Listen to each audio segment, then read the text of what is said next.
assault weapons.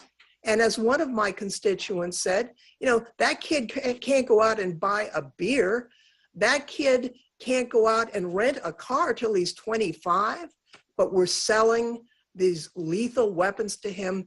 That doesn't make any sense. So I hope that we can stop being the only country on earth where mass shootings are a near daily occurrence. And I think part of achieving that will be to pass the bill before us and to stop talking and throwing dirt in the air and confusing the situation with extraneous discussion. I think we owe the American people better than that, and I yield back, Mr. Chairman.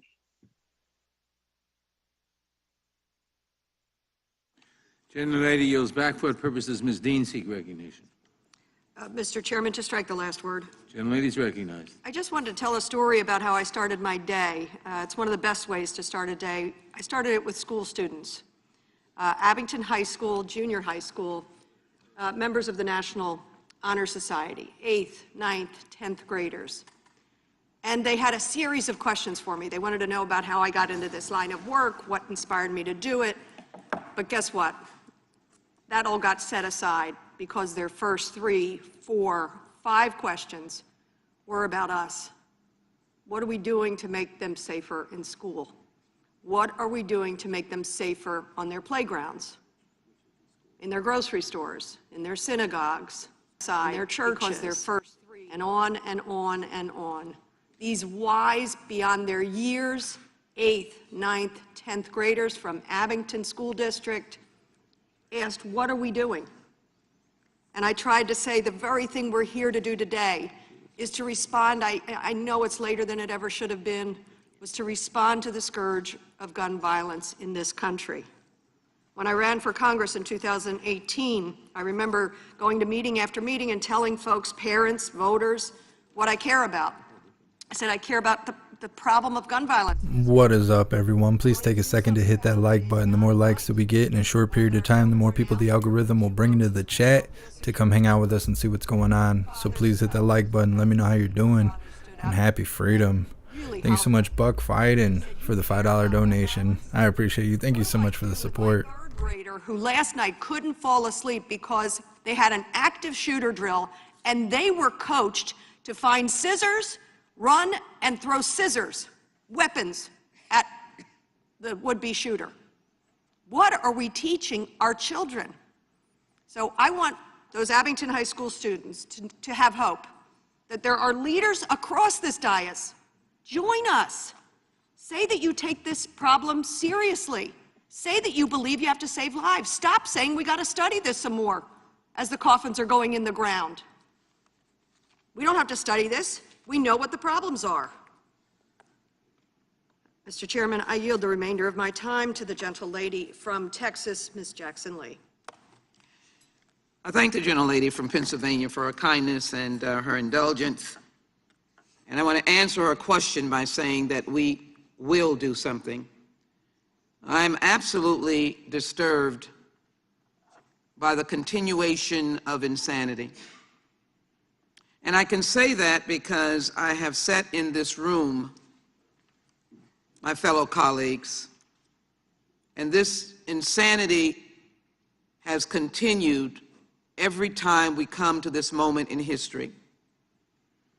And it continues on the bodies of dead children and dead Americans, not at war, but in their homes, their communities, their schools. It is important that we move away from this constant babble of rejection. And I beg to differ with the interpretation of my friends, because it is not an interpretation of the Constitution, which is a living document. There have been several cases on making it very clear that there are limitations to gun use. It is actually ignoring the fact that we are proud in America of, one, being the overseers of democracy and a Constitution that is alive, that is breathing. That is the argument Mr. Jones was making, but the rejection comes from overall tone deafness and the sense that continues to have a crowd of people that want to hear insanity. And the reason why it is, because if again you read the case of one of the most conservative jurists, in the Heller case, it continues to say it finds support in the historical tradition. This is in the case. Common use at the time finds support in historical tradition of prohibiting the carrying of dangerous and unusual guns. Pages 54 to 56. Or that certain people that are felons or mentally ill should not have possession of firearms. Or that they should not be in sensitive places like schools and government buildings. I already said to Mr. Cap Shabbat that we can do these things, that they're already able to be done. But this is what I have to contend with in a state that has absolutely no relevant gun laws. And I will recite them time after time: Dallas, Luby's, Walter, Wedgwood, Fort Hood, Second Fort Hood, Dallas Police. This is Texas, Texas First Baptist, Santa Fe, El Paso, Midland, Uvalde. How many dead persons? 183 injuries, 153 dead. This is insanity. The pain of Rhonda Hurt because her daughter, Kimberly Vaughn, the mother of Ethan, is in this room. She doesn't mind me saying. Who knows her pain? Insanity that is going over and over again.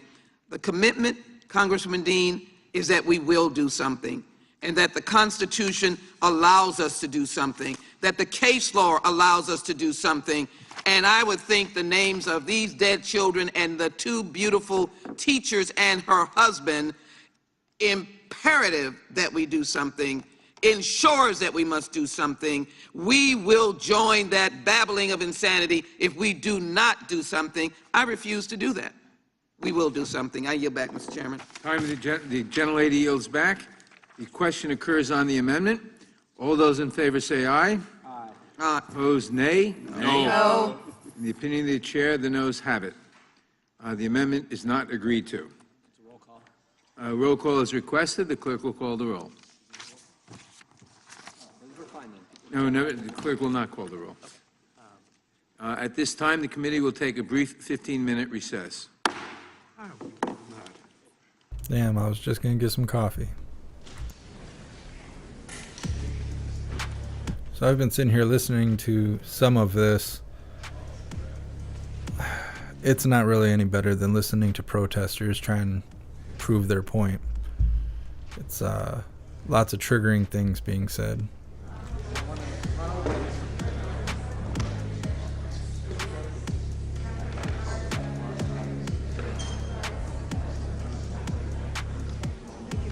Yeah, I appreciate you, bees.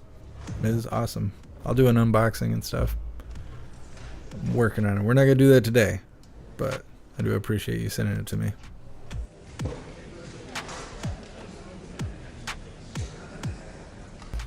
Yeah, flowers in her hair. Some of the stuff they're saying on here is kind of triggering because they're misplacing blame. So they can, say that they need to take more of our rights away and stuff like that.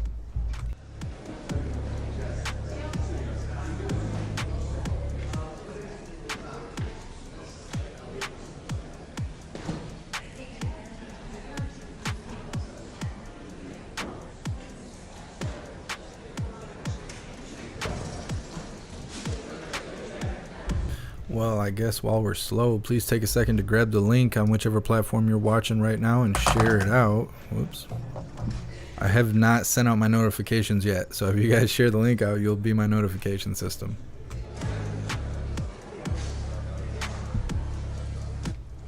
Justin, no, they're just taking a break.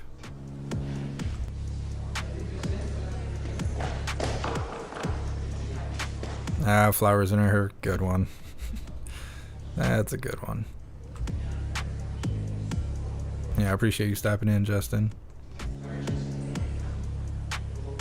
Elisa, can we send stuff to Klaus or just Jeff Mack? Lots of people have actually sent Klaus stuff. You were more than welcome to send Klaus things.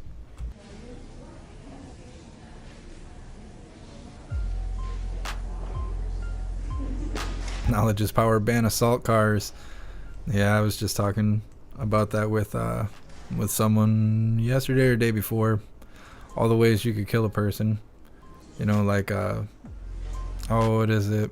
Like heart condition or cholesterol or something is like one of the leading killers here in America, but they don't ban McDonald's.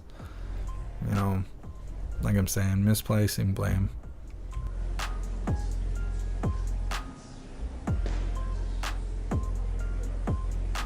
Oh, Lisa, can you send ice cream? I mean, if you got a way to keep it cold.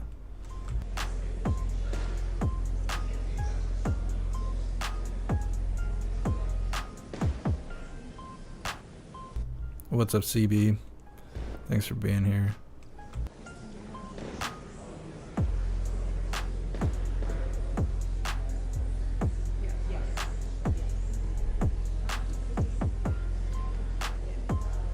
Empty corner. I'm gonna send Jeff an empty box of Montana Air.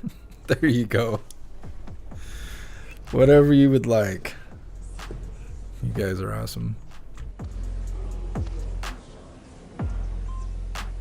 Yeah, Edward, for some reason I didn't get any notifications from Twitter until I sent out the alert that I was going live 20 minutes ago or something like that. I opened the app and then I got like 50 or 60 notifications. That's how I figured out that this was happening. I didn't know until I got your notification.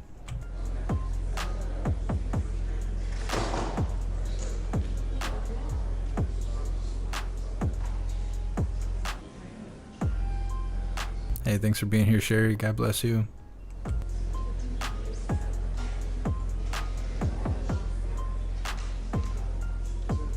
What's up, Chrissy?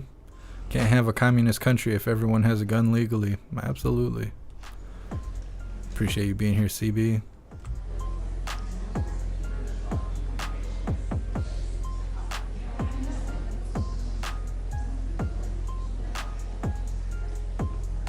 Bug fight and ban assault clocks. Yep. Only when it's convenient for them. I swear you wouldn't even know that there was mass shootings and stuff because all they're talking about is gun bans. At 7:30 tonight, old man Walter, he'll be talking about mass shootings. 7:30, that's pretty late for old man Walter. He's gonna be staggering around and stuff.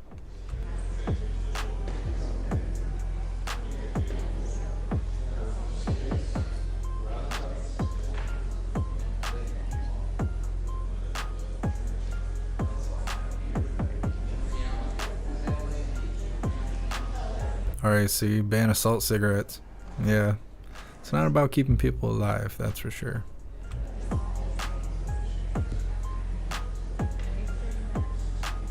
Sam, they use the death of children to push their political agenda. Absolutely. They're not above anything. Bunch of lowlifes running the country.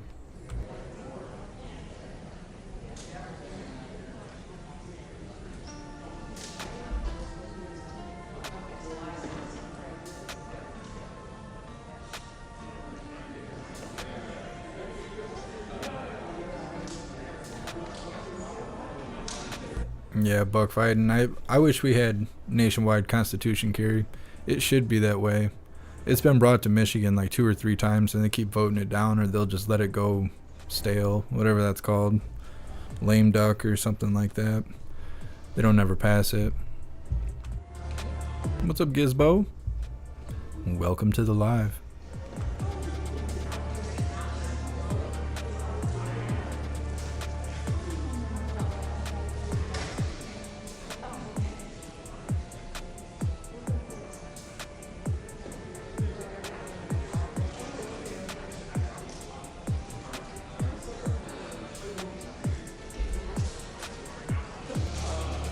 What is going on with Odyssey? Nobody is chatting. There's no one in the chat box.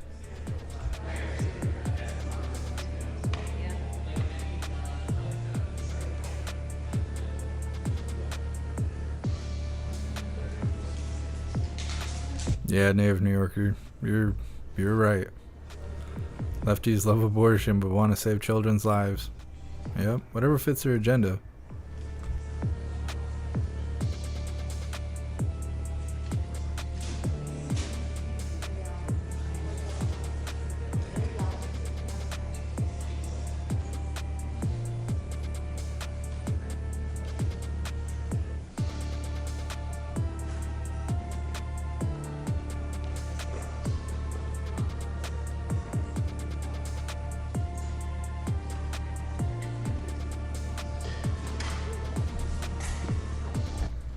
I'll check it out, Edward.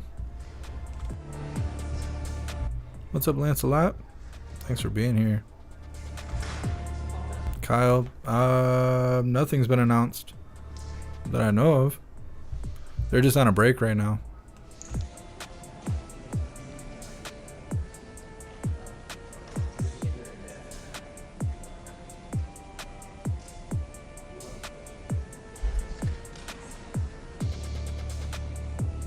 Yeah, Dim.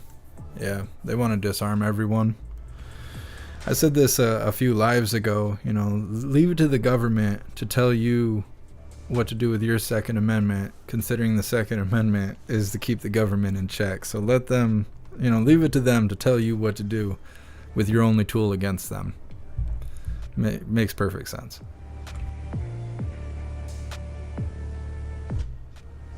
Oh, you just wiped her hand on her jeans. Either she doesn't have kids or she just simply don't care. You don't wipe your hands on your pants. Come on, lady. What's up, William?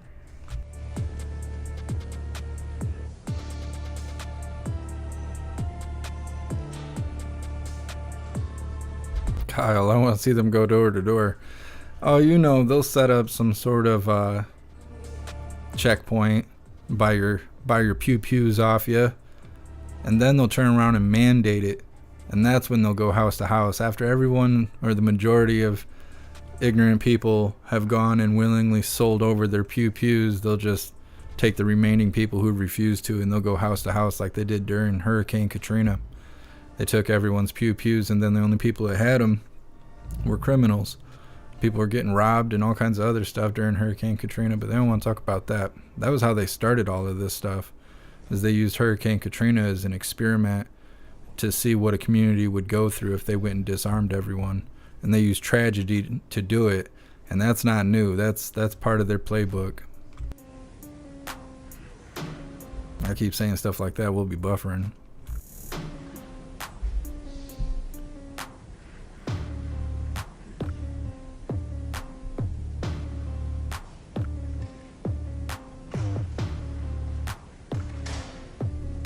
Yeah, it's not good, Edward.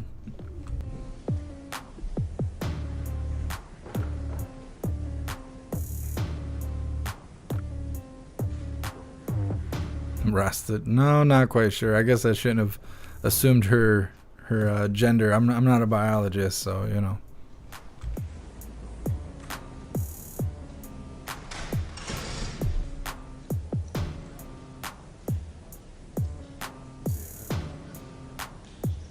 Rasta, just give up your high points. I mean, yeah, that's barely a pew on its own. That's just the step above throwing a rock is a high point. So I mean, I guess. They probably won't even buy them back. They're gonna be like, nah, you can keep it. That's fine.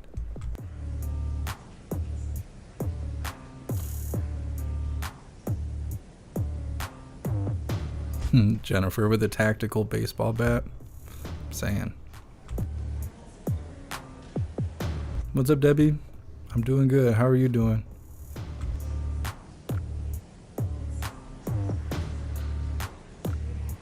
What's up, Hydrodynamic? Well, I happened to go live right when they decided to take a 15-minute break.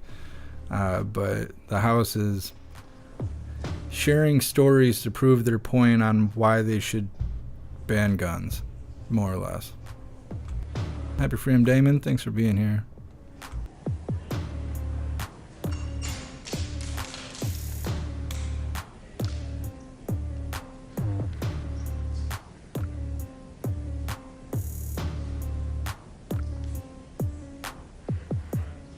Kevin, do you know where I can trade 2 little pigs for 1 big one? No, I don't even know what that's referencing. I probably shouldn't have said that out loud. I do not. I am unaware.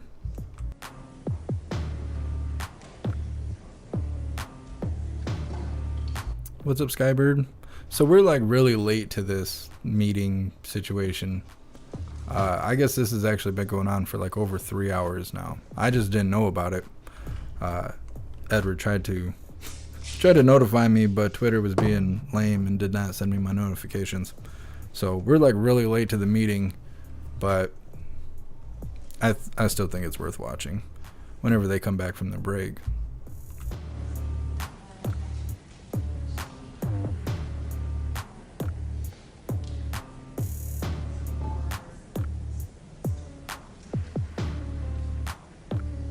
Native New Yorker. How about some jazz hands and a smile?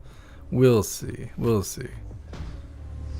Maybe while they're in session, you know, you can't be making noise and stuff when they're in session. We'll just jazz hands it up.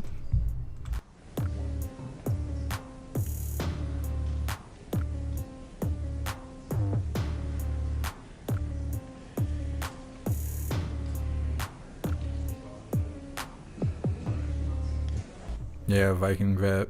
There's definitely going to be some resistance. I'm sure there's a lot of ignorant softies out there. They're going to, as soon as they, you know, put it on the news, hey, we'll buy your pews off you, they're going to line right up. They're going to be like, oh, I'm going to go buy that new TV I've been looking at. They're going to be not even thinking. But the majority, I think, is going to hold resistance. There's not going to be that many people to willingly just forfeit their Second Amendment.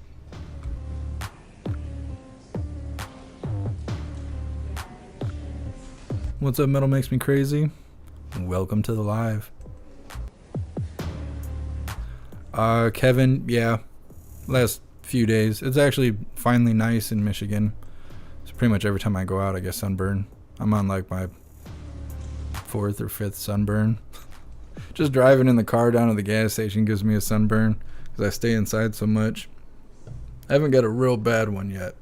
You'll know I'll be sitting here with the window cropped up to my neck so I could be shirtless with aloe.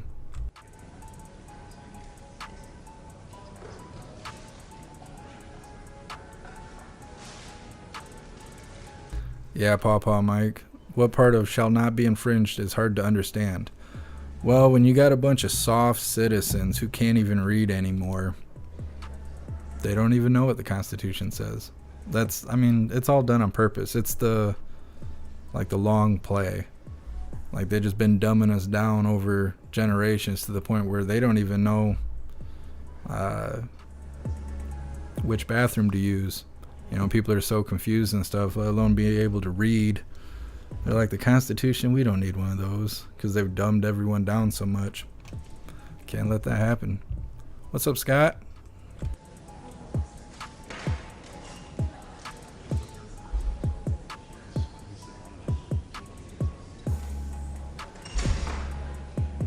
What's up, Christopher? You're in Kazoo? That's just on the other side of the state from me. Welcome to the live. Edward just offered them double for their guns. They might be down for it.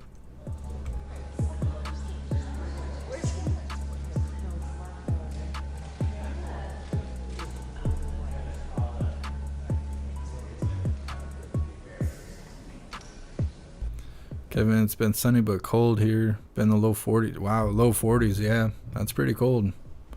It was cool here for a week or so. It was right around 40 and 50. It's hot again today, though.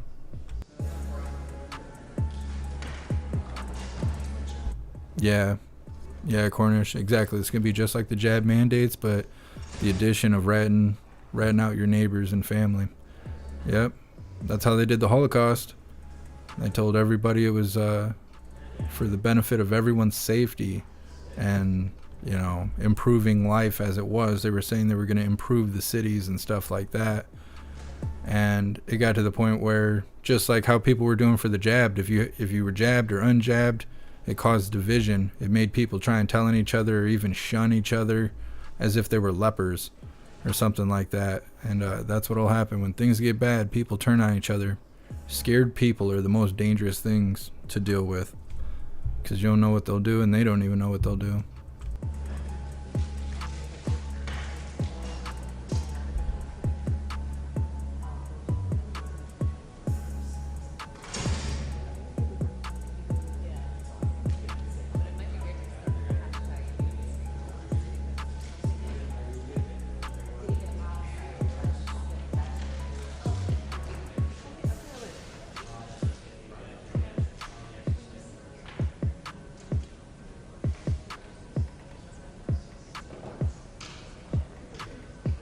Yeah, that's true, Easy.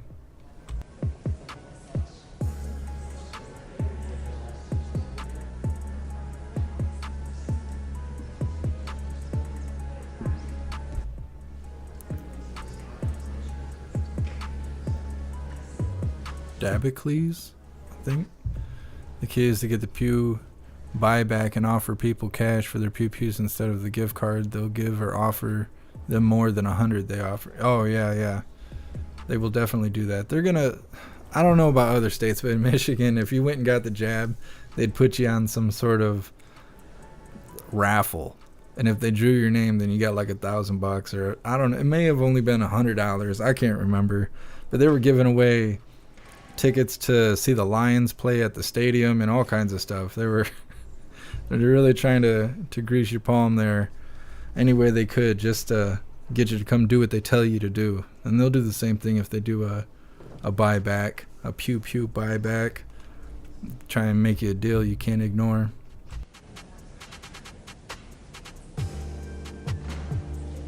Ink scars. I like the Hellcat so far. I mean, as far as being able to conceal carry and stuff like that, I like it. I haven't had a chance to go out to the range and use it yet. But if it's anything like my XDM, I'm sure it'll be awesome, because I've had my XDM for a while, 15 years, 16 years or something like that, and it's good stuff. Those Springfield stuff is pretty good.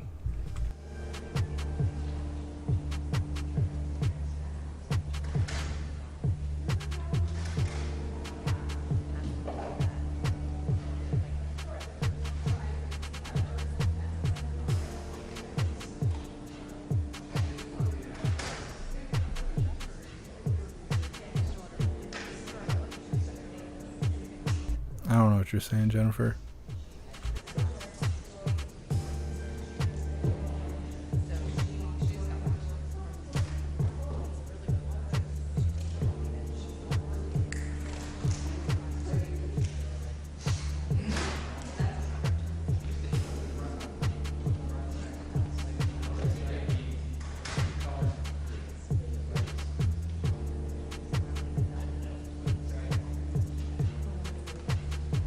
What's up, 1111? Thanks for being here.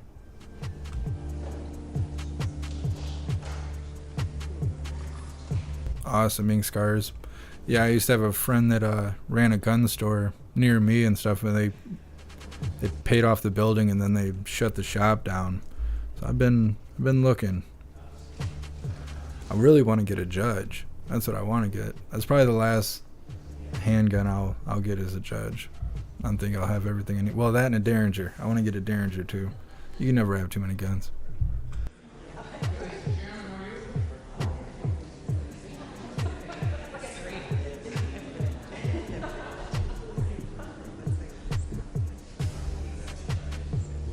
Viking vet, that is true.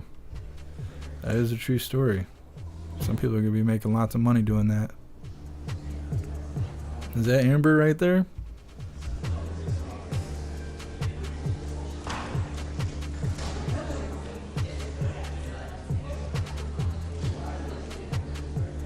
No way, Kevin. Skinwalker Ranch? That's where Biden hangs out.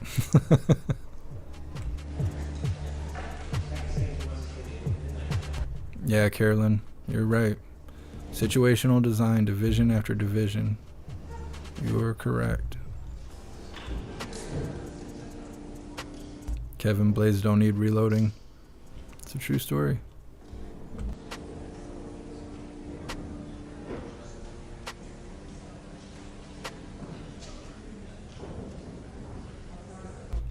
Kill Joe. In your personal opinion, do you think the Republic can stand if we continue this trend? I think there's a breaking point. I think that... I'm trying to think how to word this. I think the more conservative side of the country is being tolerant of everything happening, whereas the progressive side that's causing all these weird changes and confusion, they are not proficient in what it would take if there was resistance. And so I think right now the more conservative side of the country is being tolerant, and once the breaking point is met, then there will be resistance, and the more progressive side causing the change, when they see that blowback, they see the resistance, and they may or may not acknowledge that they are not proficient in the resistance, they'll either back off or there will be some conflict and then they'll back off because they're not focused enough. They're just toxic. They're not focused. The more conservative side of things seems to be more focused when things are taken seriously. The problem is that none of this is being taken seriously yet. Not until the breaking point happens. And then that's when the resistance happens. That's when the focus will happen. That's when the change, the beneficial change will happen. In my opinion.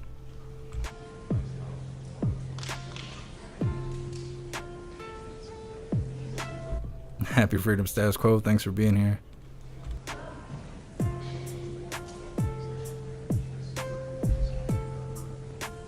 Native New Yorker, you want a 50 cal? What are you gonna do with the 50 cal? You know how much it is to buy bullets for a 50 cal right now? If you can find them, it's probably completely unreasonable. Ink Scars, no, I haven't had a Glock 43. I'm willing to hold anything. Anything in the pew pew spectrum. Why not? You can never hold too many guns. I'm trying to think. I've only held a couple Glocks.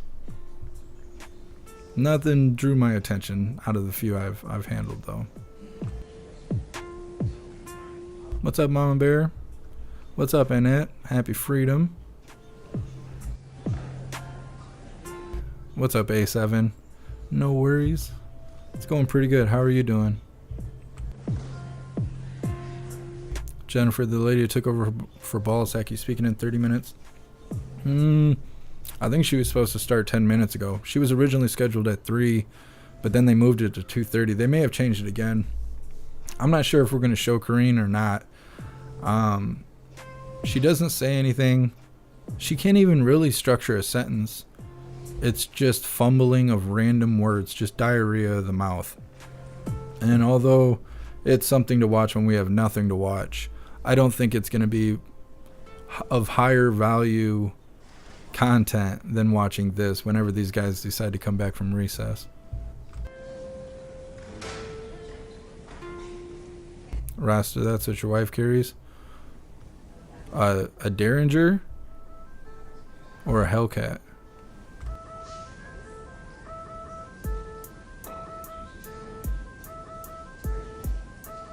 Hey, thanks for stopping in, Debbie. I appreciate you. You be safe out there.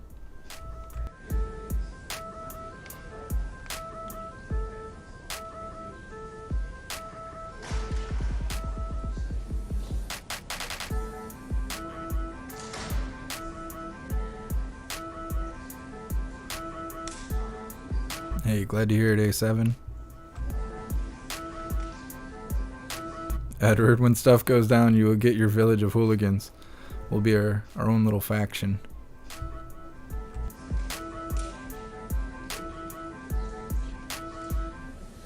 Papa Mike, what you need to carry is a Springfield XDS 45 with 2 extra mags. I haven't seen the XDSs. I got a full-size XDM that's a 9mm, and I got 5 mags for it. 20 rounders. But I haven't, and now I got the Hellcat. I haven't seen a XDS yet though.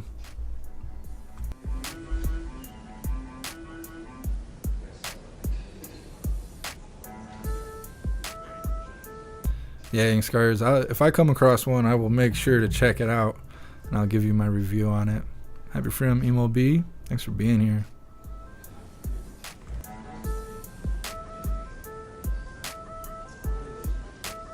Happy Freedom Snooks.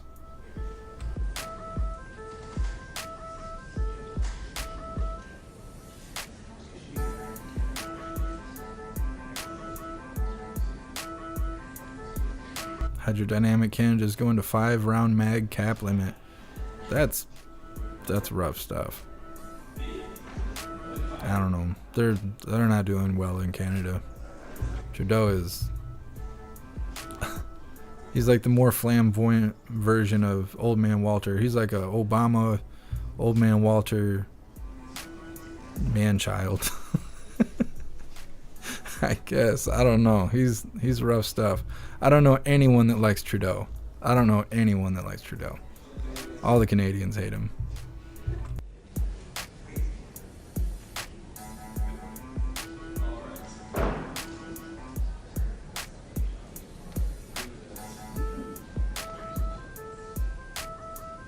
Rasta the Hellcat. That's awesome. Which magazine does she carry? Because it comes with an 11, a 13, and a 15. I've been carrying the 11 so far, but I don't really like that my pinky can't fit on the grip. I don't really like that. I feel like I want that extra stability. I might end up carrying the 13 magazine.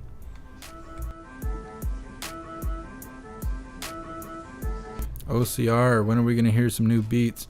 I do have one new beat on the list. I need to print them other ones off.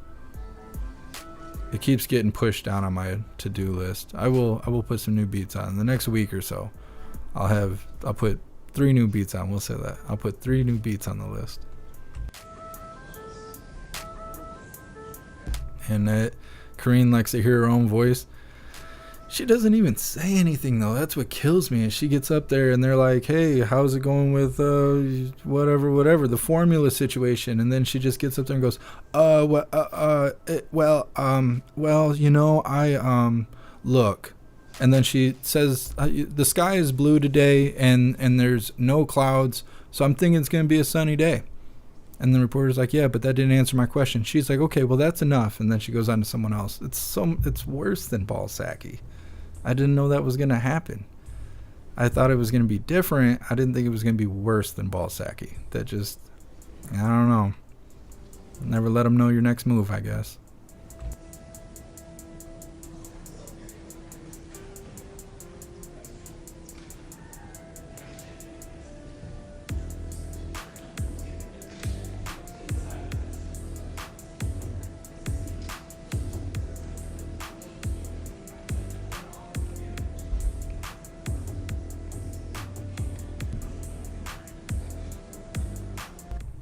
Rasta rocking the 13. Yeah, I like the grip of it with the 13 and the 15 in, but eventually you get the grip so long that you might as well not even have or be using it as a concealed carry.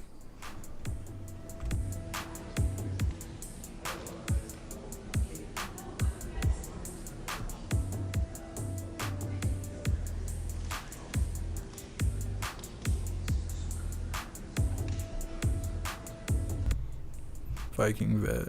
Yeah, the Glock 43 and the P360 XL. I haven't seen the P360. I wonder if they got a Glock 43 at Dunham's. That lady hates when I go in there because I always want to hold everything. She's like, "You think you could get one?" I'm like, "I don't know. I got to hold it first. I got to hold one of everything in the cabinet." It's just, I don't know. It's a good way to spend the day. You know, I'm always talking about mental health. You need to do something that you genuinely enjoy, something that just makes you happy. It makes me happy to hold on to handguns. And so I'll go to Dunham's, won't spend $1, and I'll hold on to every handgun they got in the cabinet just because it makes my day better. It's like going for a walk. It doesn't cost you anything. It totally improves the mood of your day.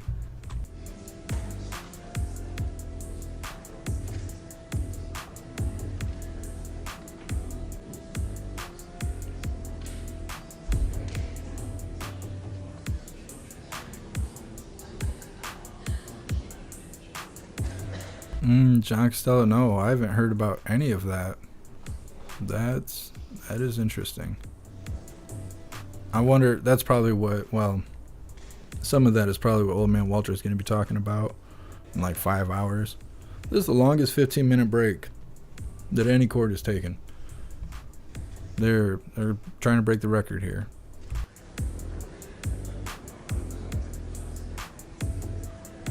Justin, when they say Luger stands for lung remover next,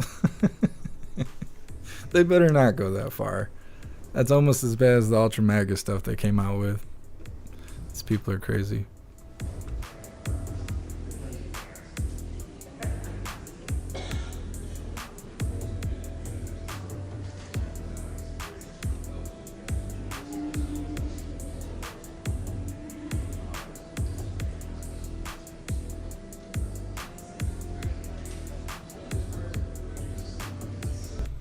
Weird, Kevin. I never know what's going on outside. My windows are covered at all times. I just live in a small dark apartment. I just lurk around. I don't know, like a phantom. hydrodynamic carry Underwood ammo. It punches hard. I pretty much buy all the ammo I can find. I have a hard time finding ammo. Like, there's still ammo restrictions where I live and stuff. So when you go, like, say you go into Dunham's and they got a wall of ammo, you're only allowed to buy 2 boxes. You can't buy any more. I think it's per customer. Every once in a while, I'll take my buddy with me so he can get a couple boxes for me as well. But I don't have a choice over brand or anything like that. Anthony, you're like a kid in a candy store. Absolutely. Absolutely. I feel like it's good for you. Just hold the gun, enjoy its existence, and your right to own it. It's all good. The committee will come to order. When the committee recessed, it had dispensed with the Shabbat Amendment. For what purpose does Mr. Tiffany seek recognition? I have an amendment at the desk, Mr. Chairman. Point of order, Mr. Chairman. Point of order is reserved. The clerk will report the amendment. Amendment to the amendment in the nature of a substitute to H.R. 7910, offered by The Mr. amendment will be considered as read. The gentleman is recognized. That's awesome, Pawpaw Mike. Yeah, thank you, Mr. Chairman. This amendment addresses an issue that this committee has refused to address in the past as it relates to gun violence across our nation. The bill before us has been named the Protect Our Kids Act, but it does little of that. It does, of course, create several unconstitutional restrictions on lawful gun ownership. The American people know the end game here. It is to strip law-abiding citizens of their ability to defend themselves. My amendment addresses gun violence in a meaningful way. It doesn't create new laws, but instead enforces them. It would require the Department of Justice to work closely with state and local government. Let me get some coffee. I'll be right back. To assume jurisdiction of 922G cases, which are declined to be prosecuted by the state. And this would have a real impact because it is a The gentleman problem yield for a across the question. country. The gentleman, what is you said 922G cases. Could you tell us what 922G cases are? Yeah, 922G cases are when the federal government can take over felony gun cases. So let's say you have someone that has committed a felony in possession of a gun, and states can prosecute, but the federal government can also. In some cases, the states, because of, and what I was getting at here, is because of weak prosecutors or rogue prosecutors in some of the big cities across America, they're sometimes pleading these cases down, or they're simply not charging. And this would allow the federal DOJ, Department of Justice, to take those cases and be able to file charges for somebody that's carrying a gun who has committed a felony in the past. Does that answer your question, Mr. Chairman? Yes, thank you. Yeah. And so that is the explanation for the amendment. I want to make, in closing here, I just want to make one point tangential to what we're talking about today. It's really interesting as we've heard the various mass shootings that have gone on in America, whether it's Buffalo, Uvalde, places like that, these horrific shootings that have been going on. And but I noticed no one brings up Waukesha, the Waukesha Christmas parade. And this is part of what this gets at, though a different vehicle, in this case, a truck was used to kill 6 people in the Waukesha Christmas parade here in Wisconsin just 5-6 months ago. I noticed no one brings that mass killing up. And in that case, of course, it was a vehicle that was used, not a gun. We're not outlawing vehicles, I can see with today's markup. But I noticed no one brings that up, which I don't understand why, because we should all, whenever there is an unfortunate incident like a mass killing that goes on, we should all decry that. We should all be saying that this is Mr. Tiffany, will you yield to a question on the amendment? Will you yield to a question on the amendment, Mr. Tiffany, just so I can understand it? It's Cicilline, sorry. Yes, I'll yield. So I'm just trying to understand. The amendment says the Attorney General shall coordinate with the State Attorney General and appropriate state law enforcement officials in order to prosecute a violation. So is the amendment require the coordination, or does it compel the Attorney General to actually file charges if the state doesn't? Because, one of them would be useful, I guess, to coordinate, but if it's directing the Attorney General, then it seems to me we run into some problems about compelling the executive branch to take certain actions. So Yeah,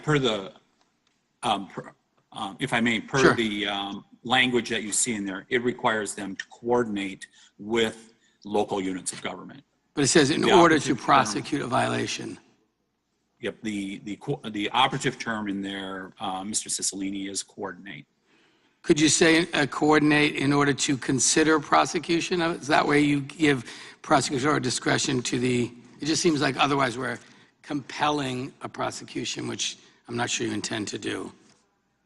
Now, DOJ just has to coordinate with the local unit of government. My understanding, and I hope I'm allowed additional time here, Mr. Chairman, my understanding, the term coordinate is equal, where both the federal government and state and local governments have an equal seat at the table, so they're going to sit down and coordinate the decision that will be made. Does the gentleman yield back? I would just like to, if I could take a couple more seconds in Sure. closing. There is, Mr. Cohen challenged us to come forth with proposals today. Mr. Jones asked, what are you willing to do? This is exactly what we're willing to do. You're seeing these amendments come forth now, like this one, and I'm asking for everyone on this committee to support this amendment.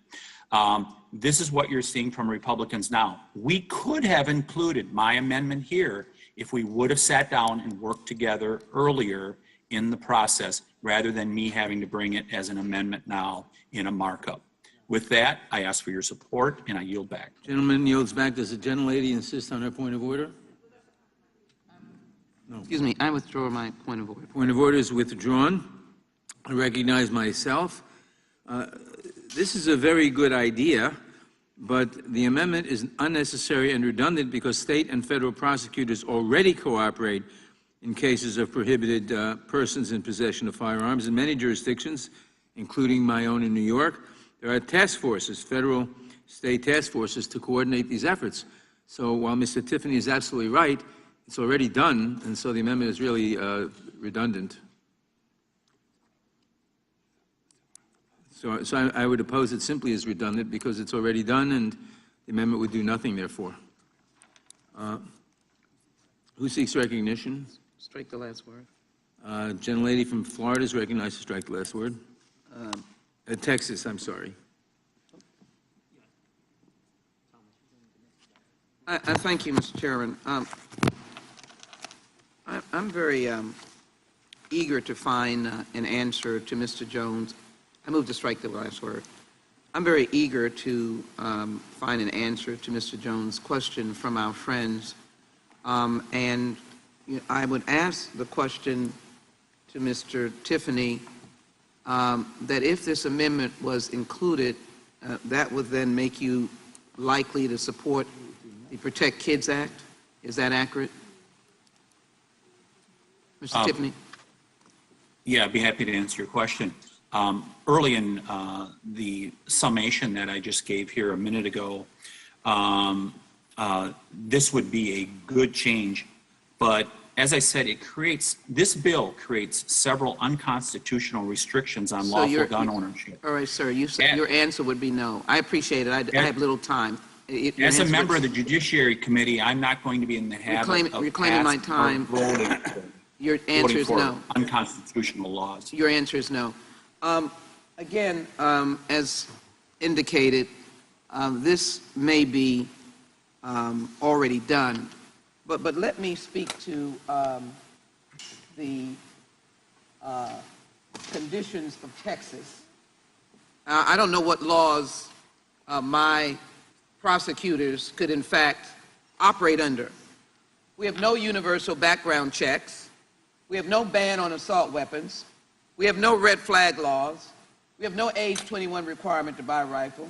We have no waiting period to buy firearms and ammunition. We have no closing of the gun show loopholes.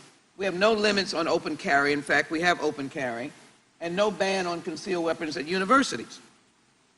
In fact, we are completely without an infrastructure for which our prosecutors basically could operate under.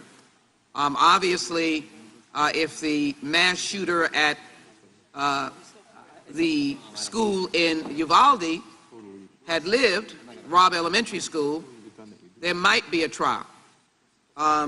In Buffalo, of course, this young shooter was motivated by white supremacy. And there's certainly no laws, because I know my good friends will call that speech and the protection of free speech. I don't know whether they would view that as disinformation. But the difficulty of the larger... How do you say free speech and disinformation in the same breath? The federal government needs to act, because there's an inconsistency of protection that does not violate the Second Amendment in our states. There are states like New York and California, Illinois, that have put in strong laws, and they have seen an impact.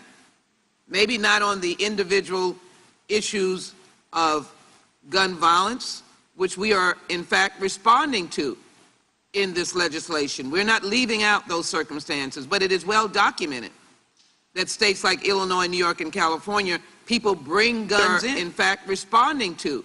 We understand that these circumstances allow your coordination, and I would much find it stronger to say that the Attorney General is directed to do such where there is a gap, or that the Attorney General can rely upon federal laws. I don't think I see this clearly here. In order to prosecute a violation of the state, and you use Title 18 U.S.C., the state declines to prosecute such conduct under substantially similar state law. Well, we don't have any much in the state of Texas. We certainly have felons who cannot rob a bank, and I assume if they had a gun, that is an element of prosecution. But we're talking about the incidences of mass murders. And so this amendment, of which I certainly am empathetic to your intent, does not work or give any help to the mourning parents in Texas, who are mourning quite frequently, including Rhonda Hart, whose daughter, Kimberly Vaughn, was killed because the gun was not securely stored in Santa Fe, Texas, and nor would have helped the circumstances in Uvalde. With that, Mr. Chairman, I have to oppose the underlying amendment. The gentlelady yields back. Is there any further discussion on the amendment? If not, the question occurs on the amendment. All those in favor say aye. Aye. Opposed, nay. No. No. In the opinion of the noes have it, and the amendment is not agreed to. Are there any further amendments? For what purpose does Mr. Massey seek recognition? Mr. Chairman, I seek to offer an amendment. The clerk will report the Reserve amendment. a point of order. Point of order is reserved. Amendment to the amendment in the nature of a substitute to H.R. 7910, offered by Mr. Massey of Kentucky. The amendment will be considered as read. People in compliance cloths. Recognized for Just 5 minutes to explain. disgraceful. Thank you, Mr. Chairman. One of the 6 titles of this gun control bill is called Title II, Prevent Gun Trafficking.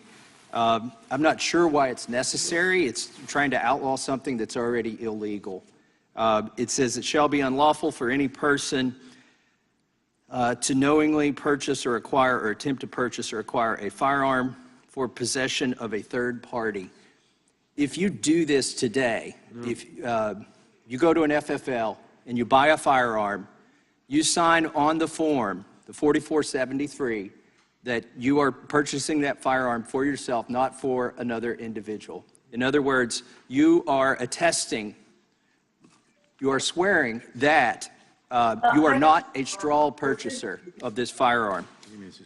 So why is Title II, Preventing Gun Trafficking, necessary? it says that it's going to outlaw the exact same thing that's already illegal. So when somebody offers a law or a new law that does something that an old law already does, the question is, what more does it do? Or what more does it intend to do? And one of the things we should make sure that this new law doesn't do is create more victims undefendable victims of domestic violence. So the law that's proposed today here, Prevent Gun Trafficking, has exceptions. It says that if the firearm is purchased or acquired by any person that wants to give it as a bona fide gift to another family member, that they're not a gun trafficker. Okay, that makes sense. Or if it's purchased by an agent of a lawful business in order for another agent of that business, let's say a rancher, I presume, buys a firearm because one of their ranch hands needs it to shoot coyotes or something. But it's lacking something here that I think it needs, and that's why I'm offering this amendment. My amendment says this section, this gun trafficking section, shall not apply to any firearm if the purchaser or person acquiring the firearm transfers the firearm to a victim of domestic violence for his or her protection. Would the gentleman yield? I will yield to the gentleman from Georgia. How do you define domestic violence in this No amendment? reason to believe. How would you define it? Well, there's a whole lot of domestic violence. I mean, that's an open term. Somebody who has been a victim of domestic violence. Well, I can't see the future. so that could be anybody. That could be anybody. It could be a bullying victim. Gentlemen, yield to me. I'll yield to Mr. Bishop. So I would say in response to the inquiry by the gentleman from Georgia that a term in the absence of a definition is construed by the court according to its normal and natural meaning in a dictionary sense. So I don't think that Would there be any limits? Would there be any limits look, on I what think, is domestic violence? if I may continue on Mr. Massey's time, sir, you yield? Sure, please. Yeah, I would say that I don't know what limits there would be. For example, I've seen, you might think of domestic violence as between married people, or you might think, well, but we need to make sure it covers people in committed relationships who are not married. So I could see how you could have a more expansive definition of domestic violence. Fucking semantics. Miss the essence of it, though. And I would also think this being a remedial measure, the court would interpret the term liberally to reach all reasonable constructions, including people in a domestic relationship that would, and so I think it's Hydrodynamic. I'm not a dictionary or a biologist. That it's an overly broad term. I will accept perfecting amendments to this to define domestic violence, and I reclaim my time. I think that anything we do today here, we have to think of the unintended consequences, and if this amendment would save one life, then it's worth voting for. Will the gentleman yield to a question? Mr. Massey?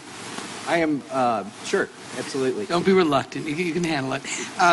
So my question is, I think People are so snide. the reason that this provision is included in this legislation is that there is currently not an explicit prohibition on straw purchasing.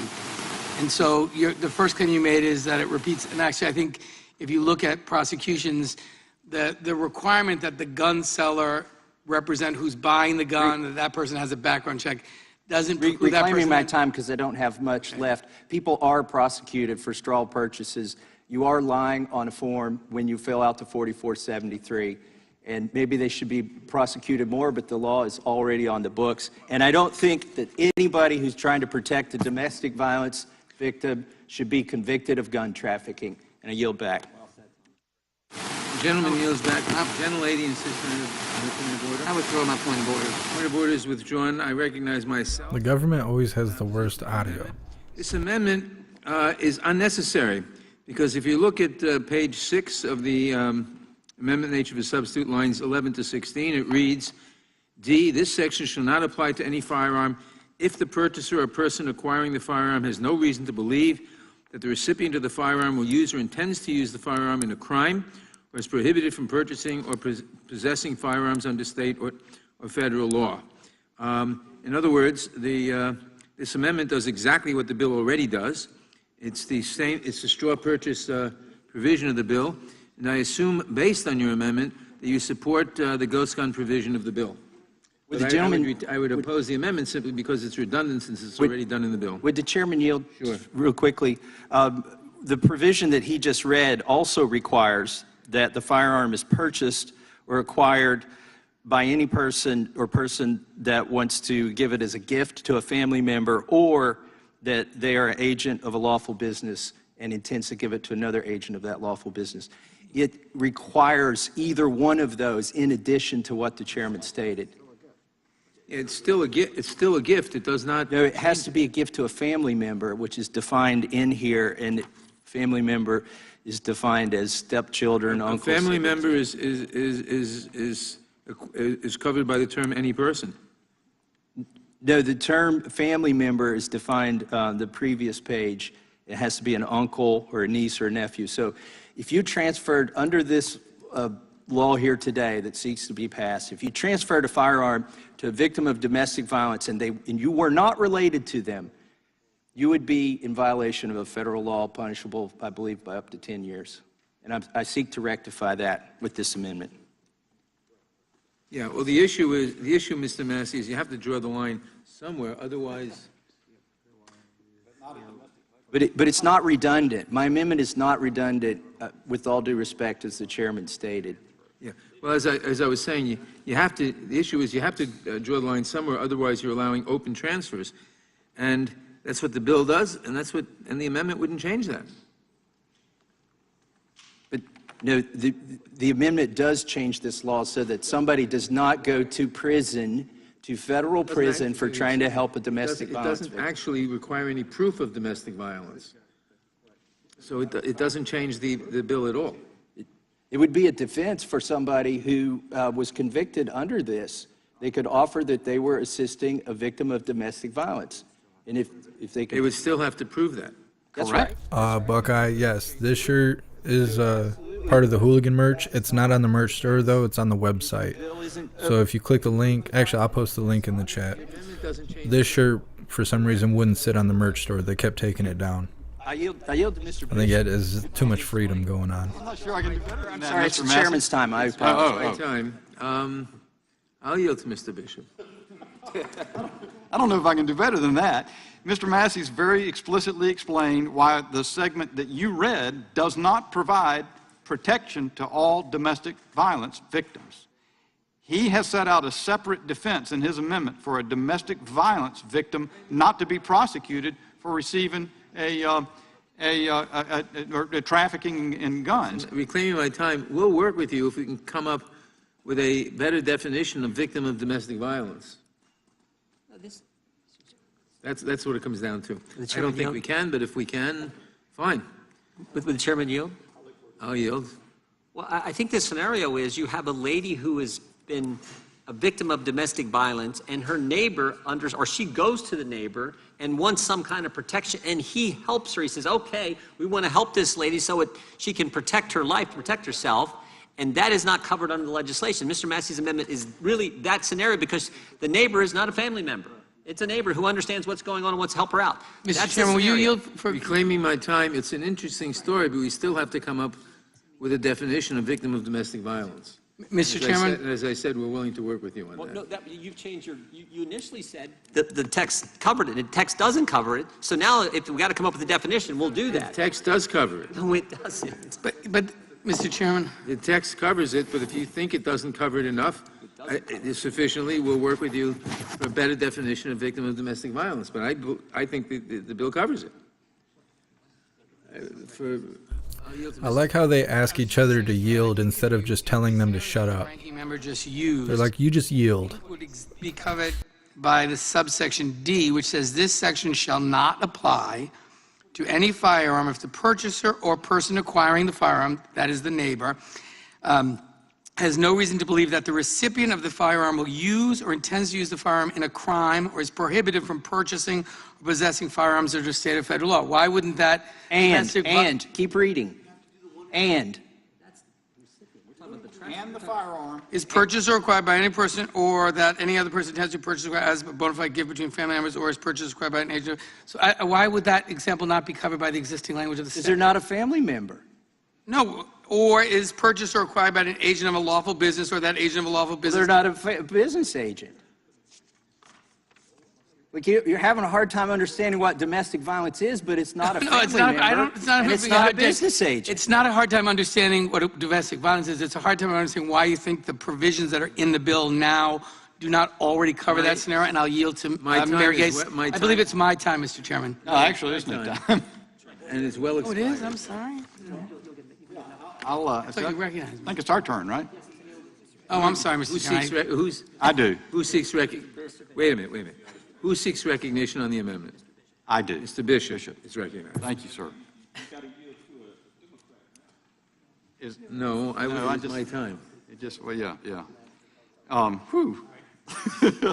I think I'm ready. Are you ready to take some time and yield it? Because I'm not sure I can get myself straightened out. These people make way too much money to be this Let stupid. me say this before Mr. Massey comes back to it. Let's assume this is a superfluous amendment. Let's assume that Mr. Massey's amendment to protect victims of domestic violence from being prosecuted as gun traffickers because they receive a gun to protect themselves, let's assume that particular protection is superfluous. That duplicates the protection in the subsection you're reading from. I don't think it is, but let's assume that. What is the problem in stating it twice so that a person who's been suffering domestic violence is protected? And just as a general theme here, I think what I've heard across the aisle all day long is that Republicans are intransigent and won't cooperate to come up with reasonable mechanisms. And third point, this is a great issue. It's core to the question of whether it's an appropriate new law to put on the books. If you had had a conversation with us about any of the stuff in this, instead of just ramming it onto a markup and bringing us in here, we wouldn't be having the discussion from the dais trying to sort this out. With all that said, I'll yield to Mr. Massey. Thank you, Mr. Bishop. I mean, it's kind of frustrating here to debate the knowable and what is in plain language and what has been written and introduced by the other side of the aisle. Their bill has no provision to protect domestic violence victims. It does not apply to them. And the fact that they are just now discovering it in this hearing that was rushed, we got 48 hours of notice, maybe they didn't think through all of these bills. Maybe they didn't realize you're going to create gun traffickers out of neighbors that are trying to help domestic violence victims. And just read the bill that has been introduced. It's not superfluous, what I'm saying here.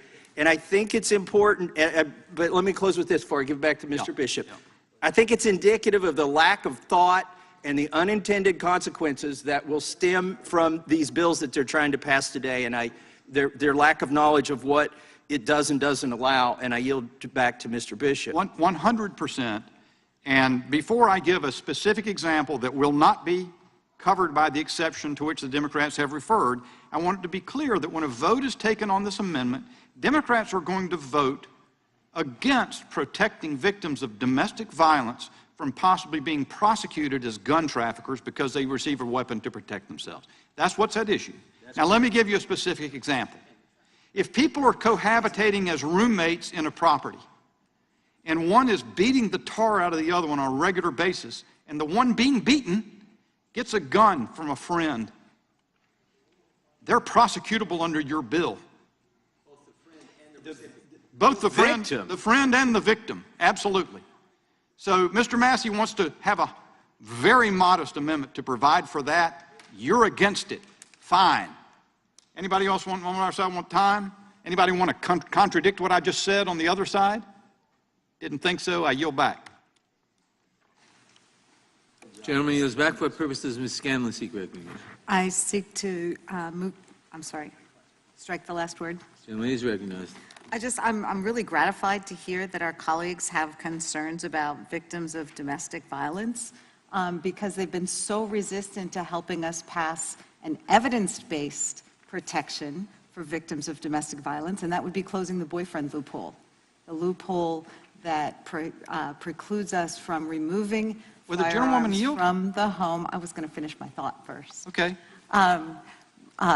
Prevents us from removing weapons from the homes of someone who's been convicted of domestic violence, and that would be a place we could look for a definition of domestic violence, certainly in VAWA.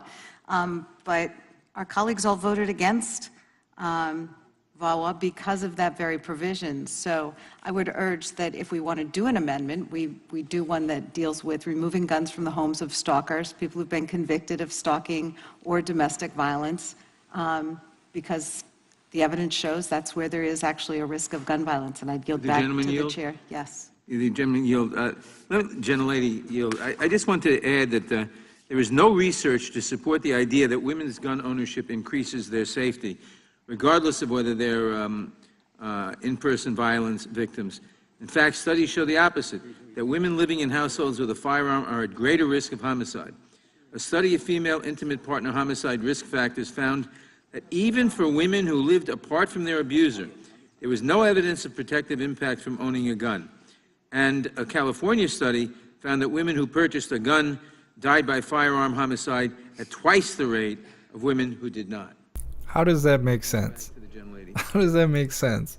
You wish to yield? Women who are armed Yielded back to the chair. are more likely to die of homicide. What? Mr. Chairman, I ask unanimous consent. How? How does that work? No, I yielded back to the chair. Oh, then I yield back. Women that buy cheeseburgers seem to starve more often. It don't make sense. That doesn't make sense. I'd like to submit to the record an article from the New York Post, November 4th, 2019. Pregnant Florida mom uses AR-15 to kill home intruder. Without objection. Who seeks recognition? Chairman. For what purpose does Mr. Jordan seek recognition? I'd yield to the gentleman from North Carolina. Thank you, Mr. Jordan. And recognizing That whole deal didn't make sense. taking one step too far. I just want to make sure I understand. The gentlelady from Pennsylvania, did she respond to this concern by talking about another bill? That's what I thought. And so that's where it stands. No one has an answer to the example that I gave of a domestic violence situation that is not protected from being classified as a gun trafficker under this bill. Mr. Massey proposed I guess you guys are for victimizing domestic violence victims. You will not respond to it substantively, and the only answer coming from the other side in response to that, you can't rebut that example. The only answer of Ms. Scanlon is to talk about another bill that somebody didn't support. Fine. That's great. I don't think you could make a clearer case for the nature of the dialogue, the nature of this proceeding on this particular bill, this package of stuff, than that example. And I thank you, Mr. Massey, for a great bill. I yield back to Mr. Jordan. A great amendment. Mr. Jordan, could you yield to me, please? I'll give me a second. The Good Samaritan in the illustration Mr. Bishop gave is going to be a trafficker under this legislation. The person who's been abused is going to be a trafficker under this legislation and face enhanced penalties under this legislation because they won't accept this amendment. That's what this does, which gets to the point we've talked about now for several hours. This is all about making it tougher for law-abiding citizens to protect themselves and exercise their Second Amendment liberties. That's what this legislation does. And we all understand it. It's a darn good amendment. I can't believe it won't be accepted. I yield to the gentleman from Kentucky. So I want to talk about where I started out here. If we have a law that does something that the law already accomplishes, why do we need the new law? Well, the difference between the existing law, if you're a straw purchaser under the existing law, you can be convicted. In other words, a Good Samaritan who buys a firearm gives it to domestic violence victim. Only the purchaser, the original purchaser, can be convicted under existing law. This amendment changes that situation so that the recipient of the firearm, the domestic violence victim, can also be prosecuted as a gun trafficker. So that's the difference between the existing law and what will happen if this law passes. Why in the world would Democrats want to prosecute a domestic violence victim who's received a firearm for his or her self-defense? Proud moment in the formulation of legislation in this committee. Proud moment. Mr. Chairman, I yield to the gentleman from Colorado. He's on fire! I thank the gentleman from Ohio. I really think this is precious. It's a precious moment, and I hope Americans get the chance to watch the last 15 minutes of this. The first argument that the chair raised in opposition to this amendment was that it was redundant, that the bill already covered it. And then when it was obvious that the bill already didn't cover it, then the chairman said, well, we don't really know what domestic violence is. We on the Judiciary Committee don't understand domestic violence. So, you know, it may not be redundant, but define domestic violence for us. And then when it was obvious what domestic violence means, and it's covered in state law and federal law, but then we hear from the gentlelady from Pennsylvania, well, women can't really protect themselves. They're not capable of protecting themselves with guns. I hope you tell the women of this country that the Second Amendment doesn't apply to them, that they're incapable of because in Colorado, frankly, the concealed carry permit classes, there are more women who are taking those classes in many jurisdictions, from what I understand from the sheriffs, than men taking those classes. So women should have the right to protect themselves, and I hope take advantage of that right to protect themselves from any predator who intends to harm them. Maybe the Democrats can come up with a few other red herring reasons to oppose this very good amendment, an amendment that would strengthen the bill, an amendment that would make America a safer place. But right now, you failed on 3 counts. And I think that it is time that you acknowledge that Mr. Massey has a good amendment and agree to his amendment. And I yield back to the gentleman from Ohio. The gentleman yields back. For what purpose is the gentlelady from Texas seek recognition? The gentlelady from Texas. I move to strike the last word. Gentlelady is recognized. I think the one thing that the American people should know is that Democrats can absolutely not be classified as not fighting to protect women in particular from the scourge of domestic violence. That is just something that I will absolutely not accept. We've been painted with many colors today that I will certainly not accept. In fact, I will reject very loudly and openly, because I remember the pain of trying over and over and over again to get the Violence Against Women Act passed, authored by myself and many other co-sponsors of a comprehensive omnibus bill dealing with every aspect of domestic violence, including, of course, the boyfriend loophole, which still became an obstacle in the Senate and never got passed. But it left the House with that provision in it to protect the victims of domestic violence.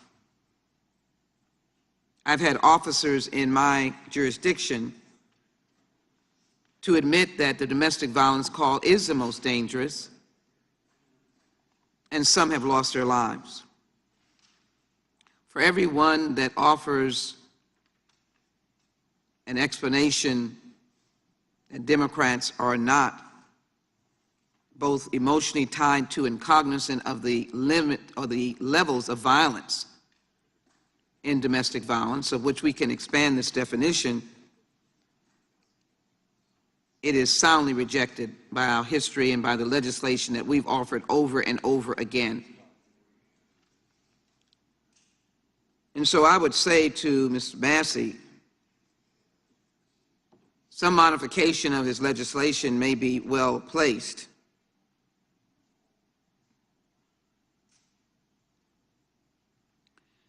But I do think the underlying support for allowing the transfer in a domestic violence circumstance is in Section D on page 6. And if it was read simply, it says the section should not apply to any firearm if the purchaser or person acquiring the firearm has no reason to believe that the recipient of the firearm will use or intends to use the firearm in a crime or is prohibited from purchasing or possessing firearms under state law. Did gentlelady yield? There's an "and" at the end of that. Not at this point. Not at this point. There are 10 dead people in Buffalo choose to show their faces, their names I will put in the record before the end of this markup. And some of them are women. And with that in mind, I think that we are trying to use falsities to label those of us who've been working on this issue very long. We've extended the olive branch, Mr. Massey, for some modification of your language. And that is a decent offer. The bill can move toward the floor, and a more defined amendment might be appropriate. But apparently, with all well intention, my good friends grab on to one issue, Second Amendment. They go on and on and on and on about the Second Amendment, complete false argument, because there are no limitations on the restrictions that could be implemented under the Second Amendment. Several cases uphold that. For every case you have, the Supreme Court has upheld that. And the same thing, but using an argument about our opposition or lack of sensitivity to the victims of domestic violence, I could refute again the argument about a good guy or a good lady with a gun doesn't always rule the day, particularly against weapons of mass destruction or in a volatile situation like domestic violence. This is about trafficking, straw purchases.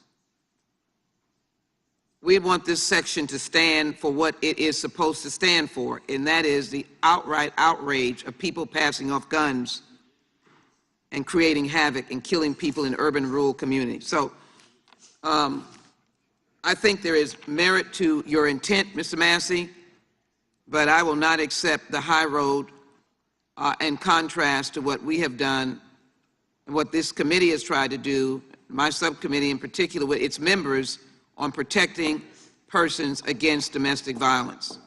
And I ask you to reconsider your amendment. I yield back. Gentlelady yields back. For what purposes? Gentleman from Texas seek recognition. To strike the last word on this Gentleman is amendment. recognized. Thank you, Mr. Chairman. Mr. Massey is right. He's proposing an amendment that will help with domestic violence. It will help protect women who are victims or have been victims of domestic violence. Because if they accept a gun from a friend after beatings, threats, the kind of thing that I dealt with as a prosecutor, I've seen, and by the way, to have more than one Democrat tell us, you know, we don't care about domestic violence, or that, oh, they're pleased that all of a sudden we've shown interest.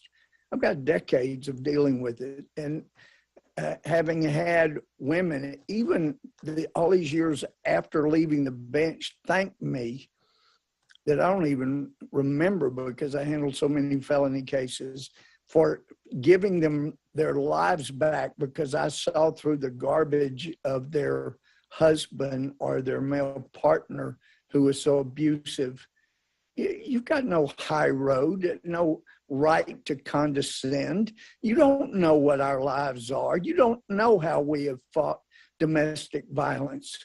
I carry some of the scars from dealing with that issue, trying to help people over the decades that I dealt with it.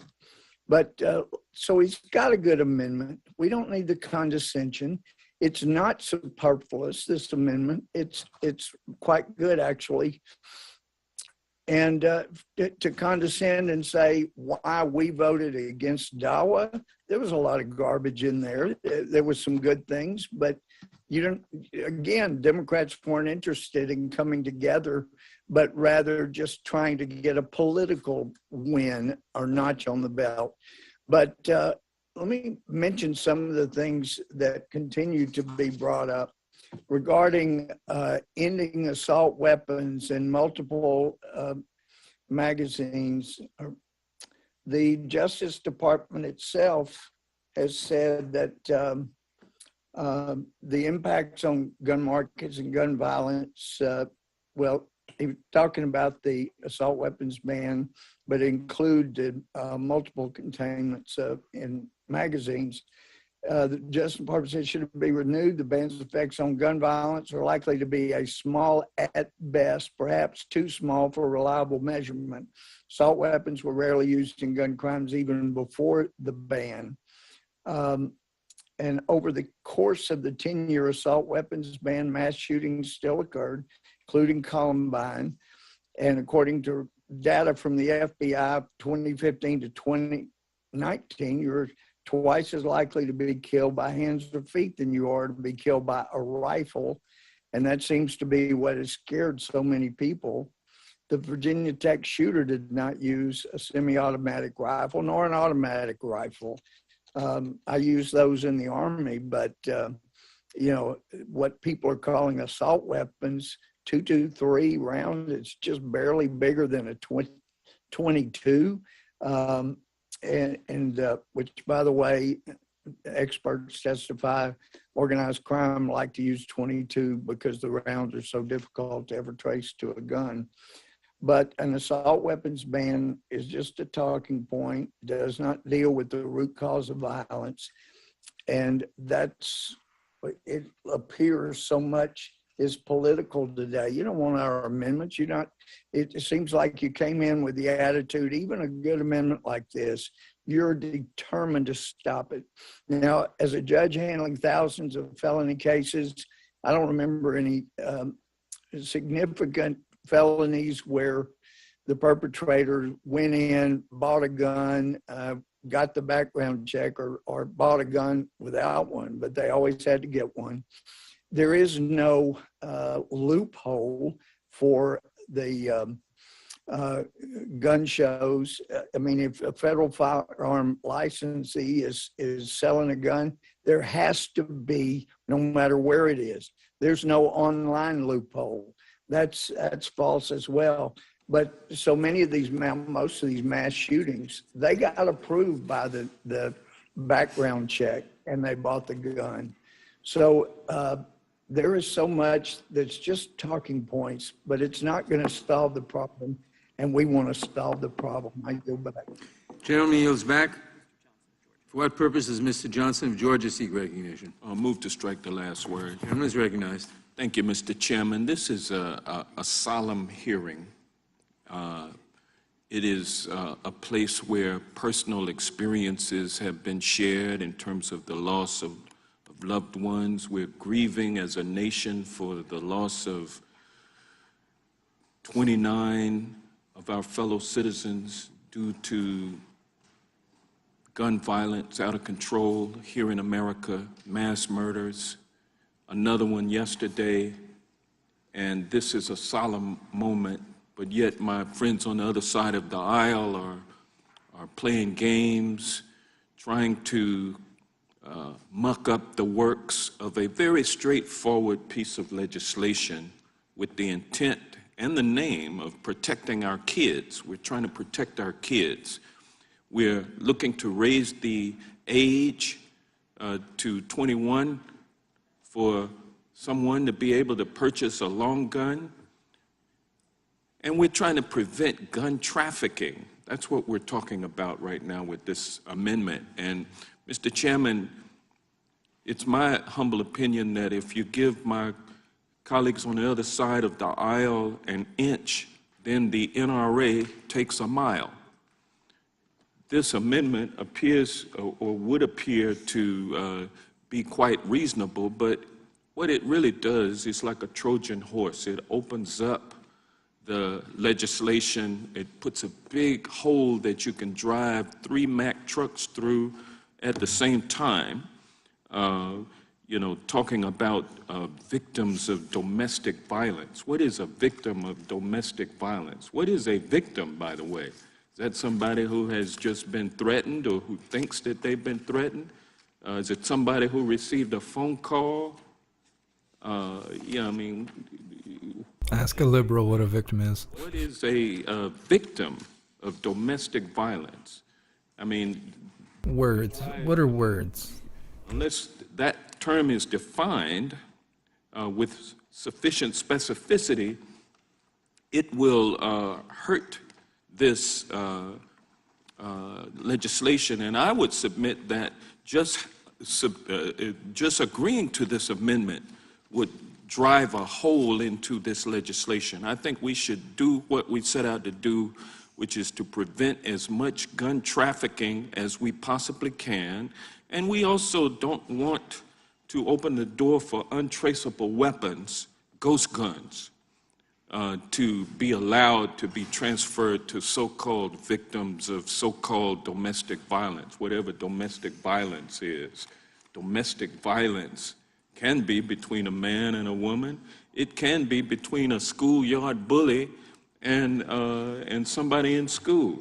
What's to keep someone under this amendment from transferring a weapon to someone who is less than 18 years old? So we don't want to get into that at all. We also want to do our work on safe storage so that people like Ethan Young, 15 years old, his mother is here today, has been sitting dutifully through this hearing to see us do the work that she knows we need to do, and so many other Americans know that we need to do. Let's stop playing games.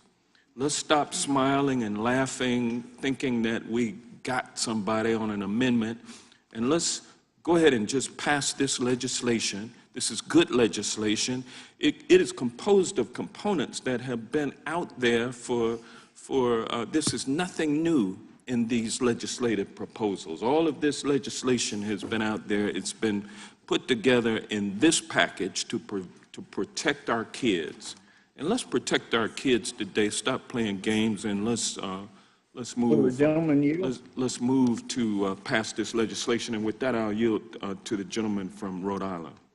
I thank the gentleman for yielding. I just think there's a fundamental disagreement between our friends on the side of the aisle and the proponents of this legislation, and that is this sort of suggestion that if you just inject more guns, you'll enhance safety of individuals. You want more guns in schools, you want more good guys to have guns, even though we have more guns in America than any place in the world, more guns than people. That hasn't brought us safety. And even though there's lots of empirical evidence that shows the presence of a gun in the situation of domestic violence makes it much more likely, almost 10 times more likely, that the victim will die of gun violence. So injecting guns is not a solution to that either. And so I think there's just a fundamental disagreement that the way we can enhance safety is by making sure more people have guns. And that's why I think this amendment, because of what Mr. Johnson explained, it would essentially gut this part of the bill and allow someone to claim that they're a victim or have given it to a victim of domestic violence without any of those terms being defined. It's just, it's again, it is premised on this notion that I think our Republican friends believe the more guns, the better. Gentleman's time has expired. For what purpose does Mr. Buck seek recognition? Move to strike the last word. Gentleman is recognized. Thank you, Mr. Chairman. I agree with my friend from Rhode Island, Mr. Cicilline. There is a disagreement on this committee, and the disagreement comes down to whether an individual should have the right to protect themselves.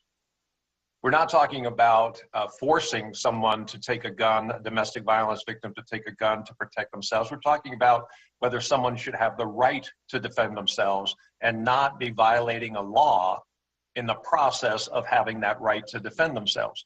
Now, given the situation, my colleagues on the other side of the aisle may very well say, I don't want that gun. I don't want to defend myself with a gun.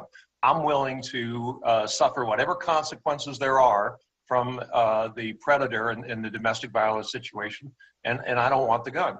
That's fine. You have that right. You have the right to go hide in the closet and do whatever you want to do. Mr. Massey's amendment is something different. For a man or a woman who is a victim of domestic violence to be able to stand up and protect themselves is a fundamental right that we have in this country. And for my Democrat colleagues to suggest that they want to take that right away, I think is really dangerous. I also, it is just amusing to me that people on the Judiciary Committee in the United States House of Representatives are asking the question, what is a domestic violence victim? We know what a domestic violence victim is. It's an individual who is involved in a intimate relationship that it becomes a victim, that is a victim of a assault or threat. Now, to suggest that some schoolyard bully is a domestic violence victim, we all know that's not true. You're raising issues out there that aren't accurate. If you really cared about domestic violence victims, you would talk to Mr. Massey right now and say, let's define domestic violence victims if there is some doubt about what the definition is, and let's move forward with this amendment. And grab some more coffee. Please take a second to rack those likes up. Let's get this chat filled up so everyone can see what the government thinks about all of us having guns. There is no gotcha. I found a fundamental flaw with your bill. I'm trying to fix it. I didn't even think there'd be a debate on this. I thought you'd recognize it immediately.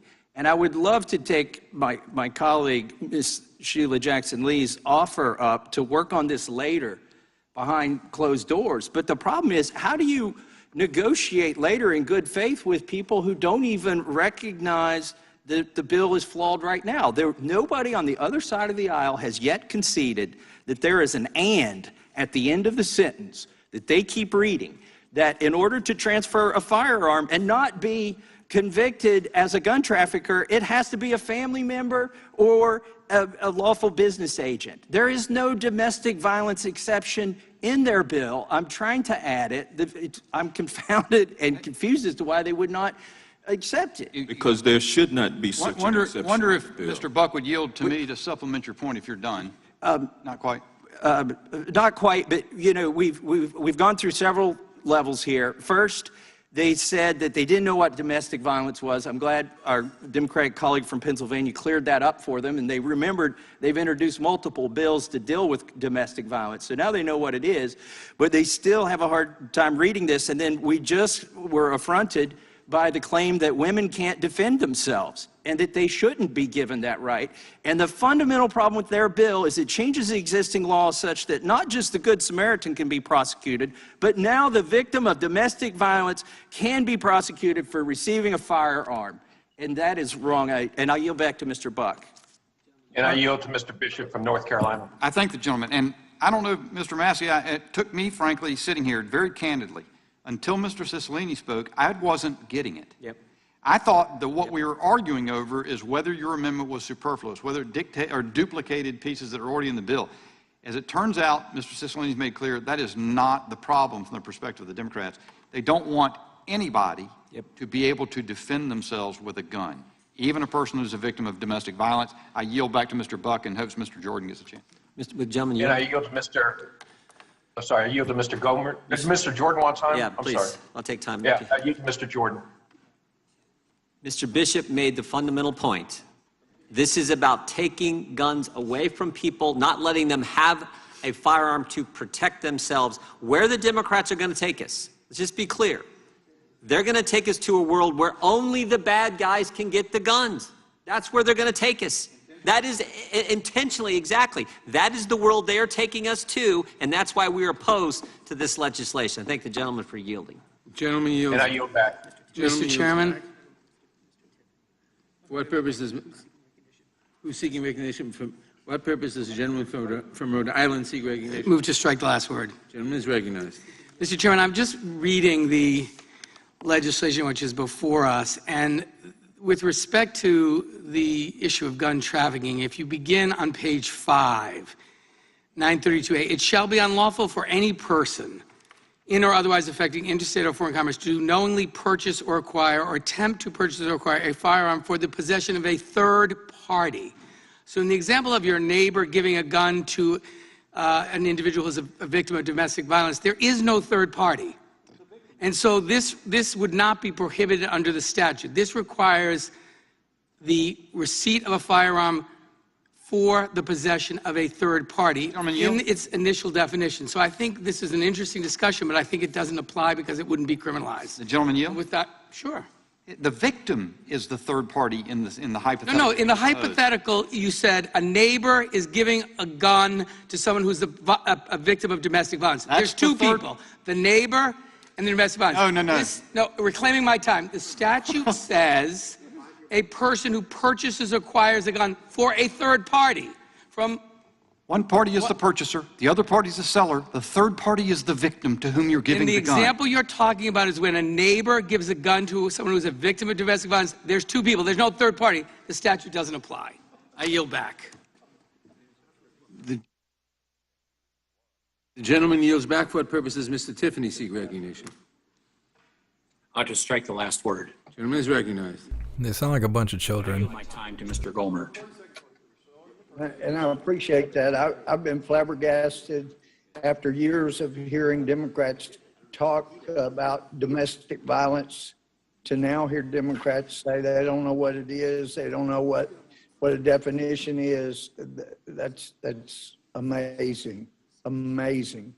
I think all the people on our side understand what domestic violence is.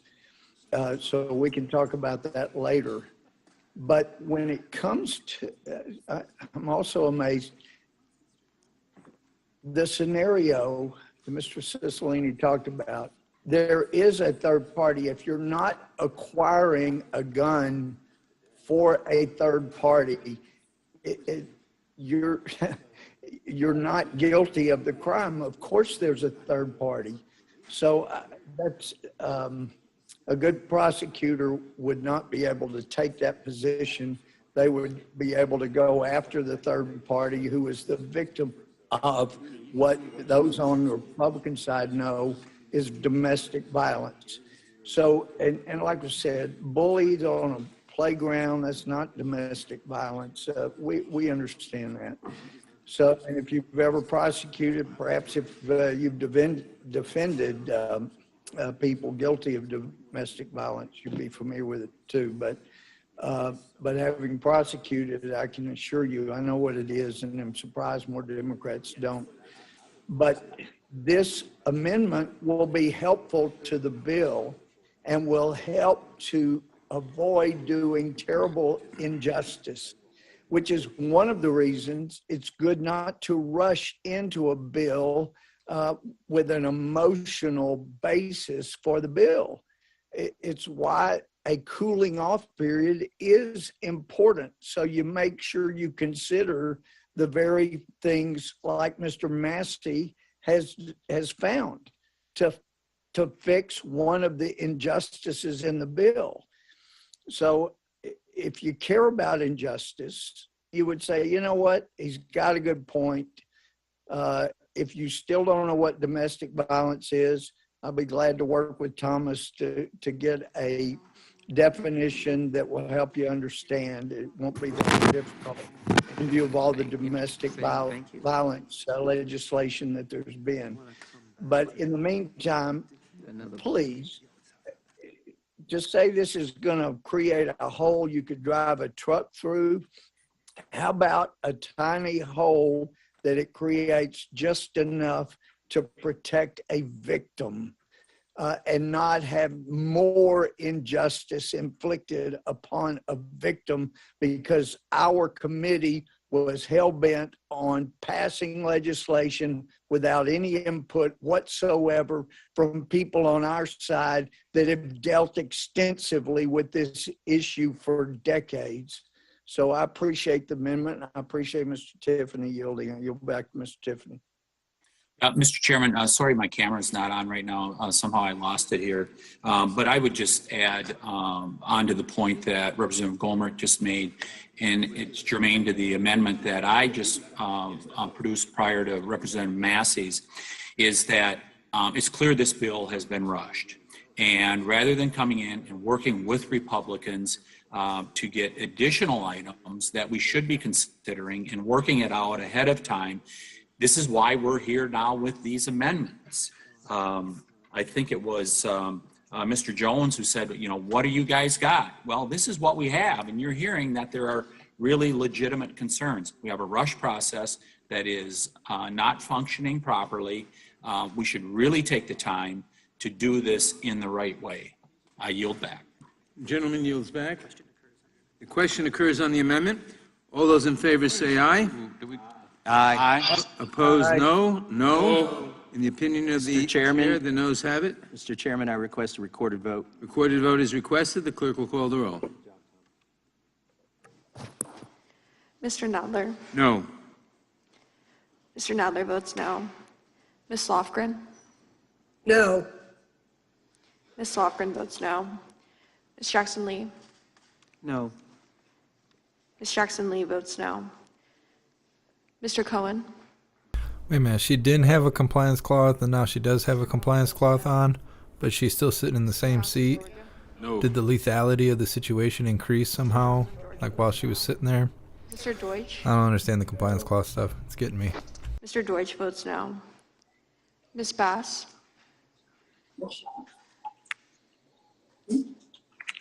Bass votes aye. Oh. Bass votes aye. Ms. Bass votes aye. Mr. Bass Jeffries? votes no. I'm sorry. Bass votes no. Ms. Bass votes no. Mr. Jeffries? Jeffries votes no. Mr. Jeffries votes no. Mr. Cicilline? Mr. Cicilline votes no. Mr. Swalwell? No. Mr. Swalwell votes no. Mr. Liu? No. Mr. Liu votes no. Mr. Raskin? Raskin votes no. Mr. Raskin? I bet these guys couldn't run a McDonald's. Ms. Jayapal? Jayapal votes no. Ms. Jayapal votes no. Ms. Stimmings? No. Ms. Stimmings votes no. Mr. Correa? No. Mr. Correa votes no. Ms. Scanlon? No. Ms. Scanlon votes no. Ms. Garcia? No. Ms. Garcia votes no. Mr. Neguse? No. Mr. Neguse votes no. Ms. McBath? No. Ms. McBath votes no. Mr. Stanton? Ms. Dean? No. Ms. Dean votes no. Ms. Escobar? No. Ms. Escobar votes no. Mr. Jones? No. Mr. Jones votes no. Ms. Ross? Ms. Ross? No. Ms. Ross votes no. Ms. Bush? Bush votes no. Ms. Bush votes no. Mr. Jordan? Mr. Jordan votes yes. Mr. Shabbat? Aye. Mr. Shabbat votes aye. Mr. Gomert? Aye. Mr. Gomert votes aye. Mr. Issa? Aye. Mr. Issa votes aye. Mr. Buck? Aye.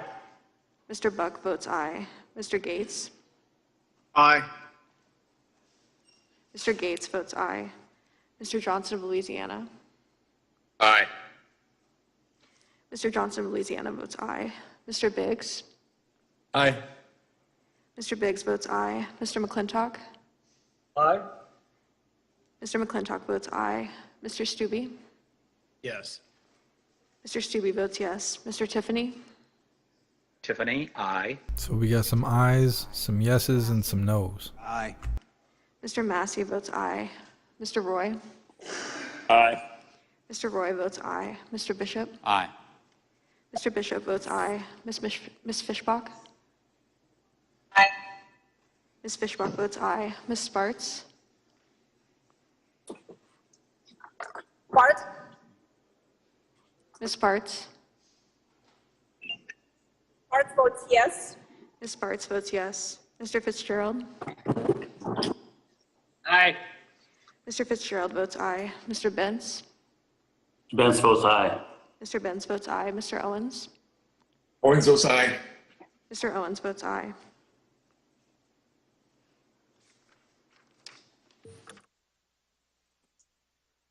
Clerk will report. Oh, no, this is Stanton. How am I recorded? Mr. Stanton, you are not recorded. I vote aye. Mr. Stanton votes aye. Does Mr. Stanton really want to vote aye? Okay.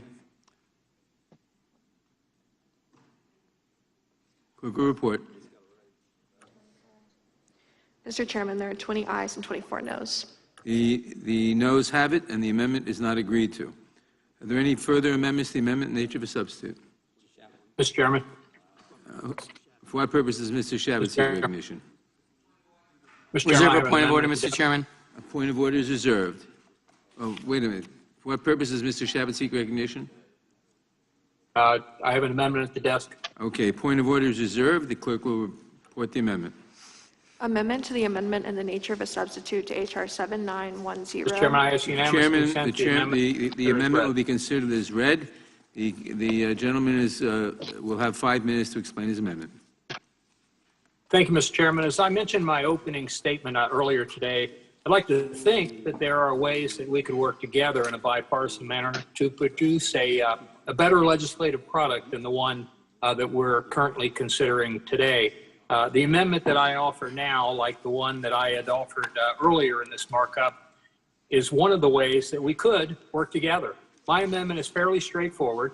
It would amend the Public Safety Officers Benefits Program to make eligible for benefits retired police officers who are killed in public or private security roles. To be eligible, the retired officer must have left police service in good standing, and he or she must be injured or killed while actively protecting a community, a business, a school, a neighborhood, or some other similar entity in a paid security role. I offered a nearly identical amendment 3 weeks ago when we were considering changes to the Public Safety Officers Benefits Program for traumatic stress-related issues. At the time, Mr. Chairman, you may recall that you pledged to work together on the issue going forward, and I agreed to withdraw the amendment at that time. Well, 2 things have changed since then. First, the other legislation moved forward within days and passed the House before we had any chance at all to work to include my proposal. I don't necessarily hold you responsible for that because I know sometimes these things are made at a higher pay grade, but I was a bit miffed about ultimately it didn't happen. But more importantly, we witnessed another high-profile selfless act by a retired police officer trying to protect his community. Just days after the committee considered changes to the bill that I just mentioned, or that program, retired Buffalo police officer Aaron Salter Jr. confronted the shooter in that supermarket where he worked as a security guard. Tragically, Mr. Salter, a 55-year-old African-American former officer, died as a result of that confrontation. But his selfless sacrifice helped to protect his friends and neighbors and many others. He had shown that same dedication to his community as a Buffalo police officer for nearly 30 years before retiring in 2018. While the Buffalo Police Commissioner honored Mr. Salter by posthumously promoting him to lieutenant and awarded him the Medal of Honor, his family will not receive benefits under the Public Safety Officers Benefits Program.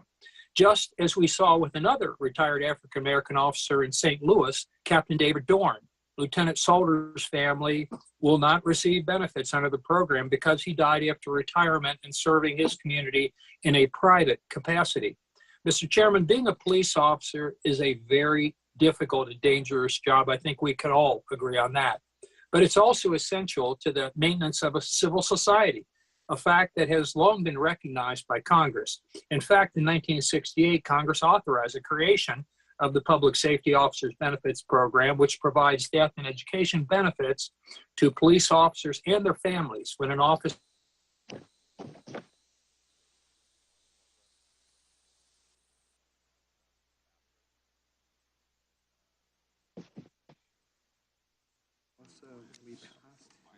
we passed a PSLG benefit during Police Week already. Mr. Chairman, we have no audio. Yes, we know. We know that he's frozen. We're waiting to see if he comes back. Mr. Shabbat, you've lost your audio. work and contribute to society. Can you hear me now? Yes. Well, okay. Oftentimes, retired officers like Lieutenant Salter and Captain Dorn continue to serve their communities in a similar capacity as they had as a police officer. They work as school resource officers, provide security to hospitals, office building, places of employment, small businesses, neighborhoods, apartments, a whole range of places that they provide security. By all accounts, Mr. Salter and Dorn are the types of people we want serving as police officers. And yet, even though they both died serving the communities they loved, neither officer's families currently is entitled to benefits under the Public Safety Officers Benefits Program because they retired from the police force. Mr. Chairman, we have thousands and thousands of examples of police officers who are near retirement or have recently retired. And those officers have been trained with taxpayer dollars, and many want to continue to serve the communities that they love.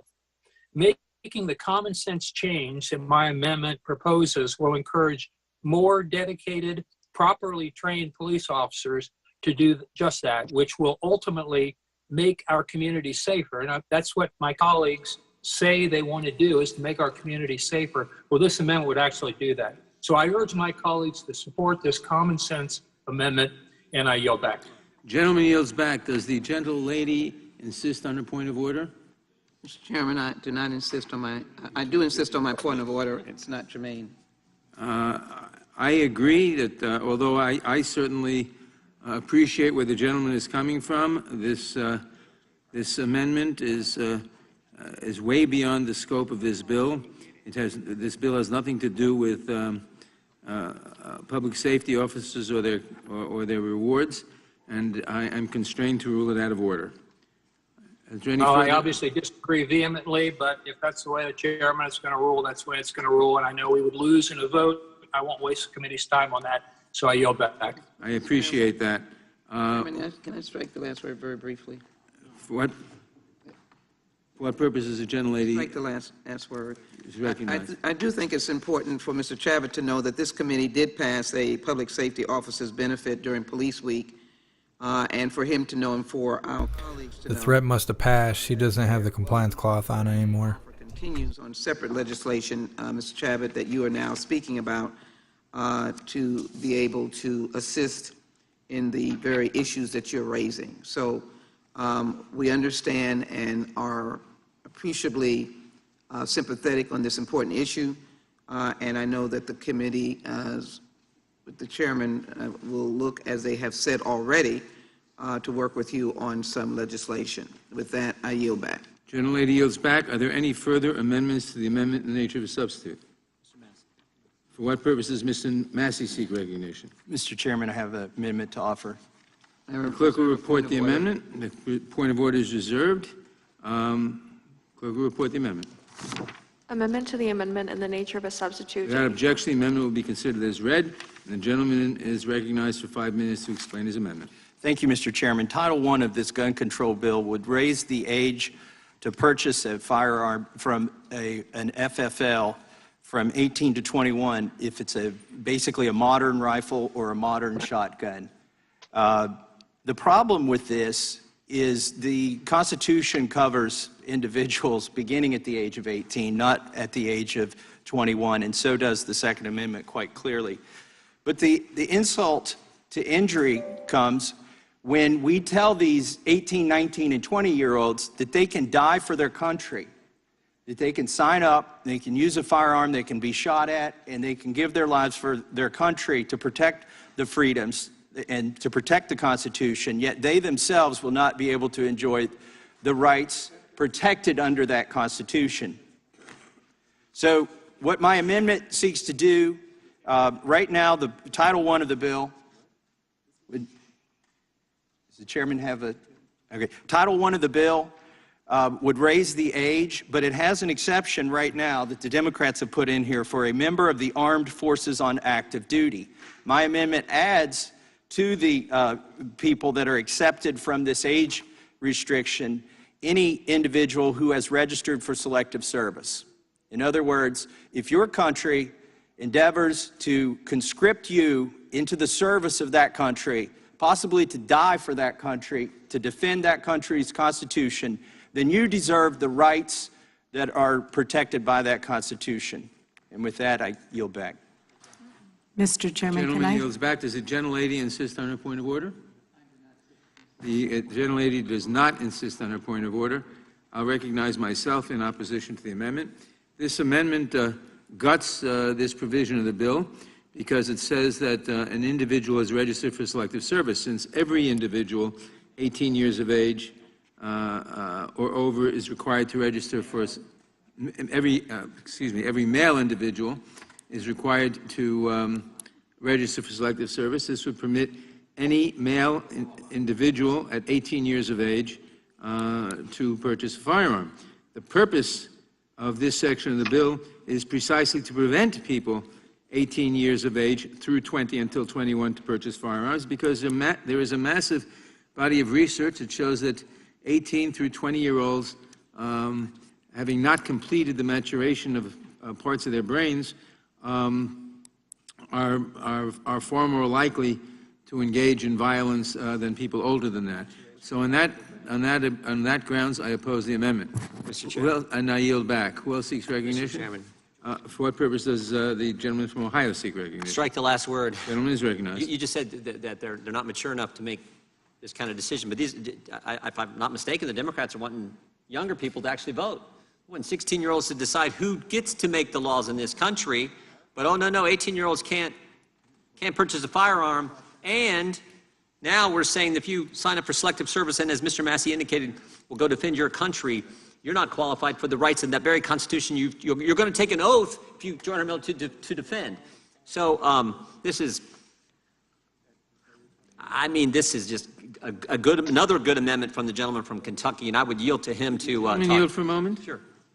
Is the gentleman aware that until you're 21, you can't even go into a bar and buy and get a shot of bourbon? I'm certainly aware of that. Okay. In Kentucky, we would make an exception for that as well. And when I went to college, probably when you went to college, Mr. Chairman, those weren't the rules, but they've since changed. I understand that. I yield to the gentleman from Kentucky. The chairman says that individuals 18 to 20-year-old maturation of use his words, maturation of parts of their brains hasn't occurred. Then why do we allow them to make the decision to go fight for their country, to join the military? Furthermore, are we conscripting people who don't even have mature brains into the service of this country? That's why, I'm sorry, somebody needs to mute. Someone needs to mute the microphone. So that's why I tied this to selective service. And it's also not the case that everybody who is 18 is registered with selective service. Law-abiding individuals who are 18 have registered with the selective service. And it's probably the case, even though I don't know this for sure, it's probably the case that somebody without a father, somebody with mental issues, somebody that hasn't been in school for the last 2 years, who has committed one of these heinous acts, is probably not registered with the selective service. And I yield back to the gentleman from Ohio. For what purpose does the gentlelady from Pennsylvania seek recognition? I move to strike the last word. Gentlelady is recognized. Yeah, I would have to oppose this amendment because, as the chairman noted, it does essentially gut the purpose of raising the age, but only with respect to young men, because only young men are required to register for selective service. Almost all U.S. male citizens who are 18 through 25 are required to register. So it seems a very bizarre carve-out to allow young men who, by definition, have not yet been trained for the armed forces, and only young men, to be allowed to purchase weapons. Now, there's already in this bill an exception for people who have undergone that training and are members of the armed forces. So on those grounds, I would oppose this amendment, and I would yield back. Gentlelady yields back. Who else seeks recognition on the amendment? For what purpose does Mr. Roy seek recognition? I want to speak on the amendment. Gentleman is recognized. I mean, the gentleman from Kentucky is making an important point about what we ask of, in the case of currently men, with respect to registering for selective service. And then here we're saying, for all practical purposes, and the chairman said it, you're mature enough to be drafted. You're mature enough to be forced into service in defense of the country. We can debate selective service separately. They're like severely overthinking all of this on purpose. And to be able to defend yourself. And I think it begs a question about what do we believe adulthood is in this country? and Chairman mentioned 21 for drinking. Well, drinking is a privilege, certainly not a right, but it's a privilege. And so we make determinations about age, an appropriate level of maturity. But here, we say in this country that you've reached the age of maturity for virtually everything at age 18, notwithstanding some of the stuff going on at universities and so forth. The gentleman yield for a quick question. Who was that? I'm sorry. Why is drinking a privilege, not a right? Well, I mean, I know what we set the age in the Constitution, but it's not a natural right to drink whiskey. I know the gentleman from Kentucky might have a coronary when I say that, both from his libertarian sensibilities and being from Kentucky. But it's not a natural right from God per se. What was that? I object. I know you do. I know you would, and I know you would. My point is just simply what we're talking about here in terms of our rights to defend ourselves, and what we're talking about as a country about how we determine what the age of maturity is. This is a very important debate and a very important amendment that the gentleman from Kentucky offers for its raising of the principle and the question. We are blurring the lines of distinction for what we are saying is or is not reaching the age of maturity in this country. Are you or are you not an adult for all practical legal purposes when you're an American citizen? And you're going to be asked to be drafted and go to war. You're going to be able to be tried as an adult. You're able to be held accountable as an adult. You're able to vote and all of these things that get associated with being an adult. And here we're saying, no, you're not. You're not mature enough for that. That's, of course, at the heart of the constitutional questions, which the gentleman from North Carolina has ably raised with respect to both the Ninth Circuit opinion, but put aside the Ninth Circuit opinion, right? What is our opinion of the constitutionality of it, right? Put aside the Supreme Court's precedent, put aside the Ninth Circuit. What is our opinion as members of the United States Congress and the House Judiciary Committee about how you start parsing out rights based on the sensibilities of your vote, as opposed to some amount of consistency and recognition that if you're an adult, that we treat you as such. And I would just add that this entire discussion, and going back to Mr. Massey's First Amendment, which obviously already failed, I didn't jump in on it earlier, but I still find it really astounding that our colleagues on the other side of the aisle can't recognize the very significant flaw in there and seem to still ignore that and language, that and provision, and the extent to which we're setting as a baseline standard that you can't buy a firearm as a gift or for another person, even if you know that person not to be a prohibited individual or know that person not to be, or you don't have any reason to believe they'd be dangerous. You can't. We're setting a sort of baseline standard for that, which is not, that's a pretty significant advancement off of current law and the way we treat straw purchases with respect to, prohibiting them for prohibited persons. But in any event, I think this is an important amendment. I would support the amendment from the gentleman from Kentucky. I yield to the gentleman from Kentucky if he wants to use the rest of my time. Yes, thank you, the gentleman from Texas. What is the morality of conscripting people whose brains aren't fully formed, as the chairman suggested? Would it be moral to conscript a 12-year-old, a 14-year-old? I think we all agree not. But we do agree that when you're 18, 19, and 20, you are an adult and you are covered by the Constitution. And if you can be conscripted, and if you do have the ability to make an informed decision as to whether to join the military and evaluate the risks of doing so, then you should enjoy all of the rights. Gentleman yield. It's not my time to yield, but you should enjoy all of the rights that you are defending by virtue of your service. And my colleague said it's a bizarre carve-out because it only applies to males. They're the only ones who can be conscripted right now, and I would be happy to include females if they would also be subject to selective service, which I'm not in favor of. But So then, gentlemen, Mr. I think instead of telling people to shut up, I'm just going to start telling people they need to yield back. Now, will you yield back? Just shut the face up.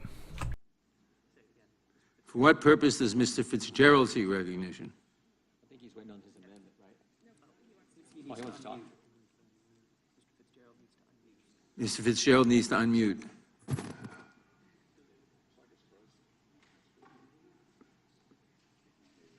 Mr. Fitzgerald, if you want to speak, you must unmute.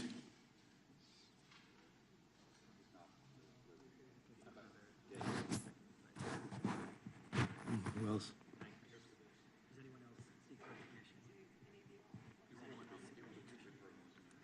If no one else seeks recognition, the question. Mr. What Gates. purpose does Mr. Gates seek recognition? I'll move to strike the last word, if for And Ms. no other Reagan. reason than to alert Mr. Fitzgerald that his mute was never undone. We've But alerted I'm him sure three he'll be. I have a few thoughts on the measure. To Would strike the the last gentleman word. yield for a moment? Yes, sir. Thank you. I just wanted to answer a couple of people. I'm not sure who at this point. We recognize different ages for different purposes. We recognize 18 for the draft. We recognize 16 for driving in some states. We recognize 21 for drinking. So we recognize different ages for different purposes. That's all I wanted to say. Thank you, Mr. Could Chairman. I have a second to engage that? Certainly. I'll yield to the gentleman from Kentucky. Would the chairman join me in co-sponsoring a bill to raise the draft age to 21? No. But the chairman feels that their brains aren't fully formed at 18, 19, and 20.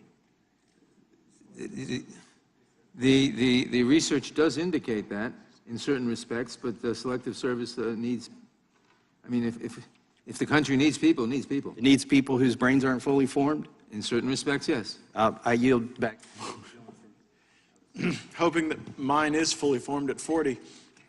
I hope so. Do you, Mr. Gates? I hope so. Yeah, we won't put that to a vote. Wise, very wise. All in favor? I support Mr. Massey's amendment. I think raising the age for gun ownership to 21 of any kind is problematic. And if it didn't offend the Second Amendment, if it didn't offend our recognition of the patriotism of people who sign up for the selective service, and if it didn't offend federalism, I also wouldn't support it because I don't think it would be particularly effective.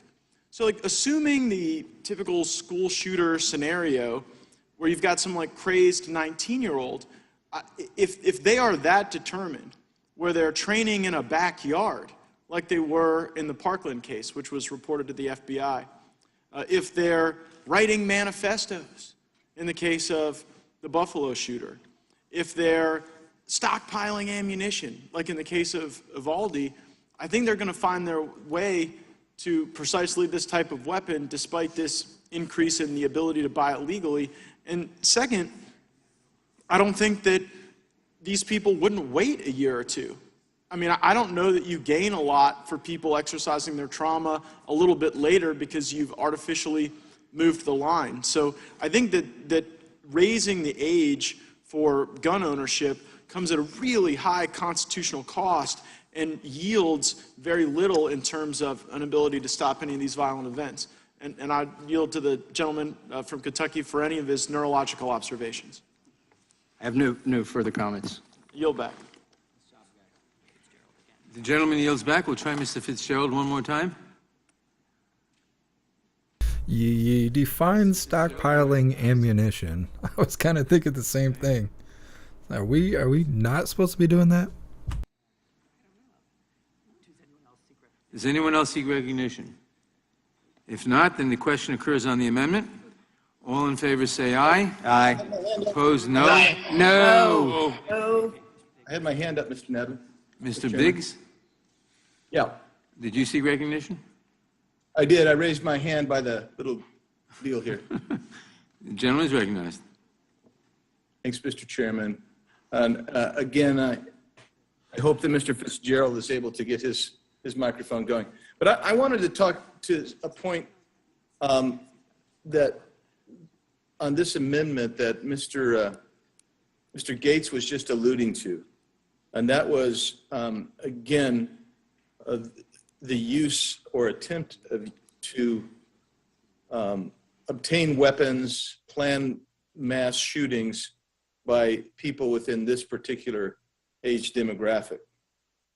So recently, well, actually, it's been a little more than recently, but one thing that we saw about under a GAO study of some time ago was the frequent use or attempted use of young people to use fake IDs to get weapons. And so that this is really not going to do much with that, the underlying bill. But I would say, out of just sheer respect of the young men who have to register for selective service, you would say, if you're going to make yourself available by compulsory means to be drafted in to the service and have your entire life put at jeopardy and in absolute control by the government, which is what happens when you're conscripted, then just pure respect would say, let's go ahead and acknowledge that and allow these people, these young men, to be able to obtain weapons to defend themselves. That seems rational to me. And so with that, Mr. Chairman, I will yield to the gentleman from Wisconsin, Mr. Fitzgerald, if he is there. And with that, he doesn't seem to be still. So I'll yield back. Gentleman yields back. Does anyone else seek recognition? If not, the question occurs on the amendment. All in favor say aye. Aye. Opposed, Aye. no? No. The opinion of the chair, the noes have it. The amendment is not agreed to. Mr. Chairman, I request a recorded vote. Recorded vote is requested. The clerk will call the roll. Mr. Nadler? No. Mr. Nadler votes no. Ms. Lofgren? No. Ms. Lofgren votes no. Ms. Jackson-Lee? Ms. Jackson-Lee votes no. Mr. Cohen? No. Mr. Cohen votes no. Mr. Johnson of Georgia? No. Mr. Johnson of Georgia votes no. Mr. Deutsch? How many more are there? Ms. Bass?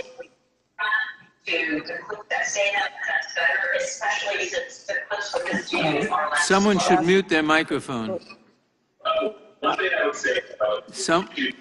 They calling that? Yes. Bass votes no. Ms. Bass votes no. Mr. Jeffries? Jeffries votes no. Mr. Jeffries votes no. Mr. Cicilline? No. Mr. Cicilline votes no. Mr. Swalwell?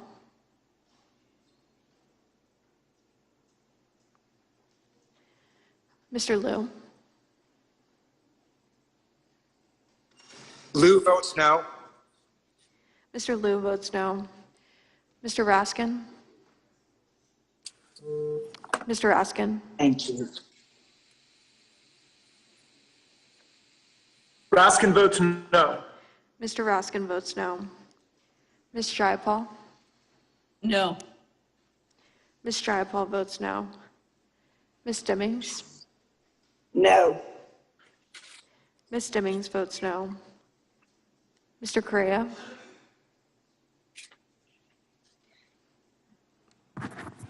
Ms. Scanlon? No. Ms. Scanlon votes no. Ms. Garcia?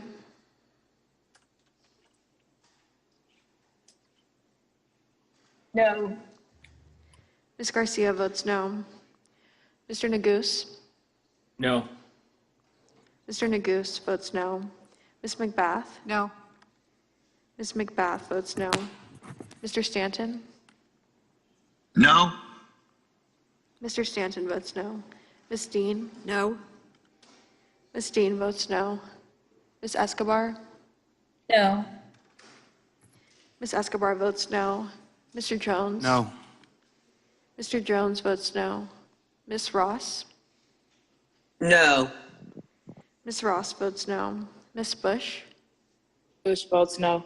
Ms. Bush votes no. Mr. Jordan? Mr. Jordan votes yes. Mr. Shabbat? Aye. Mr. Shabbat votes aye. Mr. Gomert? Aye. Oh, sorry. Aye. Mr. Gomert votes aye. Mr. Issa? Aye. Mr. Issa votes aye. Mr. Buck? Aye. Mr. Buck votes aye. Mr. Gates? Mr. Gates votes aye. Mr. Johnson of Louisiana. Mr. Johnson of Louisiana votes aye. Mr. Biggs. Aye. Mr. Biggs votes aye. Mr. McClintock. Aye. Mr. McClintock votes aye. Mr. Stube. Yes. Mr. Stube votes yes. Mr. Tiffany. Tiffany, aye. Mr. Tiffany votes aye. Mr. Massey. Aye. Mr. Massey votes aye. Mr. Roy.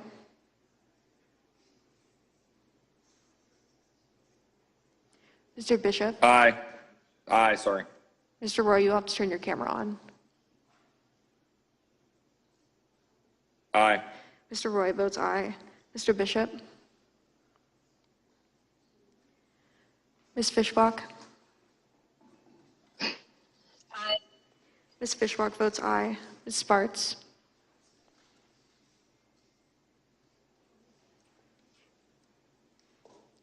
Ms. Sparts. Yeah.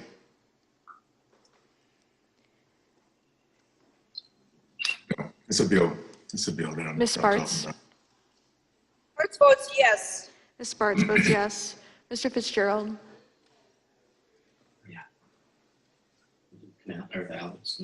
Aye. Mr. Fitzgerald votes aye. Mr. Benz. Benz votes aye. Mr. Benz votes aye. Mr. Owens. Owens, aye. Mr. Owens votes aye.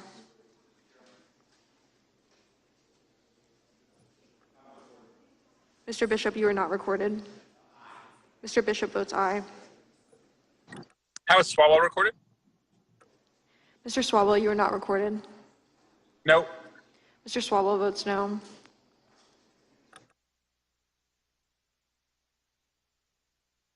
Are there any other members who wish to be recorded who haven't been recorded? The clerk will report. Mr. Chairman,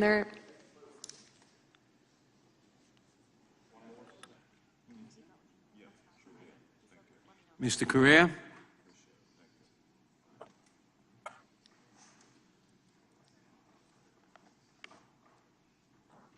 Correa votes no. Mr. Correa, you have to turn your camera on. Correa votes no. Mr. Correa votes no. The clerk will report.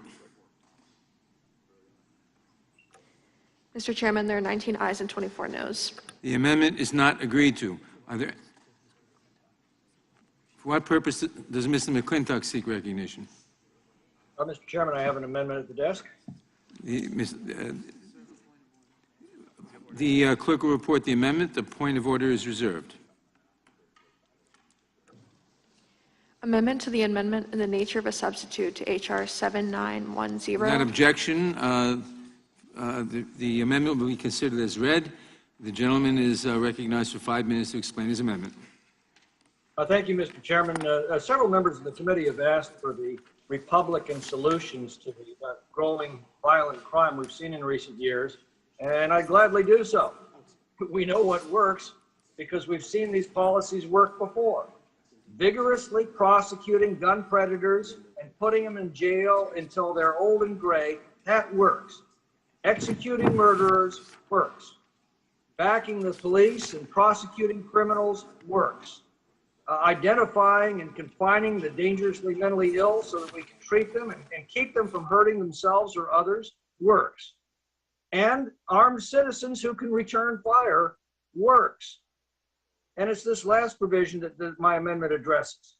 It assures that there's at least one armed guard able to defend our children if a gunman appears on a campus, if they're receiving federal grants for school safety. I've asked repeatedly why we take it for granted that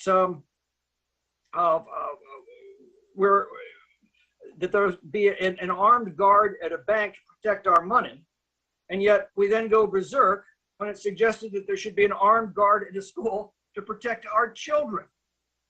And the amendment also says that if the district's receiving federal grants for school safety, they must allow staff with concealed weapons permits that are valid in their state to carry those weapons on school grounds if they wish to do so.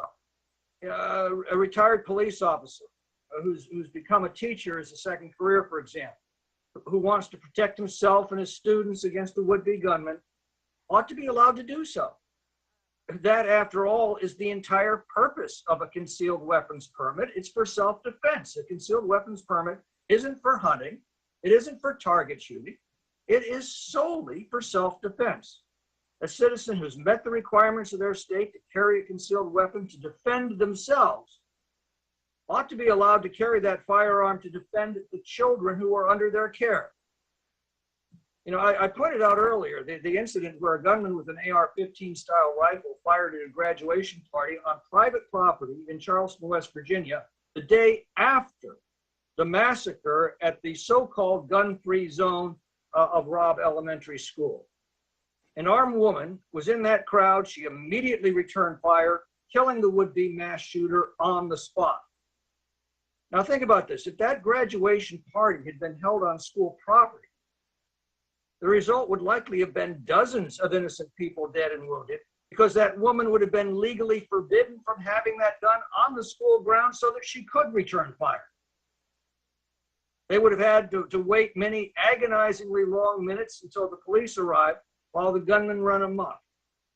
That's what happened at our schools time and again when they've been attacked by gunmen who do not obey those laws. So the question is, are we willing to protect our children in our schools with at least as much force as we protect our money in our banks, or for that matter, the merchandise in our malls? This is something that can be implemented immediately that could well have stopped the massacre at Uvalde, just as it did stop the would-be massacre at Charleston, West Virginia the very next day. This amendment doesn't depend on criminals obeying the law. It doesn't depend on someday, ever so slowly, maybe reducing the availability of the 400 million firearms in the country today. It does not make self-defense harder for honest and decent people. In fact, it makes self-defense easier for honest and decent people, and it makes future attacks on our schools much less likely to succeed and infinitely more dangerous to those who are contemplating such an act. That's the simple issue this amendment addresses. Our children in our schools as worthy of protection as the money in our banks or the merchandise in our shopping malls. That's the question. I yield back.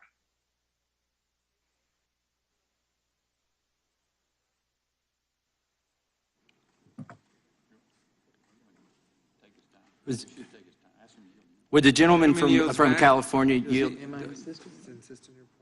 Would the gentleman, yes, the gentleman yielded back. Yeah. Does the gentlelady insist on a point of order? I insist on my point of order.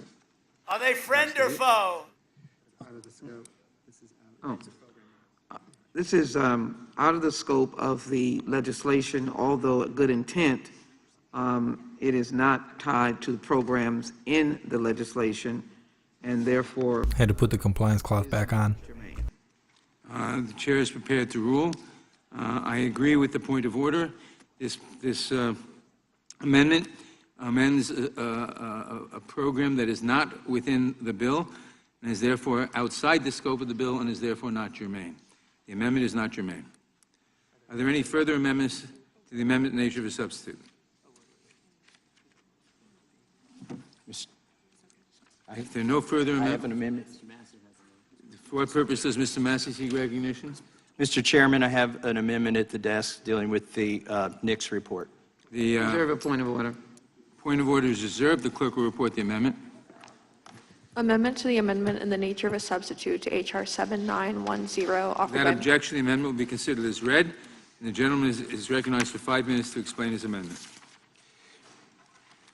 My amendment is simply a reporting amendment. We need to get some information from the DOJ, from the Attorney General on the existing gun laws.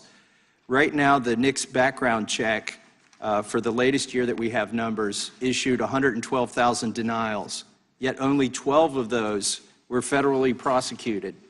So presumably they were rejected. I mean, the presumption is that you're rejected because you were an ineligible person to buy a firearm and you tried to buy a firearm. Why weren't they prosecuted to a greater extent? Why were only 12 out of 112,000 prosecuted? It's because the dirty little secret is most of those are false denials. Now you might say, well, it's better to be overly safe than to let a few through the cracks. The problem is that the current system is riddled with errors. If you have a similar name, phonetically pronounced or spelled to somebody else. Yield? The gentleman yield? Let me finish my amendment, and then I'll happily yield to the chairman. So what happens with the false denials is that within racial and ethnic groups that share similar surnames and first names, you get a higher percentage of false denials.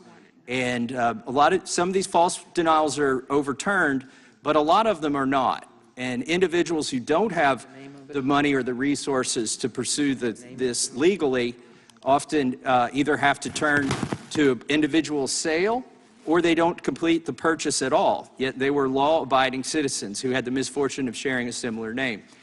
The problem with this, and this is why I want this report, is we're fairly certain that black males are 3 times more likely to be falsely denied during the NICS background check, and that Hispanic males are 2 times more likely to be denied falsely during a NICS background check, because they share within their racial and ethnic groups similar names to people who are incarcerated.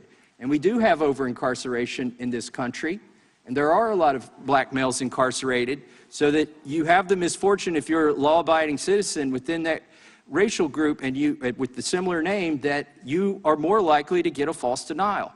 So what my amendment seeks to do is to require a report, and this wouldn't turn over any personally identifiable data. All of this data is collected on the Form 4473. They have the data. They need to give it to us so we can determine if there are racial disparities. And this report would require the Attorney General to tell us how many background checks were determined ineligible, how many people, and report this by race, ethnicity, national origin, sex, gender, age, disability, average annual income, and English language proficiency, if available. And most of those demographic data points are available. And if there's nobody else that wants to speak during my 5 minutes, I'll yield back to, I'll yield to the chairman for his question. Okay, I'll yield back. Gentleman yields back. Does the gentlelady insist on a point of order? Mr. Chairman, I don't insist on my point of order. Gentlelady does not insist on a point of order, and we are prepared to accept this amendment. Well, then I will allow you to accept it, and I will not request a recorded vote. You don't want to question my judgment? You have great judgment on this regard. Thank you. All those in favor say aye. Aye. Opposed, no. In the opinion of the chair, the ayes have it. The amendment is agreed to. Are there any further amendments? For what purpose does Mr. Fitzgerald seek recognition? Thank you, Mr. Chairman. I have an amendment at the desk. The clerk will report the amendment. Point of order. Point of order is reserved. The clerk will report the amendment. Amendment to the amendment in the nature of a substitute to H.R. 7910, offered by Mr. Fitzgerald of Wisconsin. Without objection, the amendment will be considered as read, and the gentleman is recognized for 5 minutes to explain his amendment. Mr. Chairman, in 2018 in the state legislature, we actually were able to develop and move a bipartisan effort in relationship to a special session that had been called by our governor at the time. We worked together to pass a bill, and then an act was put in place, Act 143. It appropriated $100 million in fiscal year 18-19 to award school safety grants throughout the state of Wisconsin. They went to districts and private schools. Independent charter schools were eligible, as well as tribal schools. It required that the schools submit safety plans to improve their physical security to the Attorney General, to DOJ in Wisconsin. The bill was an unbelievably tremendous success in our state. DOJ awarded $94.5 million to 1,325 school safety grant recipients. You know, what we thought we would do after talking to myself and Congressman Tiffany is just kind of repurpose some of the dollars that are already related to the bill and simply see if we couldn't find a way of allowing either states that have already moved forward with something like this. And a lot of these things were initiated as a result of Parkland, the Stoneman Douglas High School. Or if there are states out there that are contemplating making these moves. And you know, if you look at the 8 bills that are before us today that have been pushed into this omnibus bill, and I even question whether or not some of this stuff has been cross-checked, especially on the personal security items included. But if you look at them, none of them really address what just happened in Texas. There are definitely weaknesses when it comes to physical security in a lot of these school buildings. So, you know, what I have is an amendment that I think is crafted in a way it's not heavy-handed. It doesn't just say that the federal government will, in fact, just issue these credits directly. It would be in working with the states to develop a strategy where, you know, and I heard some of the other members today say that, you know, hardening schools is not the answer. But quite honestly, I think, you know, a lot of people say if there's anything we can agree on, it would be to improve the physical security of these buildings. Some of them old, they were built in the 30s and 40s, and this stuff hasn't been addressed. And I mean, we could make this available. I think in a bipartisan fashion, there is support for this type of concept. And at the end of the day, I think that's one thing that we're kind of looking for here. So I would hope that we could add this amendment to this bill, and it might be something that would garner some bipartisan support. And before I yield back, I did want to make a comment about one of the earlier amendments that was offered by Mr. Massey. You know, in 1981, I went to basic training in Fort Jackson, South Carolina. And there were 40 17-year-olds, maybe some 18-year-olds, I don't remember. We were all issued M16s. And we used those on live fire ranges. We were taught to assemble, disassemble, and clean those weapons and take care of them like they were our own. So the idea that a 17-year-old isn't up to, or certainly doesn't have the ability to understand how a firearm works or whether or not they can be responsible or trusted with one, it's happening in our armed services each and every day. A new group of basic trainees make their way through, doesn't matter whether it's the Army, the Air Force, or Marine Corps. So I just put that out there as something that is real and it's happening each and every day. And I hope that the members think about that before they may jump too quickly on some of this legislation that I think is moving hastily and has not necessarily been thought through. So with that, I would yield back. The gentleman yields back. Does the gentlelady insist on a point of order? I do not insist on my point of The order. gentlelady does not insist on a point of order. I recognize myself in opposition to the amendment. The amendment is well-intentioned, clearly. Unfortunately, it would condition participation in the firearm safe storage program, which we want to promote. We want wide participation in the firearm safe storage program for obvious reasons. And this would condition participation in the safe storage program on an unrelated program best addressed in the Ed and Labor Committee. So I would, with all due respect for the good intentions behind this amendment, I think it's ill-advised to condition participation in the firearm safe storage program on any other program, because we want to encourage it, and especially on a program that's best addressed in another committee. I yield back. For what purpose does Mr. Tiffany seek recognition? Move to strike the last word. Gentleman is recognized. Thank you. In spite of what President Biden says that it doesn't help to harden schools, we found out, as Representative Fitzgerald said in his remarks, that it does help in Wisconsin. And I've actually seen it in schools that my kids have attended over the years. I was one of those people that I was really skeptical of putting limitations on how people enter school buildings After all, I remember 40, 50 years ago when I used to go to school and, it was easy in, easy out. But, the world has changed, and we in Wisconsin, we changed in 2018, and we offered these grants. And as Representative Fitzgerald said, they have been successful. The one drawback that I heard from a few school administrators that I called last night, they said, we wish we would have had it sooner because we had already acted. But many schools had not acted yet, and they were able to take advantage of it. In fact, I think there was over 1,000 schools in Wisconsin that took advantage of this to, in many cases, harden their schools and make them safer. So it was a successful program. And in talking to one of my former colleagues in the legislature last night, they said they're considering additional measures. And I think that gets to the other point in regards to putting this hearing out in such a rushed manner. We should be taking a look at what is the responsibility of the states also.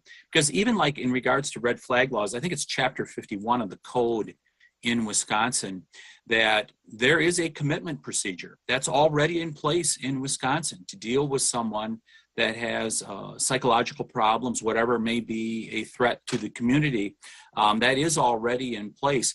And I think as we're seeing, including with your comments, Mr. Chairman, about just a minute ago saying, well, this is well-intentioned and there may be a place for this. We've been hearing about this on amendment after amendment here today.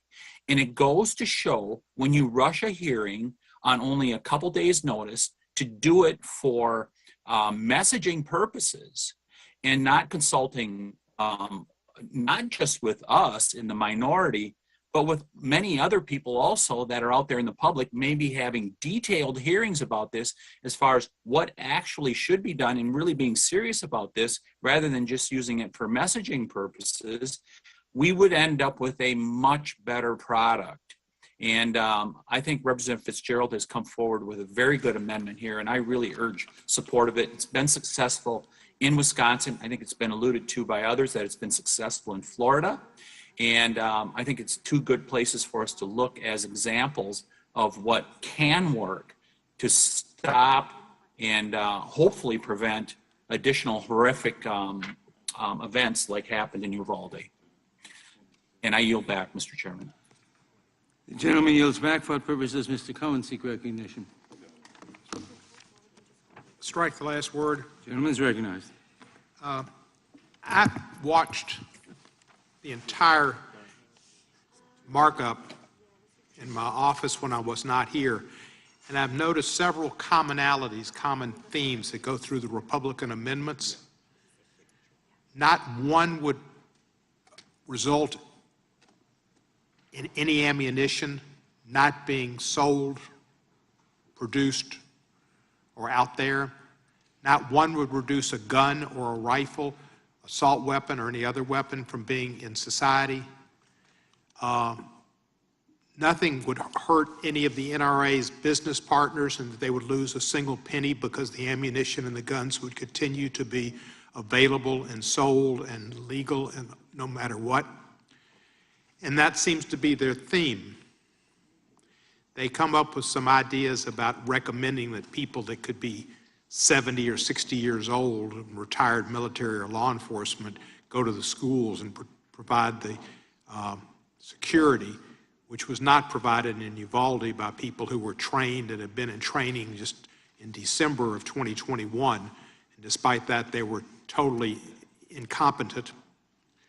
And some of them have said that we have rushed into this. We didn't rush into background hearings. We had 2 background check bills that passed this Congress, supported by 90% of the public. They were not rushed. They had nary a Republican vote. So regardless if we give the Republicans long time to think about bills and lots of notice, or very little notice, they vote the same way. They vote no. There is nothing we can do to bring them along, except maybe 1 or 2 of the folks who had the guts and the courage and the honesty to vote to impeach Donald Trump, or to impanel a January 6th commission to look into the worst and most concerning act ever done against this country, an insurrection to overthrow the government and disturb the rightful election of the President of the United States. Other than the people who had the guts to do that, we don't have a hope for a vote. I yield back the balance of my time. This shit can only happen to me. Gentleman yields back. For what purpose does Mr. Owen seek recognition? Second. I must be right. Thank you, Mr. Chairman. As my colleagues have expressed today, there are no words to describe the horrific tragedy that occurred at Rob's elementary school. I'm a father and a grandfather. Every life is a gift. I know this from my experience of raising a beautiful family. I have my entire life as a parent leaned on my Second Amendment rights to protect them. This markup is a hasty, unserious, and not designed to find true bipartisan solutions. We need to look at real solutions that actually improve the safety of the classrooms. This package is completely political and misses the mark of true progress. It is a disgrace that to those who we have lost and their grieving families. As we work across the aisle to champion evidence-based solution, it is very important that the victims and their grieving families are front and center in every conversation we have, not the politicians or the political talking points. Tomorrow, I'm introducing a bill to use the unused COVID funding from the American Rescue Plan to improve classroom safety and to harden schools through evidence-based security measures. I welcome my colleagues from across the aisle to support this common sense solution to protect our children. My bill will clarify that school districts can immediately amend their plans under the American Rescue Plan and to use those funds to address without delay their safety, the school safety needs. It will require the states immediately approve any amendments that allow schools to begin this process without delay. The Luke and the Alex School Safety Act that is now in the House, shepherded with the bipartisan support of Representative George and Bellard, directs the Department of Homeland Security to establish a federal clearinghouse on school safety best practices. This will be done in coordination with the Department of Education, Justice, Health and Human Services. This clearinghouse will be the primary federal resource on best practices for schools, parents, law enforcement, and local officials. This bill does not require any additional funding. This bill was actually named after two of the Parkland, Florida shooting victims. How was this common sense bipartisan bill addressed by Democratic leadership, whose priority over the decades have been to progressively restrict law-abiding citizens from their Second Amendment rights? Remember, this is a simple clearinghouse database of state-by-state best practices. A day after the Uvalde tragedy, Democrat Senator Majority Leader Schumer ignored it. By design, he did not bring it to the floor. Let me make sure parents across the country understand how unserious the Democratic leadership is on this topic of securing the safety of our children in school settings. We have a president who states he does not believe in proposals that's going to harden our children's schools. We have a Senate Majority Leader who refused to allow for a federal database of best practices to be used nationally by schools, parents, law enforcement, and local officials.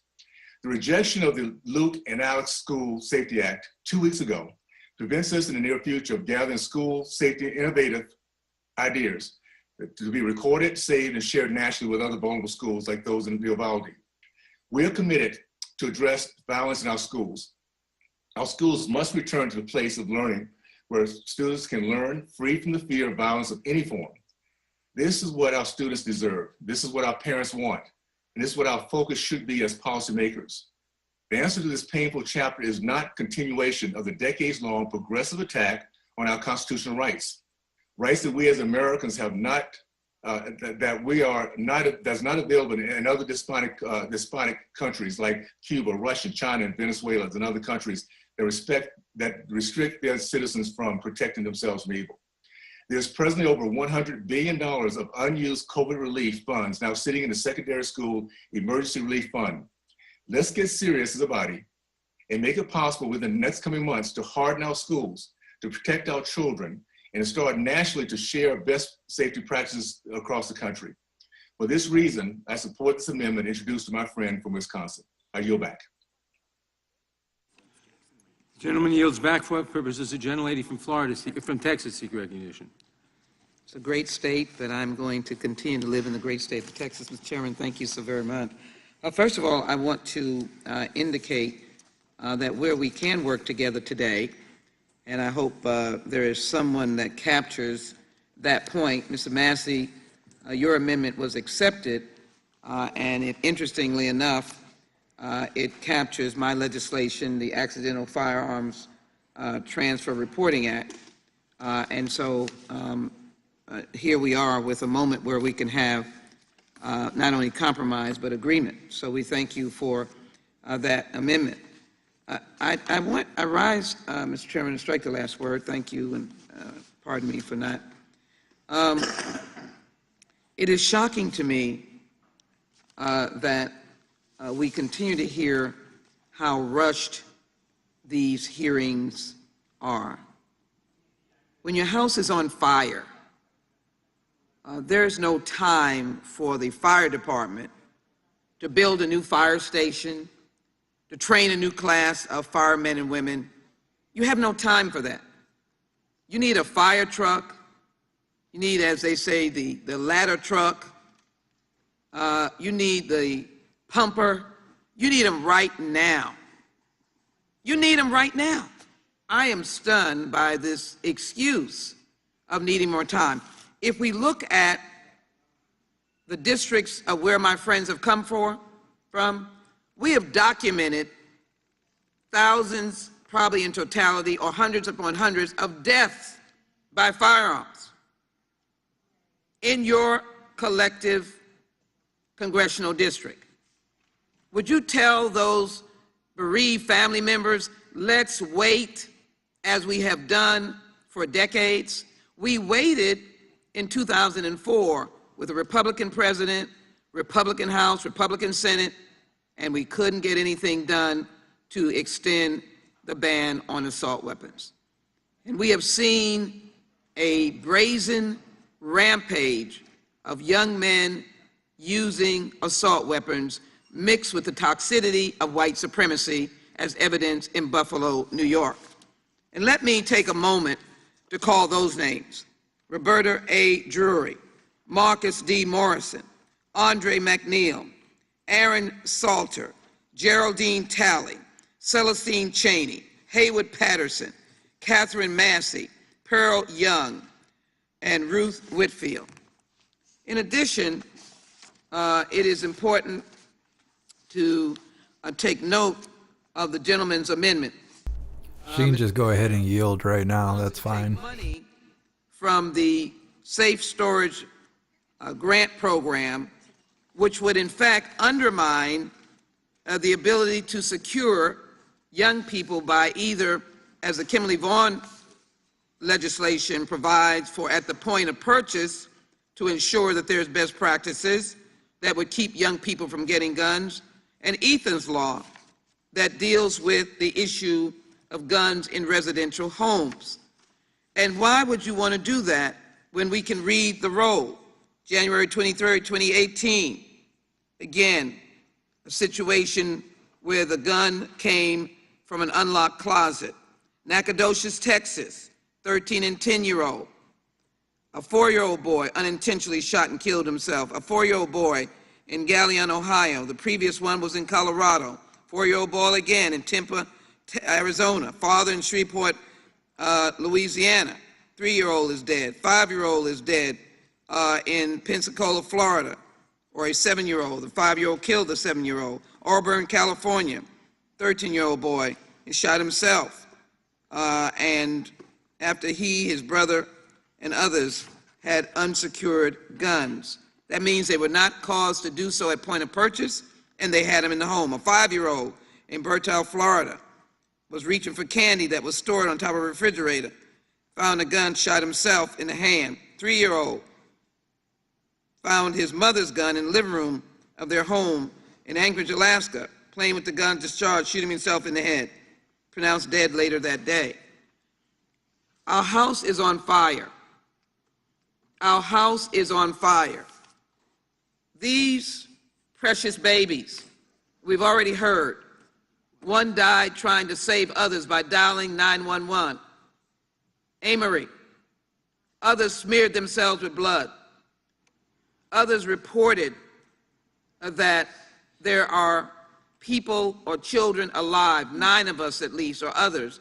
We're in a crisis, our house is on fire, and I believe that this amendment can be better suited in working together with other committees and those of us who are interested in this issue. I yield back. Gentleman yields back. Mr. Gohmert? For what purpose does Mr. Gohmert seek recognition? Move to strike the last word. Gentleman is recognized. Thank you, Mr. Chairman. We have heard that, 90% support certain things that are included. I can't help but wonder anytime I hear those kind of numbers of support, just exactly what people were asked. For example, on red flag laws, most people don't understand what red flag laws are. But if you explain to them that that would include things like we saw during the Obama-Biden administration when the VA was instructed to inquire of veterans who pays their bills, and if the response is a spouse or someone else, like in my case, I'm married to someone with an MBA in accounting, she pays most of the bills. If I say, well, my wife pays most of the bills, I pay some, then that during the Obama-Biden administration was adequate to note in the records and become a red flag that would prevent me from being able to buy a gun, because the presumption of that red flag order was that if you're not paying your own bills, you're not mentally competent enough to have a gun. And so when people started finding out that was going on, they got rather upset. And I'm sure that included people that if you had asked would said, yeah, I'm okay with red flag laws. I think it's a good idea. High time we do that, until they had bureaucrats determine whether or not they were entitled to a Second Amendment right. It's real important when we start using percentages of support that we make sure that people knew what they were doing, knew what they were saying. I think this is a good amendment, well-reasoned, well thought out. And I understand we just had a shooting, but I go back to the founders who did something that no one else had ever done in the founding of a country. When they included the language like all men were created equal, generically speaking, and the original Declaration of Independence included, I think the longest grievance was how bad slavery was. You don't have founding documents in any other country where the founders admitted that things were not as they should be, and that something that was part of the country at its founding, like slavery, was wrong and bad and harmful to the country. These people were admitting in what they signed that there were problems. Now, there were people that defeated that or had that provision struck, but to say all were equal in that document, this is an incredible country. So when Thomas Jefferson, who put that grievance in there and put in the part about people being equal, knowing that at that time they were not, it was aspirational and admittance that something wasn't right. That's a pretty profound country, and that's what we have. But it has become so political that, you know, now we're being urged to pass constitutionally questionable, if not outright unconstitutional provisions, because we're in a hurry that we got to do something. And I know there are a lot of politicians that feel that way. Rahm Emanuel's famous line We shouldn't let a good crisis go to waste, or saying that about Democrats. It's still holding true. We're having a crisis, but especially now, when there's been a crisis, when we've had tragedy, it's even more important that we use God's name, those of us that believe in the power of prayer, to ask for guidance instead of trying to shove guidance from Mount Olympus in DC down the throats of people that don't know what's coming. And with that, I yield back. Gentleman yields back. For what purpose does Mr. Biggs seek recognition? Move to strike the last word. Gentleman is recognized. Thank you, Mr. Chairman. What I want to start with is a recent Trafalgar poll shows that the vast majority of Americans support having armed guards or protection at schools. And that gets at what Mr. McClintock's amendment earlier was speaking to.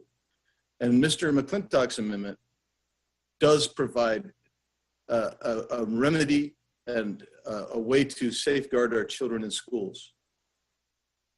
Mr. Owen's amendment does the same.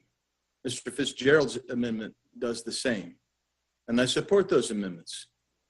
But I refuse to mislead my family, our children, and our community that the provisions of this bill will solve the gun safety issue that we're having with our schools.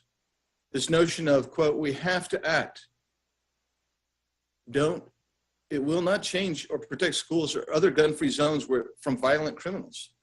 This bill, you take the bill that would make felons out of Americans under age 21 who own AR-15s and hundreds of similar firearms. You've got the bill that would make felons out of Americans who own firearms and have kids in their homes unless those guns are locked up. You have the bill that would make felons out of Americans who buy any magazine that holds more than 10 rounds of ammunition. You have a bill in here that would make felons out of Americans who buy a gun for someone with the intent of selling or giving it to someone else, which is already illegal. And you didn't like the domestic violence victim protection amendment of Thomas Massey, which seemed to me so necessary. You have a bill that mimics the storage requirements found in a previous bill on federal and tribal properties.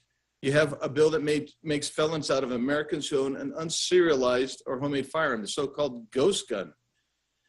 You have a bill in here that makes felons out of Americans who own an unregistered bump stock. The left is scared that a court will vacate the president's order on this and wants to put this tyranny into law. Well, that's just part of it. This bill doesn't get to solving the problem. It would not have stopped Uvalde. It wouldn't have protected the folks in Tulsa, and it wouldn't have solved the Buffalo shooting. In fact, you'd be hard pressed to find any of these mass shootings that would be resolved and defended against these demons with guns by using any of the laws that comprise this bill. When the law-abiding with weapons are confronted, the Department of Justice has indicated they stop crime, violent crime, and save lives in 1.5 million instances a year by using their own guns. Democrats today and this administration have indicated clearly that they desire to take away guns of law-abiding citizens. In short, they desire to nullify or repeal the Second Amendment through statutory means. Democrats have intimated that Republicans are engaged in murderous collusion with mass shooters today for not supporting their proposed ineffective legislation, when Republicans across this nation have strongly suggested that we could provide safety to our children by hardening school facilities as well as having armed guards at the schools. And that, the Trafalgar poll shows, almost 50% of Democrats, 48.5% of Democrats, and a supermajority of Republicans support this avenue. These amendments that have been offered that you are rejecting are ways to actually get at protecting our children. And it's a crying shame that you flush these out because you think they're unworthy. You deem them unworthy. These are sincere ideas. They're real ideas. They're ideas that work. And Mr. Chairman, to that end, I would urge everyone to support this amendment. And with that, I'll yield back. For what purpose, the gentleman from Mr. Mr. Cicilline from Rhode Island Rise. I move to strike the last word. Gentleman is recognized for 5 minutes. I just want to respond, Madam Chair, to the claim that nothing in this bill would change any of these mass shootings. This is the probably 15th time our colleagues on the other side of the aisle have said that. It's not only deeply offensive, it's completely inaccurate. So I'm going to just, for the record, one more time, give some examples of why certain provisions that we will pass hopefully soon in this legislation would actually have prevented some of the killing that has occurred in this country. First, there's a report here, large capacity ammunition magazines. It actually has 14 pages with 7 entries on each page. So over 80 incidents involving large capacity ammunitions and the death resulting in a series of shootings. That would no longer be available to killers if this legislation passes. Raising the age, another provision in this legislation. Again, Uvalde, Texas, the shooter would not have been able to buy a gun. The killer, 22 people were killed, 17 people were injured.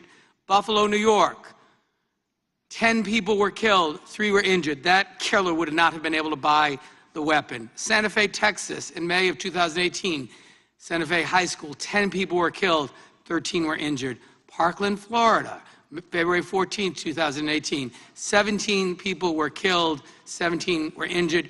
In Newtown, Connecticut, at Sandy Hook Elementary School, 27 people were killed, including the shooter. And at Columbine, in April of 1999, 15 people were killed, including 24 injured. So those would not have been able to happen if those killers couldn't get the gun because they weren't old enough yet. Ghost guns, which are also addressed in this legislation, resulted in, these are just examples, in Santa Clara, California, at the Saugus High School, killed 3 people and 3 were injured with a ghost gun. Rancho Tehama, California, 18 people were injured. Santa Monica, California, 6 people were killed and 4 people were injured.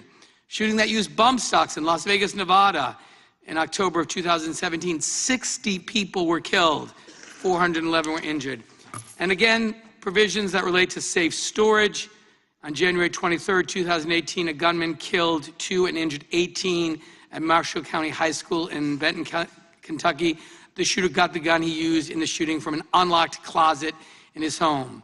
And this has a list of 15 other examples of killings that resulted from a weapon not being properly stored. So stop saying nothing in this legislation would change anything. That is a lie. That is not true. It will save lives. If you don't think that's worth doing, say that. Have the courage to say, none of that matters. You think it's important that there should be as many guns available to as many Americans as possible. You want no restrictions. Be honest about it. But to say there's nothing in this legislation that will save the lives of children and Americans all across this country is dead wrong, and we have examples of it. You haven't refuted any of it. So stop saying nothing will change. No, this won't prevent any killings. That's a lie. Please stop doing it. I yield back, Mr. Chairman. The gentleman yields back. The question occurs on the amendment. All in favor say aye. Opposed, no? No. The opinion of the chair, the noes have it. The amendment is not agreed to. For what purpose does Mr. Massey seek recognition? Mr. Chairman, I have an amendment at your desk. Reserving. Right of the amendment is, the clerk will report the amendment. Point of order is reserved.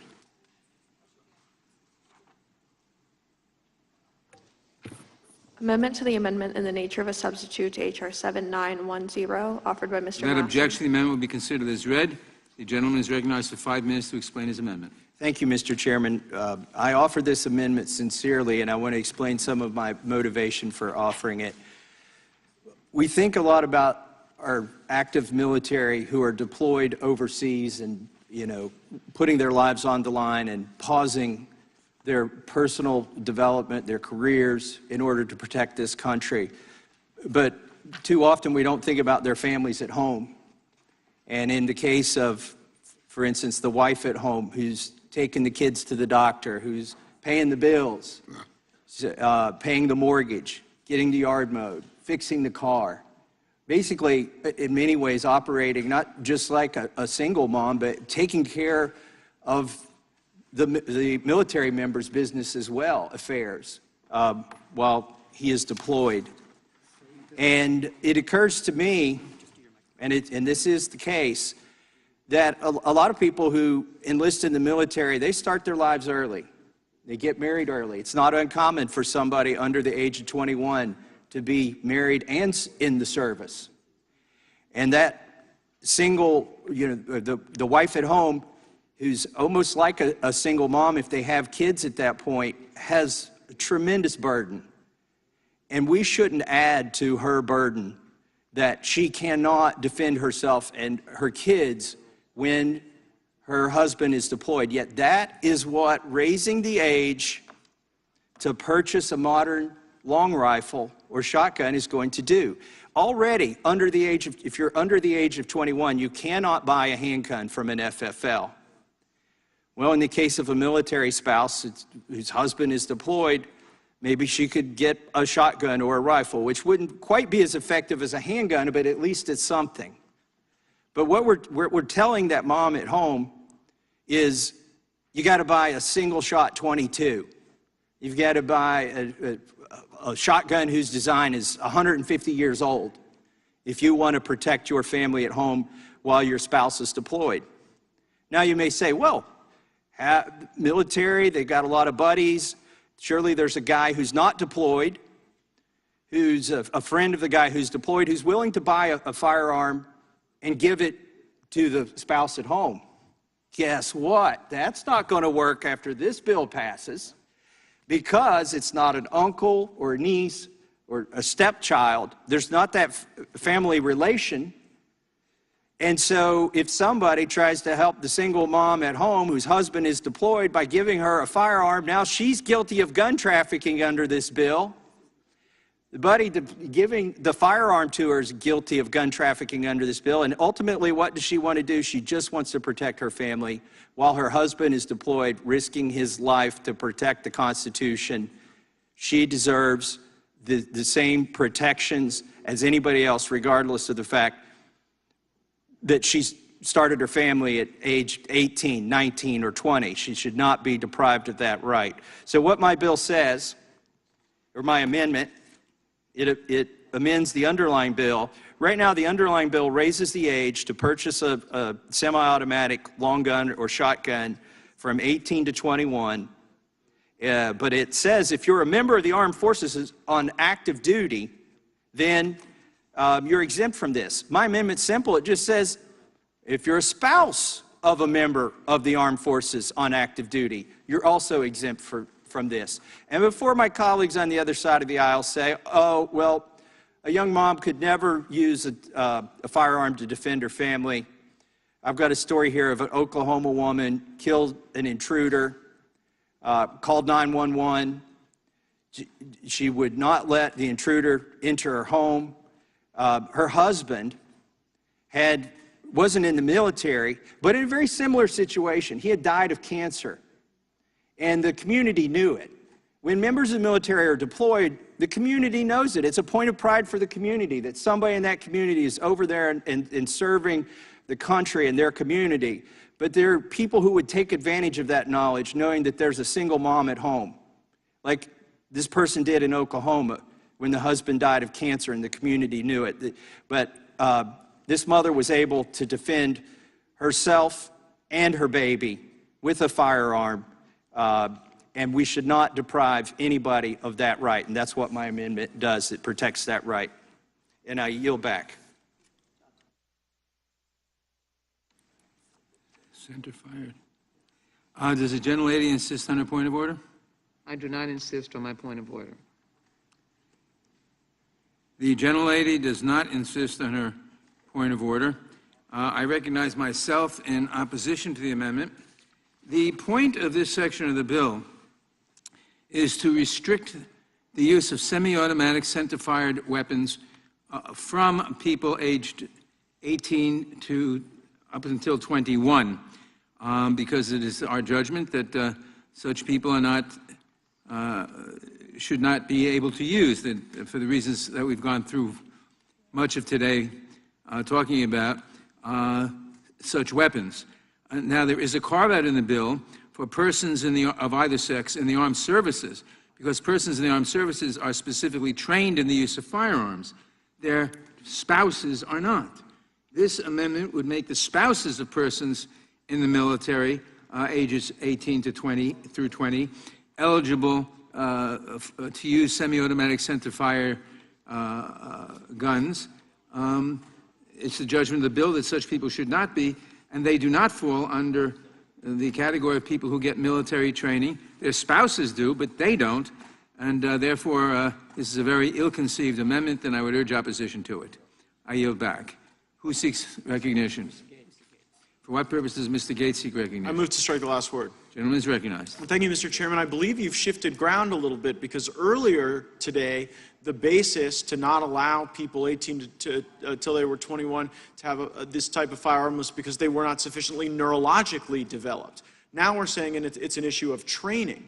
And so that's... Gentleman yield? Well, there's a few other points I want to make. There's a few other points I want to make, and I'm sure I'll have time for us to be able to engage on that question.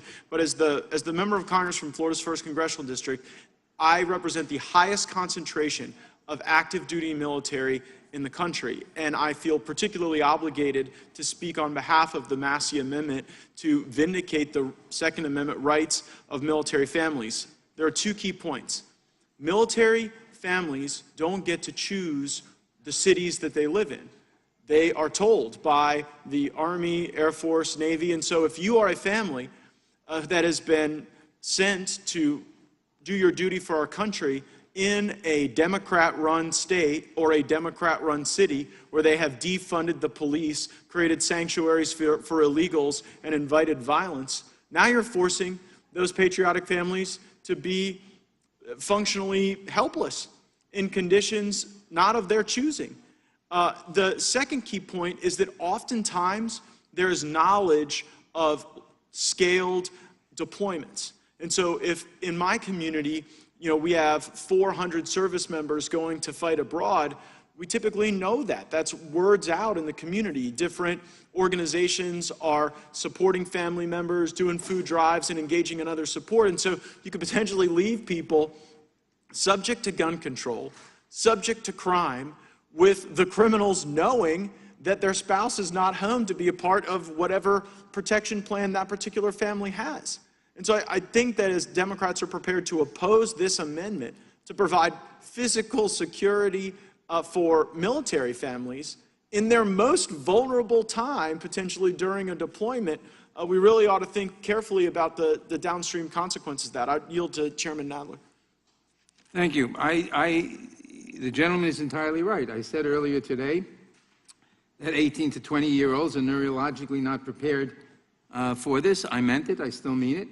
Of course, that's overcome for someone in the armed services who receives intensive military training. How do you know that? Like, what are you? How much training does someone need to overcome their neurological deficiencies at age 18? The amount that the military services gives them is sufficient, but it is not the case for the spouses of such people unless they too are in the military and get the same training. I'm sure the chairman takes my point that the spouses have an obligation to protect at times their home, their homestead, their children, while someone is deployed. I'll gladly yield to the gentleman. I think we all are concerned, as you are concerned, and you well know that this person could get a rifle or a shotgun and be trained on that.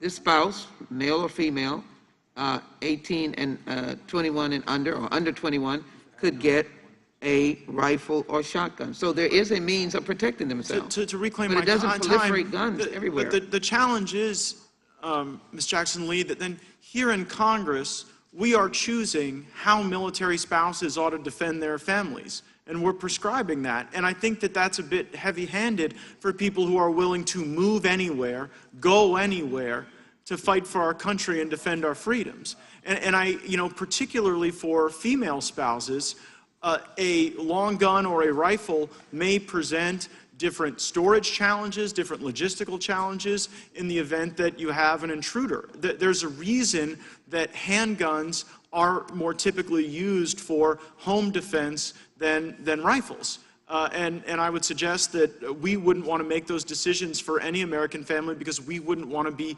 held responsible for something that would go tragically wrong. I yield to the gentleman from Kentucky. And the amendment allows them to have a firearm as long as it's only sufficient for hunting a rabbit or a squirrel. I mean, the types of firearms that the spouse would be allowed to have, their bill limits it to that. The amendment opens it back up to the types of firearms that are suitable for defense of family and property. Yet, without the amendment, they are going to be limited to firearms that are designed to hunt squirrels and rabbits. And I don't mean to be overly critical, but this debate highlights the fact that I think we have a lot of people on this committee who are not very familiar with firearms, trying to make broad-based national decisions about firearms that could really be harmful to a lot of American families, especially military families. And I yield back. For what purpose does Mr. Roy seek recognition? To speak on the amendment. The gentleman is recognized. Thank you, Chair. The gentleman from Kentucky is absolutely right. Much like the debate that we were having earlier with respect to having exceptions. Obviously, I've got strong concerns, as already discussed, about the age in the first place. And the gentleman from Kentucky was appropriately raising that with respect to draft considerations. The chairman is positing multiple, I think, theories as to why we should not permit individuals aged 18 to shy of 21 to, possess a semi-automatic weapon. I would note that when I turned 18, that my high school graduation gift was a semi-automatic .45. I still have that weapon today. I was somehow managed to get through my years of 18, 19, and 20, neurologically impaired as I might have been, to get through legally and without harming anyone. The point here is obviously, I think most of my colleagues on my side of the aisle, certainly the gentleman from Kentucky, I know myself, we oppose the age restriction on constitutional grounds. The fact that we believe, irrespective of what the Ninth Circuit says, is unconstitutional. You're an adult. You're afforded the rights under the Constitution.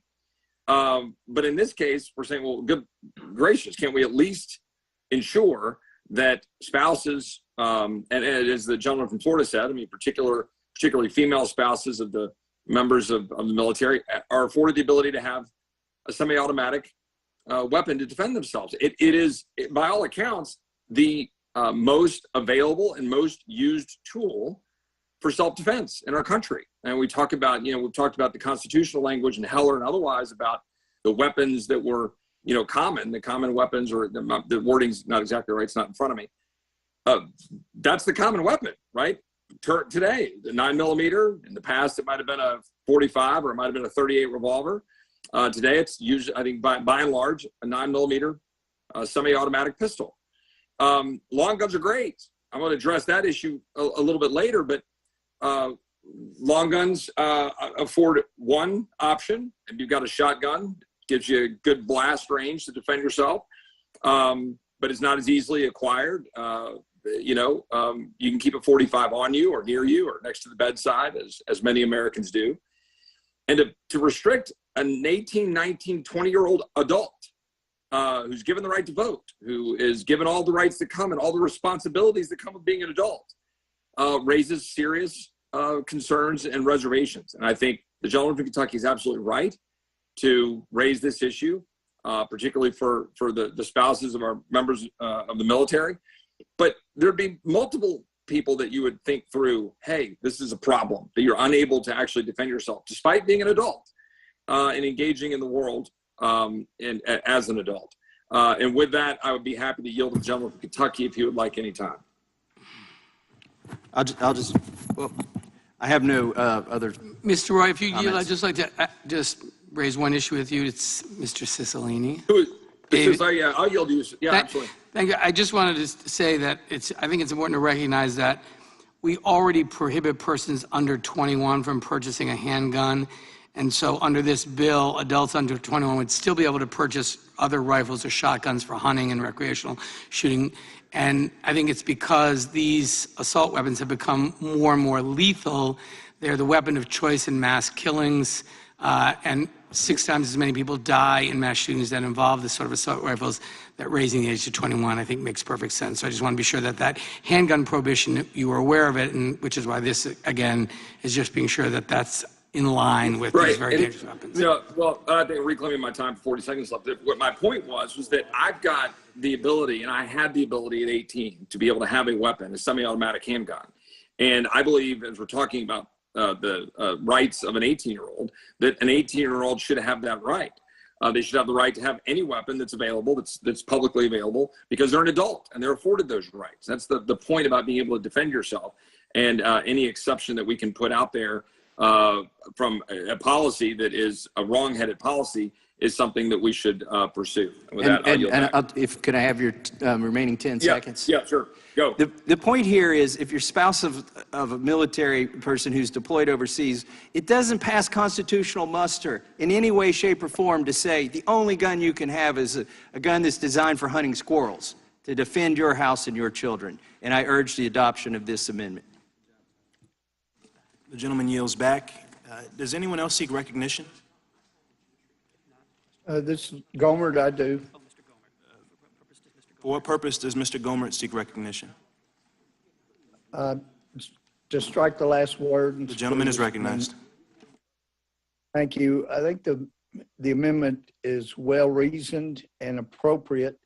As someone who owed the Army 4 years from a scholarship at Texas A&M, who was trained, I know different places, but when I was at Fort Riley, it was a standing order. You could not wear your uniform off post because of the violence that was inflicted on service members.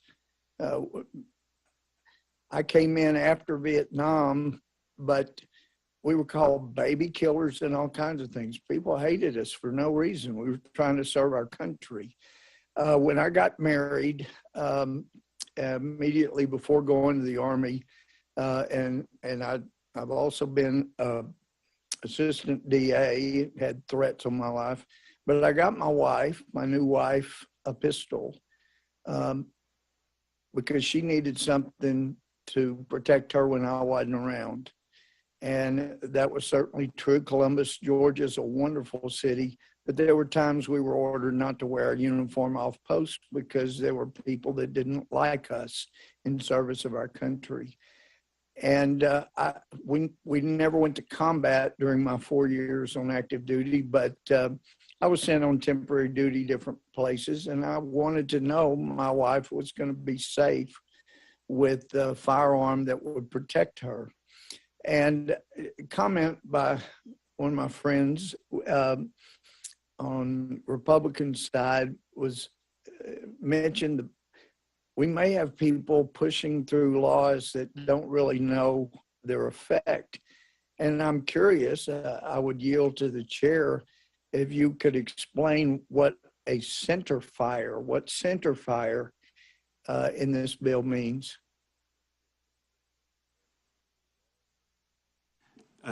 The gentleman is asking a question of the chair. Yes, if you're willing to answer or able. It's an interesting concept, center fire. It's mentioned in the bill. My understanding is it means not rem fire as opposed to center fire with the primer.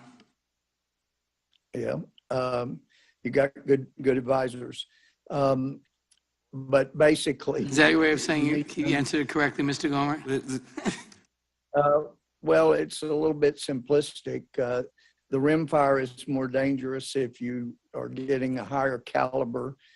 Center fire is safer for the one using it.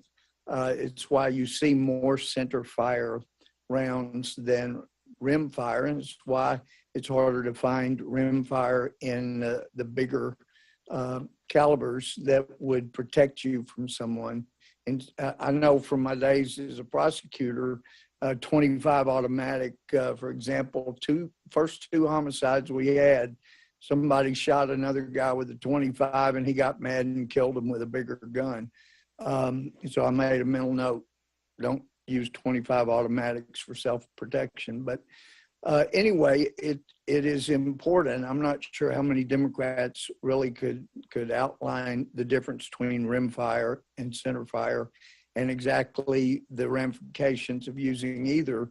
But coming back to the amendment, we have had problems for our Army, for our military recruiting since October of last year. And really people began hesitant that I was hearing around in Texas saying, wow, the president just left these guys to die in Afghanistan. Oh my gosh, he trusted the enemy to protect them. And so people have been more reluctant, but recruiting started being a problem beginning last October. And if you're going to have to tell people if this becomes law, you're going to defend the country, but we're not going to allow we're not going to allow your spouse to have adequate protection while you're away, be it a man or woman. And by the way, we think if you're between 18 and not reached 21, we think you're mentally infirm. You're not to an age. Whereas in Texas, if you're 17, we try you as an adult. And that's just the way it is. So I think it's a good amendment, and I would encourage people to vote for it. The gentleman's time has expired. For what purpose does Mr. Raskin seek recognition?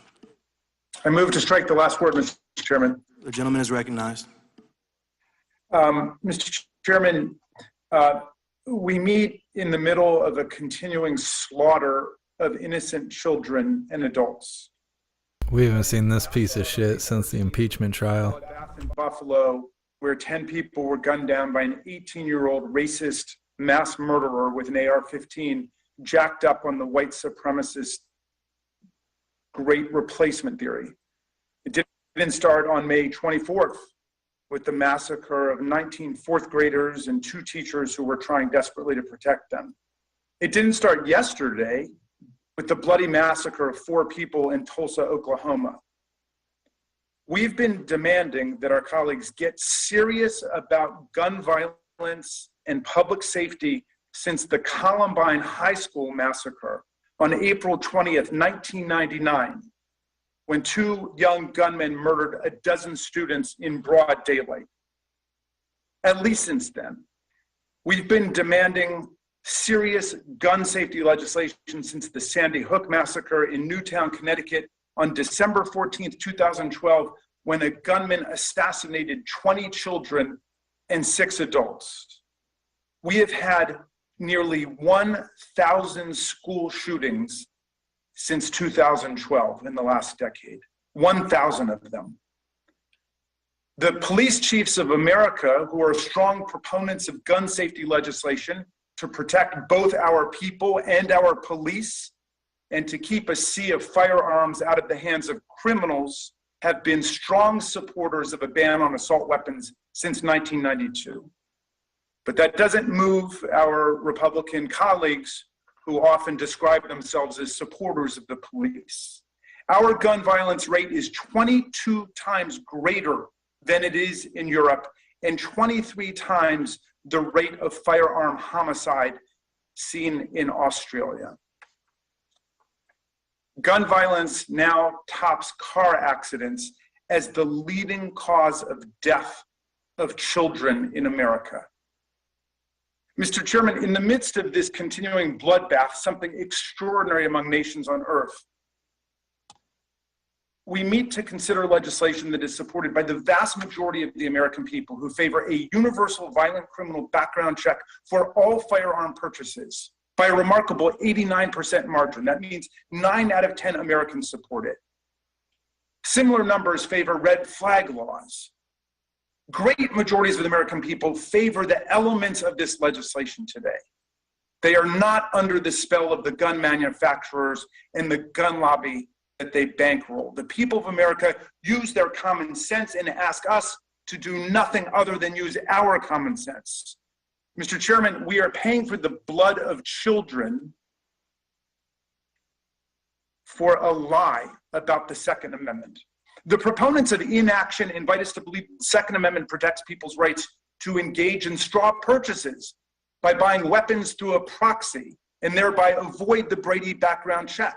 They invite us to believe that the Second Amendment prohibits a ban on high-capacity magazines, the kind that have been used to engage in indiscriminate mass murders, in massacres in Uvalde or Buffalo. No matter what we suggest to end the slaughter in our schools, our movie theaters, our churches, our synagogues, our streets, they claim the Second Amendment forbids it. But this is a blatant misreading and misrepresentation of the Second Amendment. In DC versus Heller, the Supreme Court said the Second Amendment does not create an absolute and unlimited right to gun ownership, but rather a right to have a handgun in your home for purposes of self-defense and a right to long guns for purposes of hunting and recreation. But the Second Amendment right itself is subject to reasonable regulation in the interests of public safety and public security. And that doctrine is enunciated by the most pro-gun justices on the court, like Justice Scalia, is completely consistent with the common sense of the vast majority of the American people. The Constitution and common sense are on the same side here. And the same people willing to overthrow 50 years of Supreme Court precedent on the constitutional right to privacy in order to advance what they call a pro-life agenda that most Americans reject, will not even accept what the Supreme Court has actually said about the Constitution and reasonable gun safety regulation in order to promote a pro-life agenda that the vast majority of American people support. Those who are willing to rip up the constitutional precedent to promote a pro-life agenda should embrace constitutional precedent that allows us to promote a pro-life agenda that the vast majority of the American people endorse. I yield back to you. The gentleman yields. Rat sack. Anyone else seek recognition? If not, the question occurs on the amendment. All those in favor say aye. Aye. All opposed? No. No. Aye. In the opinion of the chair, Mr. Chairman, noes have it. Mr. Chairman, I request a recorded vote. Recorded vote has been requested. The clerk will call the roll. Mr. Nadler. Ms. Lofgren. No. Ms. Lofgren votes no. Ms. Jackson-Lee.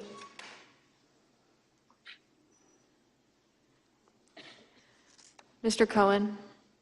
No. Mr. Cohen votes no. Mr. Johnson of Georgia. No.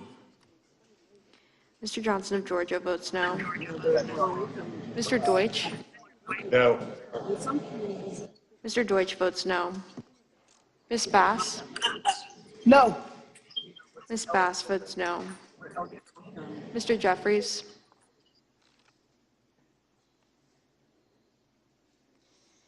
Mr. Cicilline. Mr. Cicilline votes no. Mr. Swalwell. No. Mr. Swalwell votes no. Mr. Liu. No. Mr. Liu votes no. Mr. Raskin. No. Mr. Raskin votes no. Ms. Jayapal. No. Ms. Jayapal votes no. Ms. Stimmings. No. Ms. Stimmings votes no. Mr. Correa.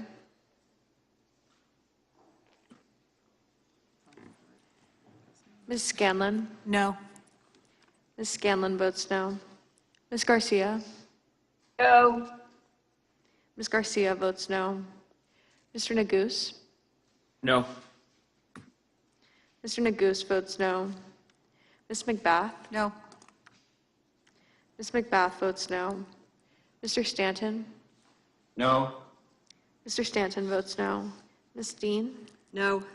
Ms. Dean votes no. Ms. Escobar. No. Ms. Escobar votes no. Mr. Jones. No. Mr. Jones votes no. Ms. Ross. No. Ms. Ross votes no. Ms. Bush. Mr. Jordan? Mr. Jordan votes yes. Mr. Shabbat?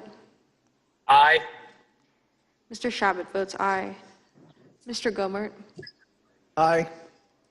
Mr. Gomert votes aye. Mr. Issa? Aye. Mr. Issa votes aye. Mr. Buck? Aye. Mr. Buck votes aye. Mr. Gates? Mr. Gates votes aye. Mr. Johnson of Louisiana? Aye. Mr. Johnson of Louisiana votes aye. Mr. Biggs? Aye. Mr. Biggs votes aye. Mr. McClintock? Aye. Mr. McClintock votes aye. Mr. Stubbe? Yes. Mr. Stubbe votes yes. Mr. Tiffany? Tiffany, aye. Mr. Tiffany votes aye. Mr. Massey? Aye. Mr. Massey votes aye. Mr. Roy? Aye. Mr. Roy votes aye. Mr. Bishop? Mr. Bishop votes aye. Ms. Fishbach? Fishbach votes aye. Ms. Aye. Fishbach votes aye. Ms. Sparts?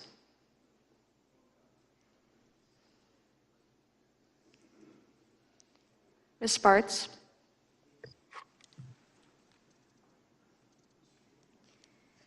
Mr. Fitzgerald?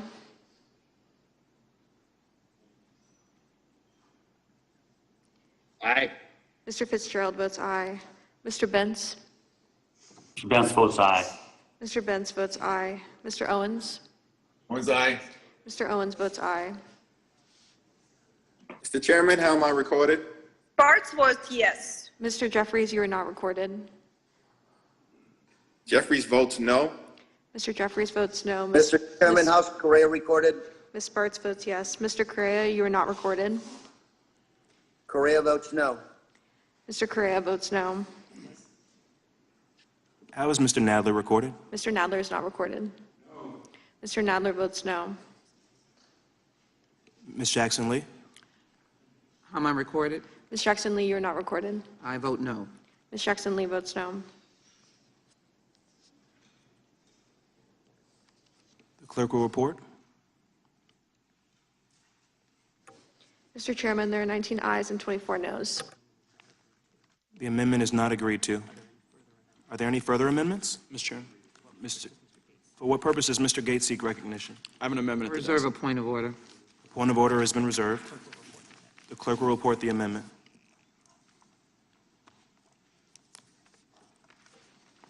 Amendment to the amendment in the nature of a substitute to H.R. 7910, offered by Mr. Gates. Page 41, after line 12, insert the following. Without objection, the amendment will be considered as read. And the gentleman is recognized to speak on his amendment. I believe one of the greatest threats to the Second Amendment, to gun owners, to public safety right now, the negotiations going on in the United States Senate to potentially adopt red flag laws.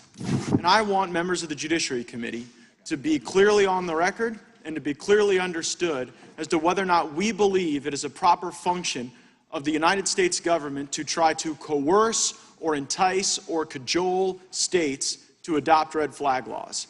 I am unequivocally against red flag laws. They deprive Americans of their Second Amendment rights. They deprive Americans of their Fifth Amendment right to due process. Many states have laws beyond their red flag laws where if someone is not in a position to appropriately own a firearm, that can be dealt with. But as there is this seemingly reflexive desire to adopt red flag laws, including in my own beloved Florida, I would suggest that this committee take a position against them. In the Sunshine State, nearly 6,000 people have been subject to orders as a result of red flag laws. I do not view that as a success. I view that as something that would cause grave concern. Increasingly, we see these red flag laws try to be used in contentious divorces, where you've got one person trying to deprive another person of their safety and security and their liberty and their Second Amendment rights in order to gain leverage in a marital dispute. And I find that particularly challenging. Our Second Amendment rights shouldn't be subjected to that type of deprivation of review by a court in an adversarial proceeding. You know, an adversarial proceeding that I think justice would require. And I would yield to the gentleman for Kentucky. Thank the gentleman from Florida for introducing this amendment. Red flag laws are bad. They're not just harmful, they're unnecessary. In all 50 states, there are already laws on the books. In Florida, it's called the Baker Act. In California, it's called 5150, that allow somebody to be committed to a mental institution or to have their firearms even taken away. But the difference between those existing laws and these new laws is the existing laws have due process. Yep. You are entitled to an attorney. You will know when the hearing is happening. If you can't afford an attorney, they will give you an attorney. And there's a mental health expert required to be involved. This is absent of any of the red flag laws. They don't want to bring in a mental health expert. They don't provide you with a lawyer if you can't afford one. And so many people just have to submit to having their guns taken away without due process. They presume that you're guilty. And then, and under the new red flag laws that are being proposed, if you have the money, if you have the resources, if you can muster $10,000 for lawyers, you might be able to fight to get your right to keep and bear arms back. Furthermore, red flag laws prevent people from seeking help. Because if you get red flagged, they don't provide you with mental help. And the 50 states that already have laws dealing with involuntary commitment, they provide you with mental help. With a red flag law, they come in, they irritate the person they believe might be a danger to himself or others, and then provide no help whatsoever. And how do you know you've even taken all of their weapons or that they couldn't get more? So, and people knowing this won't seek mental help. If they've got an issue, they're afraid that that stigma will cause them to lose their rights, and so they won't seek the help. So it's even worse than not having a red flag law. And I'll yield, back to the gentleman from Florida. Yield to the gentleman from Ohio. Nope. All right, very well, yield back.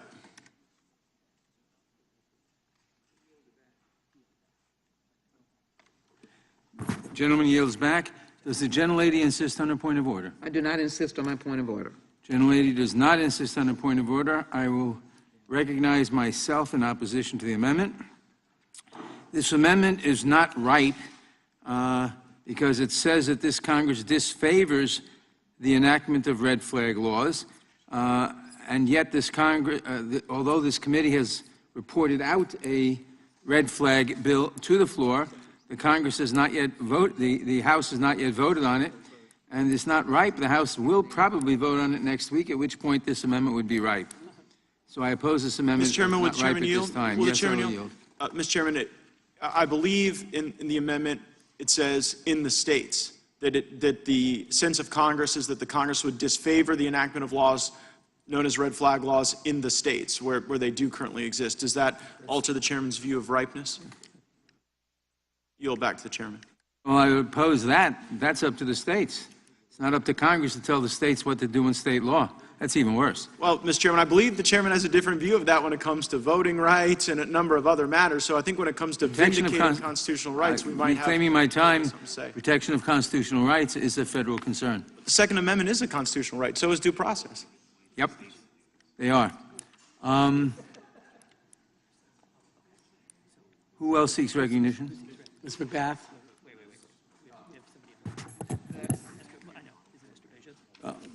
Is there somebody on this? Yes. Does Mr. Bishop seek, for what purpose does Mr. Bishop seek recognition? I'll speak on the amendment. Gentleman is recognized.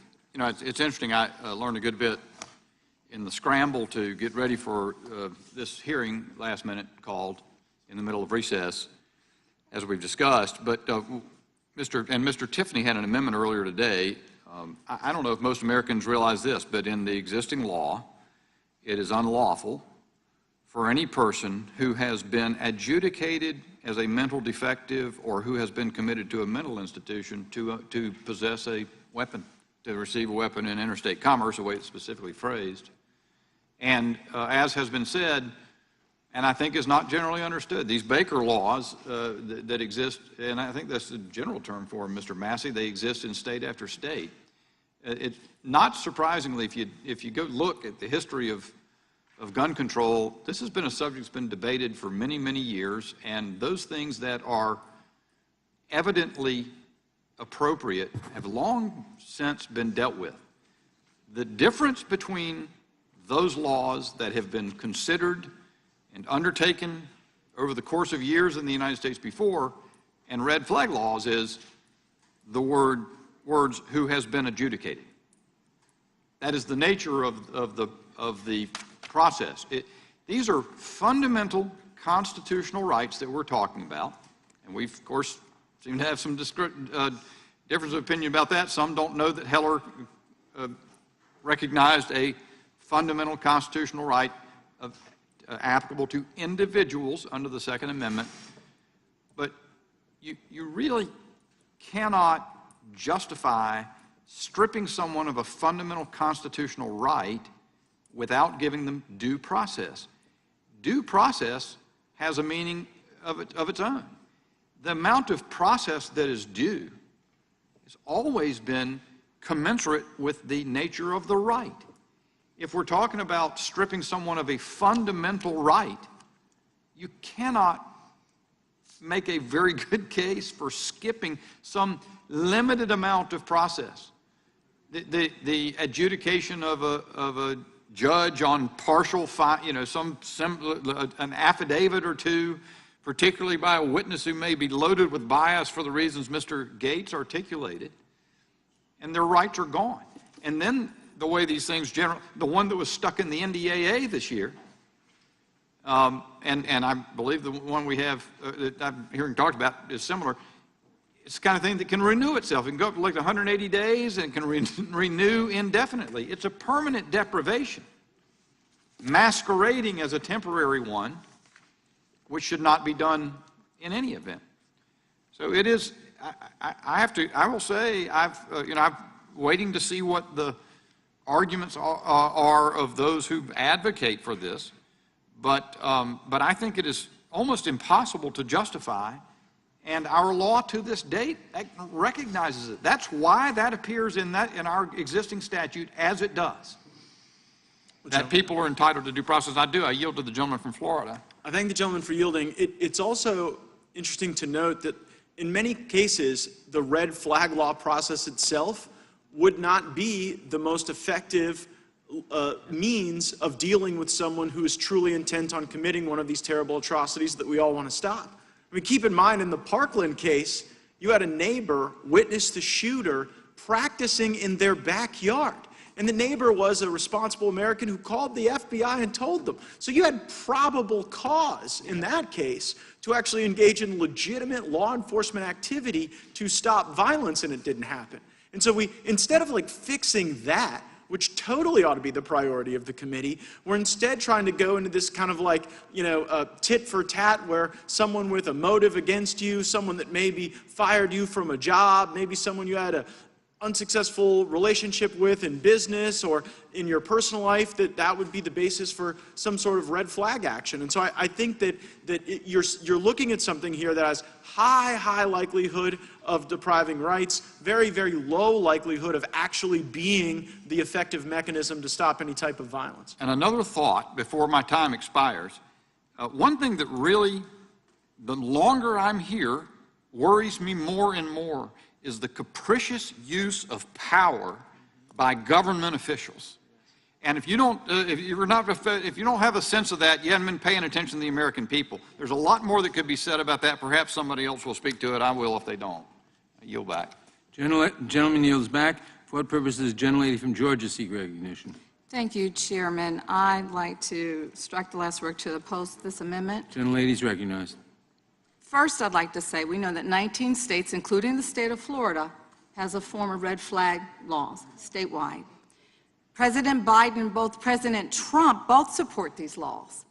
Following the deadly shootings in El Paso, Texas, and Dayton, Ohio, President Trump said, and I quote, "We must make sure that those judged to pose a grave risk to public safety do not have access to firearms, and that if they do, those firearms can be taken through rapid due process."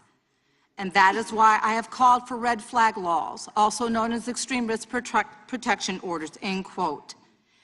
Might I remind you, my colleagues, my Republican colleagues, that this legislation that I have put forth, I have lifted the language directly from the language of of Senator Lindsey Graham and Senators Richard Blumenthal in the Senate.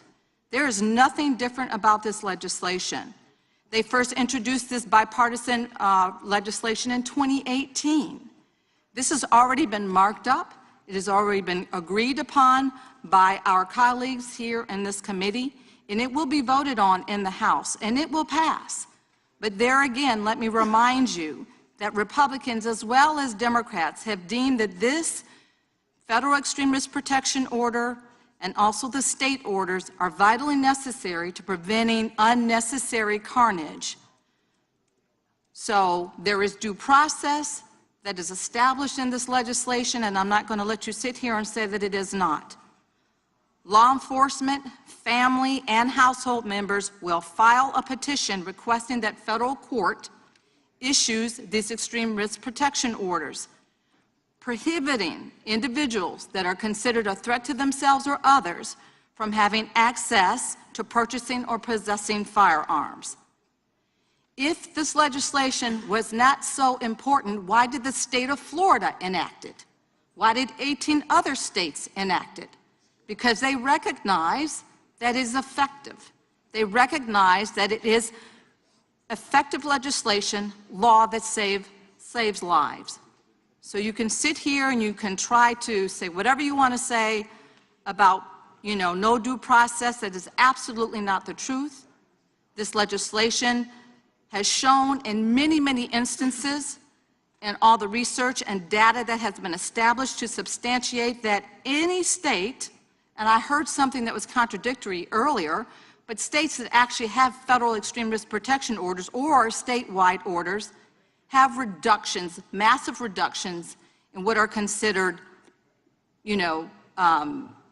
fatal shootings and murders. So this legislation works, and we've seen it over and over again. We've seen this happen definitely by the governor of Florida. He established this right after Parkland. Of all Will the states. gentleman yield? No, I will not. Oh, no, this is to your friend, Jamie Raskin. Okay. Yes, I will yield. She was too busy being an asshole. From Maryland, thank you. Thank you for your leadership and your passion, Ms. McBath. You are a model to us all. Look, I hate this guy's face. that there are more guns than people in America and that we are awash in guns.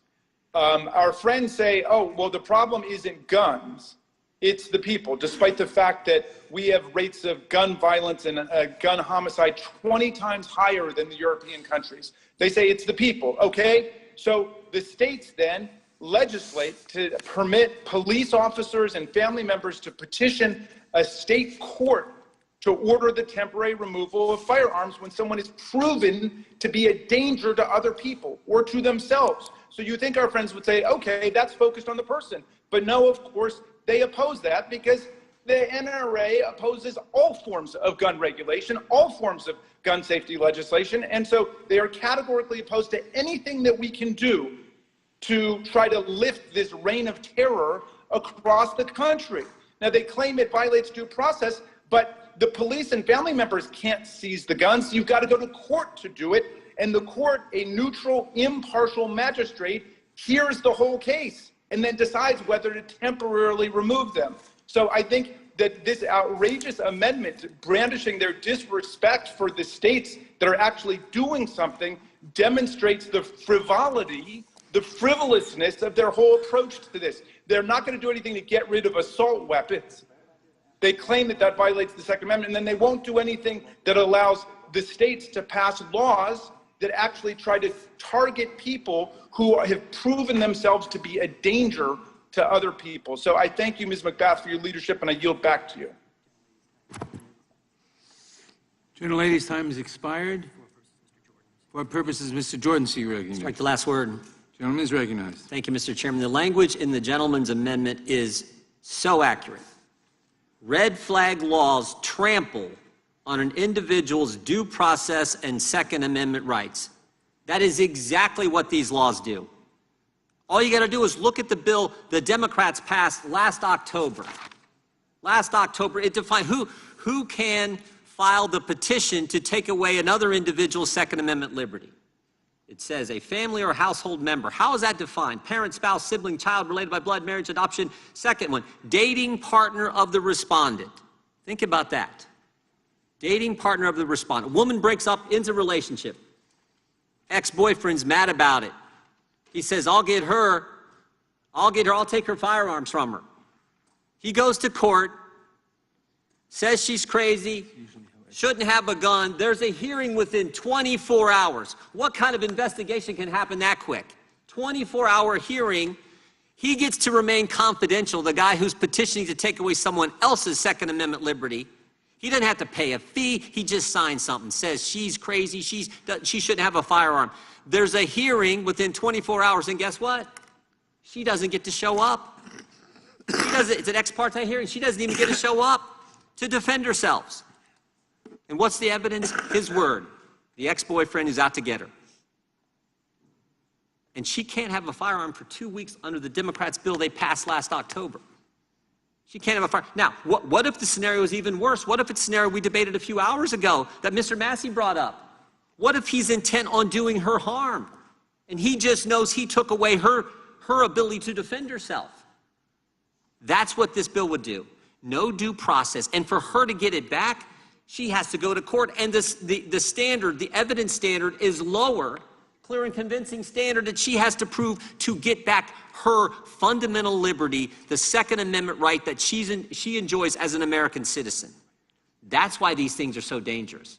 You talk about, Mr. Gates from Florida is so right. This is going to be abused. Probably already is in the states that have done it. We all want to keep weapons out of bad guys' hands, people with mental illness. But as Mr. Massey's pointed out, that's not what this is going to do. We know where this is headed. And Mr. Bishop brought up a great point. We've got to be careful about the awesome power of government to go after people. We've talked about this a lot in this committee. But we had an FBI whistleblower come forward, talk to us about what happened in this whole school board scenario, where they investigated a mom simply because she was in the group Moms for Liberty and had a gun. The FBI went and investigated her. This is a scary direction where the Democrats want to go. I hope we can adopt this amendment, send a message, frankly, to the United States Senate that this is not the way to go. You don't want a law, encouraging a law out there that's going to deprive people of due process and take away their Second Amendment liberties and then put the burden on them to go get back their rights. We don't want to go this direction. This is a good amendment. I hope we can adopt it. We'll yield to the gentleman from Kentucky. Citizens don't want a world where police make unannounced pre-dawn raids and people lose their fundamental right to self-defense without a real judicial hearing. But guess who else doesn't want that world? Police don't want that world. There are sheriffs already who are refusing to implement these red flag laws because they put unnecessarily, just so somebody can prove a point, so somebody can get back at a domestic partner, they put police in the dangerous and unenviable situation where they have to wake up somebody in the morning unannounced that they know is armed, who has no idea why somebody's coming through their door, why somebody's busting that door down, why somebody is dragging them out and getting and trying to take away their firearms. The results are predictable, and they have happened. You're going to have people who die in the execution of these so-called warrants, the type of warrants that, frankly, would make King George blush. I think there was more due process there in the colonies when he infringed on their rights than what is being proposed here in red flag laws. And I urge, a lot of the water's already gone over the dam here in Congress, and that's going to be the case until this November when the people get a chance to speak. But in the meantime, it's up to the Senate. And these senators, they're out of touch. A lot of them are out of touch with their constituents, but also out of touch with the Constitution. I yield back to the gentleman from Ohio. Red flag laws trample on an individual's due process and Second Amendment rights. So true. I yield back. Gentleman's time has expired. I think he's reading our chat. Seek recognition. Let's strike the last word. Gentlelady is recognized.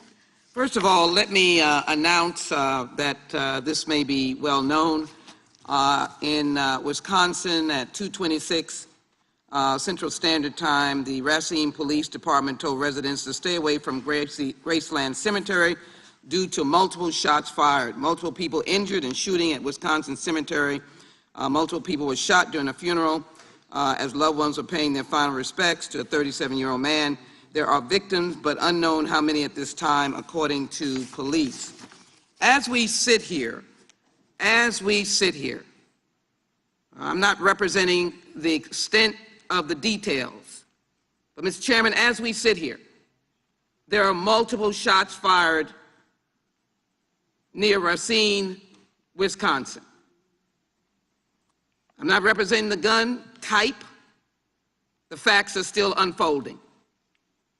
And my colleagues are here arguing about saving lives. I don't take a back seat to the privileges of the Constitution and how valuable they are to the people of this nation. In my skin, I've had much of that denied over history. I was denied due process. Is she going to tell us she's oppressed? That was considered property in terms of the ancestors, formerly enslaved Africans. I know what the history speaks about denying rights.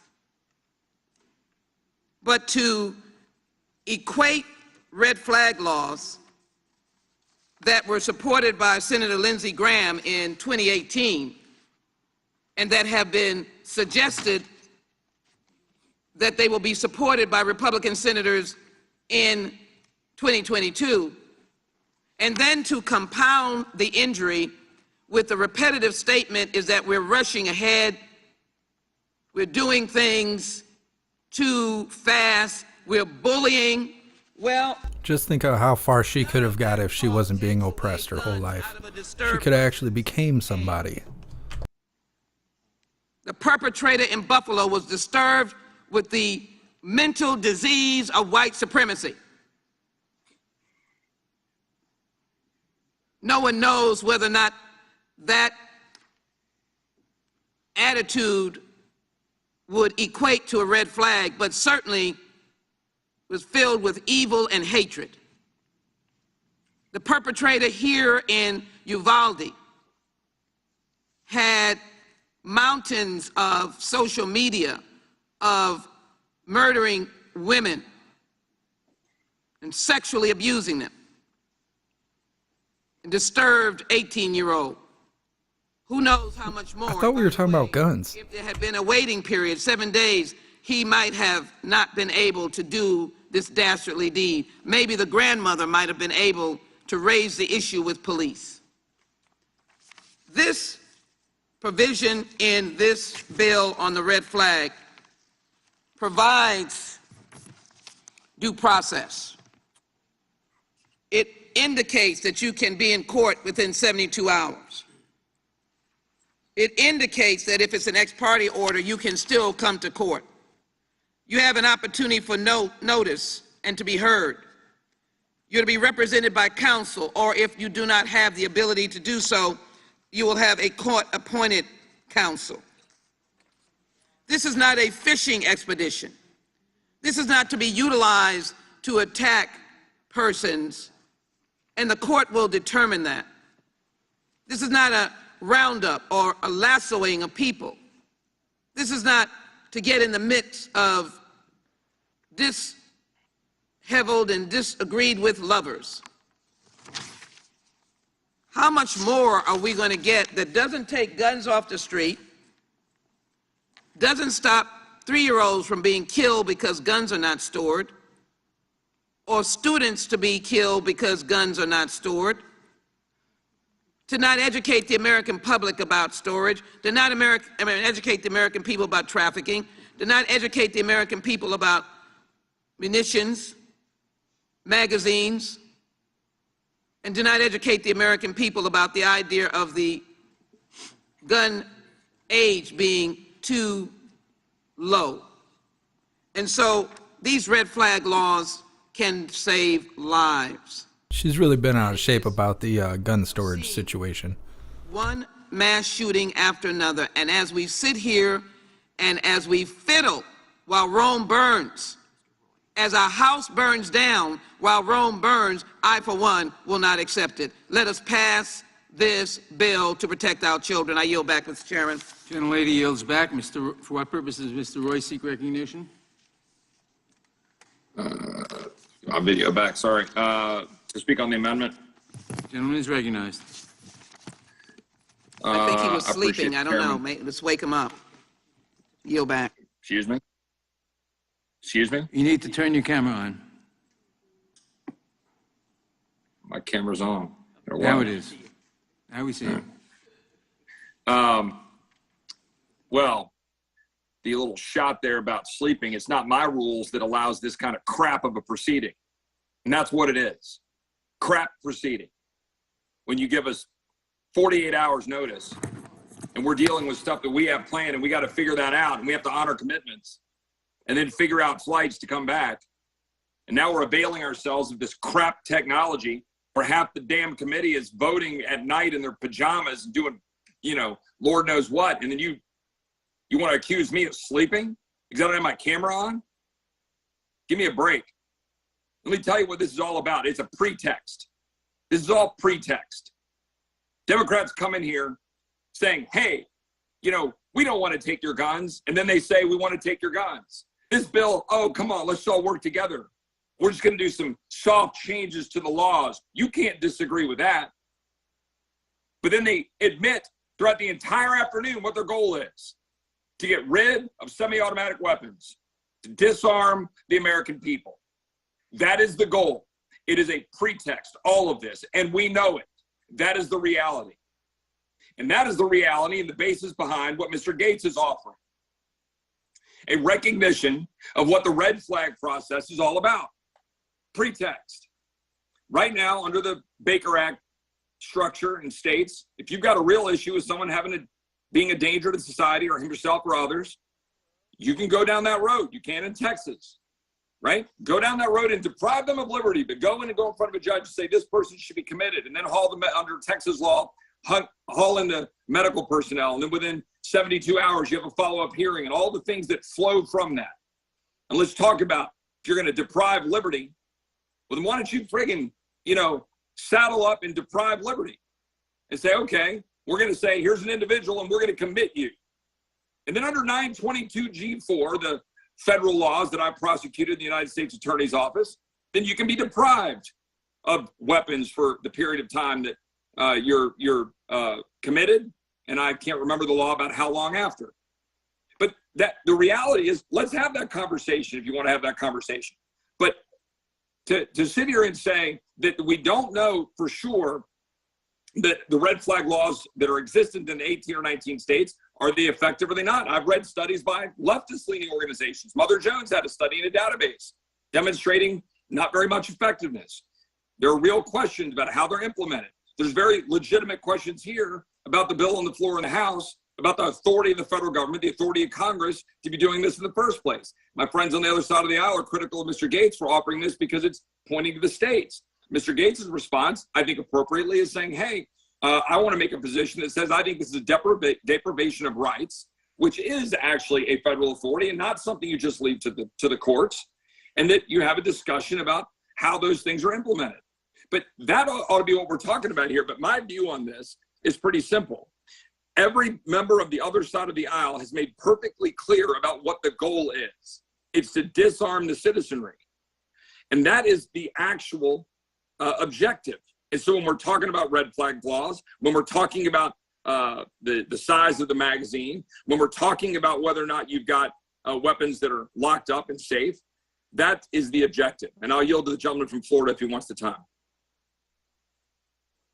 I don't know if you guys noticed, but he was watching himself on C-SPAN on the TV in the background. We heard from the gentlelady from Texas about the horrors of slavery and racism, and I do wonder whether or not there would be a racist application of some of these red flag laws. I don't know that we've really studied whether or not they are more likely to be granted in cases where you have people of different ethnicities or backgrounds, and I would suggest that's one of many reasons. The gentlelady was actually making an argument not opposing, or not in favor of red flag laws, but likely opposing them, given the propensity or the potential for them to be used in a racially misaligned way. And my colleague from Maryland, Mr. Raskin, talked about the great virtue of having magistrates make decisions in these red flag law cases, but he knows full well that that's not in an adversarial hearing. It's like being, it's like applauding somebody for scoring an uncontested layup, which is it's the due process version of that. Our whole concept of due process relies on the paradigm of an adversarial process, and that's one of the many problems with this red flag system that seems to be adopted in some parts of the country. I see our time's expired, and I'll yield back. Gentleman's time has expired. Is Mr. Raskin seeking recognition? I hope not. I hate that guy. Well, I was actually going to ask my friend, Mr. Roy, a question, because he was... Do you strike the last word? I move to strike the last word. Gentleman is recognized. This is a really critical debate we're having right now, because I understood my colleagues to be saying, well, they couldn't support legislation against high-capacity magazines. These magazines were used both in Buffalo and Uvalde to dramatically increase the scope of the carnage. And so a number of states, including my state, have said, well, you don't need high-capacity magazines for hunting. You don't need high-capacity magazines to defend your home. You need them only if you want to use a weapon as a killing machine. And I don't know whether any of our colleagues want to suggest some perfectly lawful, safe, and constitutional way that somebody can use high-capacity magazines that would justify the Buffalo and Uvalde getting a hold of them. But in any event, they say they oppose any limits. It's for a tyrannical government. That's what those high-capacity mags are for. The Supreme Court was perfectly clear in the Heller decision that the Second Amendment protects the right to have rifles for hunting and recreation. I concede that. I embrace that. That's fine. It protects the right of people to use weapons for self-defense in the home, the Supreme Court said in the Heller decision. Maybe someplace else as well. But it doesn't protect your right to have machine guns or tanks or nuclear weapons or semi-automatic weapons of war. And that common sense understanding, which is supported by around 90% of the American people. Would the gentleman yield? In just a moment, I will. That common sense understanding. Come on, Raskin, just yield it up. Perfectly consistent with what the Supreme Court said in the Heller decision, which is you've got a right to hunt and you've got a right to self-defense. You don't have a right to carry weapons of war into public schools or into city halls. You don't have a right to access that without a background check. So we're fighting for a universal violent criminal background check. And my colleagues are throwing up the Second Amendment as a smokescreen to protect their opposition to any reasonable gun safety regulation. Enough. That's what's killing America. You're confusing people by saying that somehow any form of gun safety regulation violates the Second Amendment. That's nonsense. That's bull. That's ridiculous. Would the gentleman and America yield needs to understand for a question? that. So, no, in just a moment. I want to get back to the red flag law. Please don't. Our colleagues say, well, no, we're not going to get rid of high-capacity magazines. And they want weapons of war to be purchased by 18-year-olds, which is another notion rejected by the vast majority of the American people. But they say, no, you've got to leave the guns alone. The Second Amendment protects the guns. You've got to go after the people.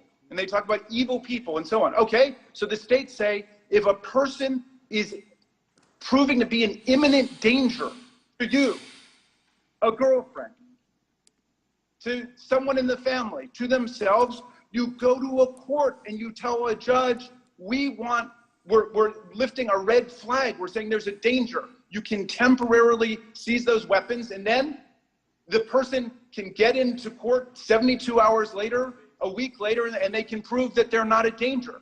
But our colleagues say no to that. In other words, they want to make it impossible for us to pass any legislation that would advance public safety. And so everything— Because it's not about public safety. Distraction from what needs to be done to save America from the nightmare of these massacres that are continuing right through this very hearing. It is a This dipshit would be a dictator in a heartbeat if he had the opportunity. where we have colleagues who get up and will talk about anything but what we can really do to stop it. We need a universal violent criminal background check. We've got to get rid of the high-capacity magazines. Our two biggest recent massacres were of 18-year-olds who got an AR-15 and went and engaged in mass murder of children, or shoppers in a supermarket, and they want to continue to allow 18-year-olds to go out and buy an AR-15. That is not a serious approach to public policy or public safety, and you are not demonstrating a serious understanding of what the Supreme Court has said about the Second Amendment. And I wish that you would stop trying to deceive people about what the Second Amendment says. And if we need to do a tutorial on Heller, let's do a tutorial on Heller. But anytime we have any— Can we get a tutorial on due process? The gentleman has the time, and his time, gentleman's time has expired, in fact. For what purpose does Mr. Biggs seek recognition? Who would strike the last word? Gentleman's recognized. Thank you, Mr. Chairman, and I appreciate the visceral response of the last speaker. I think it was interesting to hear his level of agitation, because I'm looking at the red flag law that was passed out of our committee last October, and there are multiple conflicting issues, I suppose one might say, with regard to due process. But what I found interesting is this ex parte order thing. That is always a very, very dicey piece of evidence for those of us who've actually tried cases, literally tried hundreds of cases. That is a very, very dicey issue. And here you're allowing an ex parte order.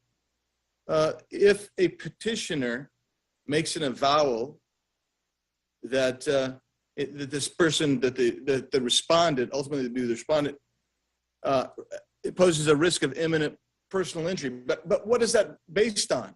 Either actual knowledge of an interaction between the petitioner and the respondent, or another individual, if the petitioner believes that somebody else is credible and reliable. So you get an ex parte order issued on hearsay by somebody. This is not like doing a search warrant, which would be done on a reliable informant by an officer. This is by John Doe on the street who ran into somebody in the bar who was telling him about so-and-so. And he said, well, they seem like a good guy. I felt like I could trust him. That's the kind of due process that ain't due. And it certainly isn't real process. With that, I'll yield to my friend from Florida, Mr. Gates. Let the message from this committee hearing to Republican senators be astonishingly clear. If you back red flag laws as some reflexive response to some emotion that you have, you betray your voters, you are a traitor to the Constitution, the Second Amendment, the Fifth Amendment, you do nothing to make mass shootings less likely, and you put a target on the back of your constituents to be subject to bizarre proceedings that you wouldn't see in any other type of circumstance that has a profound impact on your rights. And these will be abused. They are being abused. I think there's some that would probably red flag some of your colleagues in the Senate. How long until the conversations about kicking Senator Hawley off of aircraft turn into conversations about taking his guns away? You see, this isn't just about guns, it's about power. And what the Democrats want is to ensure that the government has the power to take your guns away without giving you due process. And shame on any Republican in the Senate that would pave the way to that type of deprivation of our liberty and our constitutional rights. I yield back to the gentleman from Arizona. Mr. Thank Wonder you. if the gentleman would further yield to me. Yes, I will yield to you. Please. Thanks, sir. You know, earlier today, Mr. Jones said, "You will not stop us from passing this package of bills. If the filibuster obstructs us, we will abolish it. If the Supreme Court objects, we will expand it. We will not rest until we've taken weapons of war out of our communities." Of course, weapons of war is the term of art Democrats have concocted. But every comment from the Democrats today, including the denial of the availability of a gun to a victim of domestic violence, bespeaks their desire to reject the core right entailed in the Second Amendment. If they'll abuse all those things that Mr. Jones has said, would they abuse this? Will the gentleman yield? Would they use a red flag law and a favorable official in a jurisdiction like the ones who changed all the election rules in 2020? Would they use those people to go attack their political opponents' gun rights? Will the gentleman Would that yield? happen? I think it, I mean, I just don't understand why, you know, if they want you, they've told you who they are, if you're the Republican senators considering doing this, you have to know the context in which you're operating. That's the context. In that situation, you're being asked to say, okay, we'll cut due process for this fundamental right. I don't think you can do it. Will the gentleman yield? Time of the gentleman has expired. For what purposes, Mr. Cicilline seek recognition? I move to strike the last word. Gentleman is recognized. This is a radical position being offered by our friends on the other side of the aisle. They claim that we should support ensuring that people who are an imminent danger to themselves and others, such that they might commit mass murder, have a constitutional right to access a firearm, and to deny them that right would, quote, trample on an individual's due process and Second Amendment rights. You know who didn't have due process? You know who didn't have their constitutional right to life respected? The kids at Parkland and Sandy Hook and Uvalde and Buffalo, and the list goes on and on. So spare me the bullshit about constitutional rights. Would the gentleman yield? No, I will not yield, and I'm not going to yield for my entire 5 minutes, so don't ask again. You need to lower your damn voice there, Charlie. You're out of control. You're getting out of pocket here. Sure that people who are a grave danger to themselves or others don't have access to a firearm. This is an idea that, by the way, the former Republican president said, and I quote, "We must make sure that those judged to pose a grave risk to public safety do not have access to firearms. And that if they do so, those firearms can be taken through rapid due process. That's why I've called for red flag laws, also known as extreme risk protection orders." The former Republican president. The bill introduced by Senator Lindsey Graham. So this view of our Republican colleagues on this committee, that no matter how dangerous you are, no matter how much you've exhibited an intention to kill others or kill yourself, you should have unfettered access to a firearm because the Second Amendment guarantees it. That is nonsense. Risk protection orders are modeled after domestic violence statutes. They have due process. They have notice requirements, a right to a hearing, a right to contest the seizure of the firearm. That's the due process which exists. It's available in all the states that have these laws, which is why they've been upheld by courts when challenged. So this idea that there's no due process is baloney. There is due process. There is a process. It's been found to be constitutionally acceptable. And it's not a permanent removal from a firearm, as Mr. Jordan suggested. It's a temporary removal so that person doesn't slaughter and kill others or kill him or herself. We know they work, and I ask unanimous consent to introduce into record extreme risk laws save lives. Without objection. That details the many examples. What color purse do you guys think this guy carries? The lives of individuals and others have been saved because of this temporary intervention in the face of evidence of harm. It is shocking that our Republican colleagues have been clamoring about due process of would-be killers, and yet they've never mentioned the deprivation of due process of victims of gun violence, the deprivation of life that families experience when people are slaughtered with a gun by someone who's seriously mentally ill and shouldn't have a firearm. Haven't heard one word about their constitutional right to remain alive in this country. And this notion that you can't take away a gun from a seriously dangerous person, even temporarily, even after a judge has a hearing and determines that that person's a danger, is shocking. It's radical. It's even a departure from most Republicans. And by the way, 90% of the American people support this legislation, 75% of gun owners. And the former president who was cheered at the NRA convention, cheered as a big cheer, he supports it. That was his statement I read. And the notion of someone could make up a false claim, people are required to testify under oath. There are penalties if you lie, and most states have protections that make it illegal to file a false petition. That's built into the statute.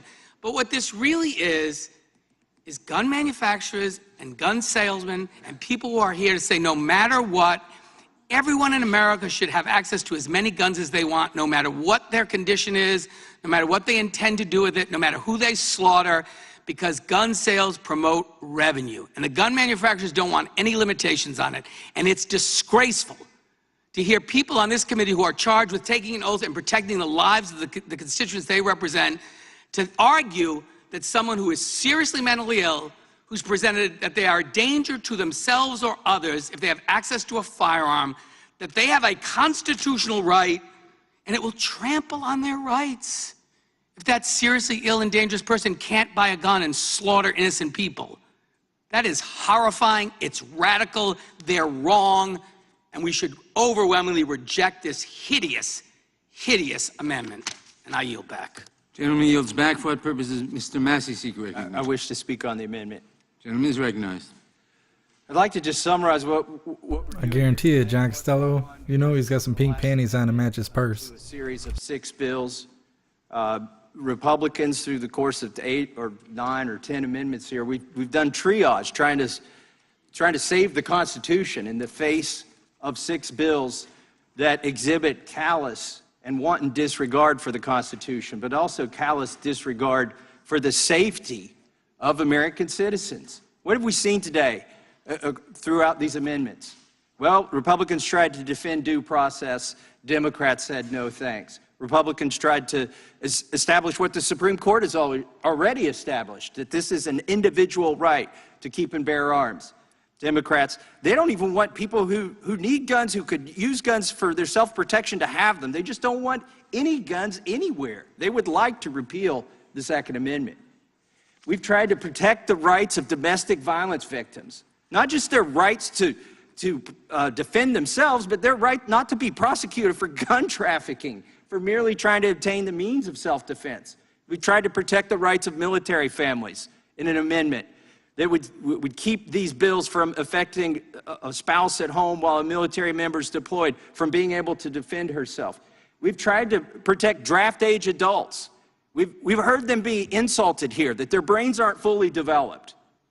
But yet we need them. We need to be able to conscript them into service our country, to defend a Constitution that's being shredded here today and whose rights they will not be able to enjoy because although some here have decided their brains aren't fully formed, they've decided they can go fight for us. We've tried all of these things, but what's the one thing we haven't done? We have not talked about what would really fix this problem. What could we do to solve this problem? Look, the depraved individuals, by the way, we're having this hearing presumably as a knee-jerk reaction to shootings that have recently happened. But what are these depraved individuals, what's going through their minds? Is a safe storage act going to change, whether they carry this out or not? No, a lot of them use straw purchasers. A lot of them steal their guns. We're not going to be able to keep them from getting guns, but what's going through their heads? They don't care to die. Once you've decided you don't care to die, you don't care about any of the laws you're going to break. You're going to violate all of them. What do they want? They have some distorted, grotesque image of what would make them famous. Will the gentleman yield? No, I will not. If they could go rack up a body count on a soft target, they even pick elementary schools instead of picking junior highs or high schools because there's likely not a resource officer there. We need to deprive them of that. They are copycats. They see this in the news, and that's what they seek to do. How do you keep them from that? There should be no honor. There should only be shame. They should be met with certain and unceremonious death if they target our children. Instead of advertising our children as soft targets, where nobody in that institution, not even qualified individuals, can carry a firearm to protect these kids. Sane adults should be able to protect kids from insane individuals. If we had this sign instead at the schools, attention, all of this, please be aware that the staff are armed and may use whatever force necessary to protect our students. If that were the sign, which do you think the shooter is going to choose? Which of these two schools? Which of the two signs? You don't have to guess. The data is in. Every school that displays this sign, none of them have ever had a shooting. And here we are 32 years later since the first knee-jerk reaction, the 1990 Gun-Free School Zone Act, which was going to keep guns out of schools. It hasn't prevented a single shooting ever, and it has caused loss of life of students, young students, and teachers. And I will yield to my friend from Florida. We only have a few seconds, but to just address this concept of rapid due process. Right. You know, like when we call for rapid due process at the border, you tell us that that can't happen at all. But then oh damn, he brought up the border. Take guns away from Americans. Like, I don't think the American people really understood the bargain they were getting when they voted for Democrats and figured out they would have a party in power that would take guns away from the American people and then ship an endless supply of guns to Ukraine. Yield back. The time of the gentleman has expired. For what purpose does the gentleman from Georgia seek recognition? Move to strike the last word. Gentleman is recognized. Thank you, Mr. Chairman. I don't understand. My colleagues on the other side, they talk about one of the ways to fight gun violence is to take care of the mental health issues of the gunmen who kill Americans. We can take care of their mental health issues, and we can arm our teachers. That seems to be their only solution. But yet, when we talk about common sense, front-end mental health assistance, they don't want to fund it, nor do they want to protect our children from people, particularly 18-year-olds, who are exhibiting the kind of conduct that warrant an intervention in advance before they do something to kill our students. And so I don't understand the, I don't understand, that's a contradiction. And really what we're getting today is a lot of spurious arguments and amendments to try to defeat this common sense legislation offered so as to score points with Wayne LaPierre, the executive director of the NRA. After all, back in 2014, we know that the NRA spent $103 million in contributions to politicians who protect and preserve its ability to dictate policy. In 2015, sounds like we're getting off track here. I don't know what the figures are for 2017, 2018, 2019, 2020. I do know that the Attorney General for New York, Letitia James, filed a civil lawsuit against the NRA and Wayne LaPierre for wearing $4,000 suits. I admired the one that he had on at the down in Houston the other day, and he goes on. He charters yachts and brings the whole family, cruises to the Bahamas, just misspending whatever money comes into his grasp.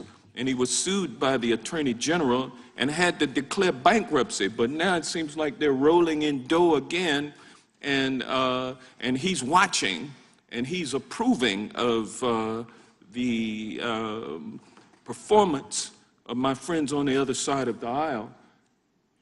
I think the American people see through it. They want common sense gun reform, and they want it now.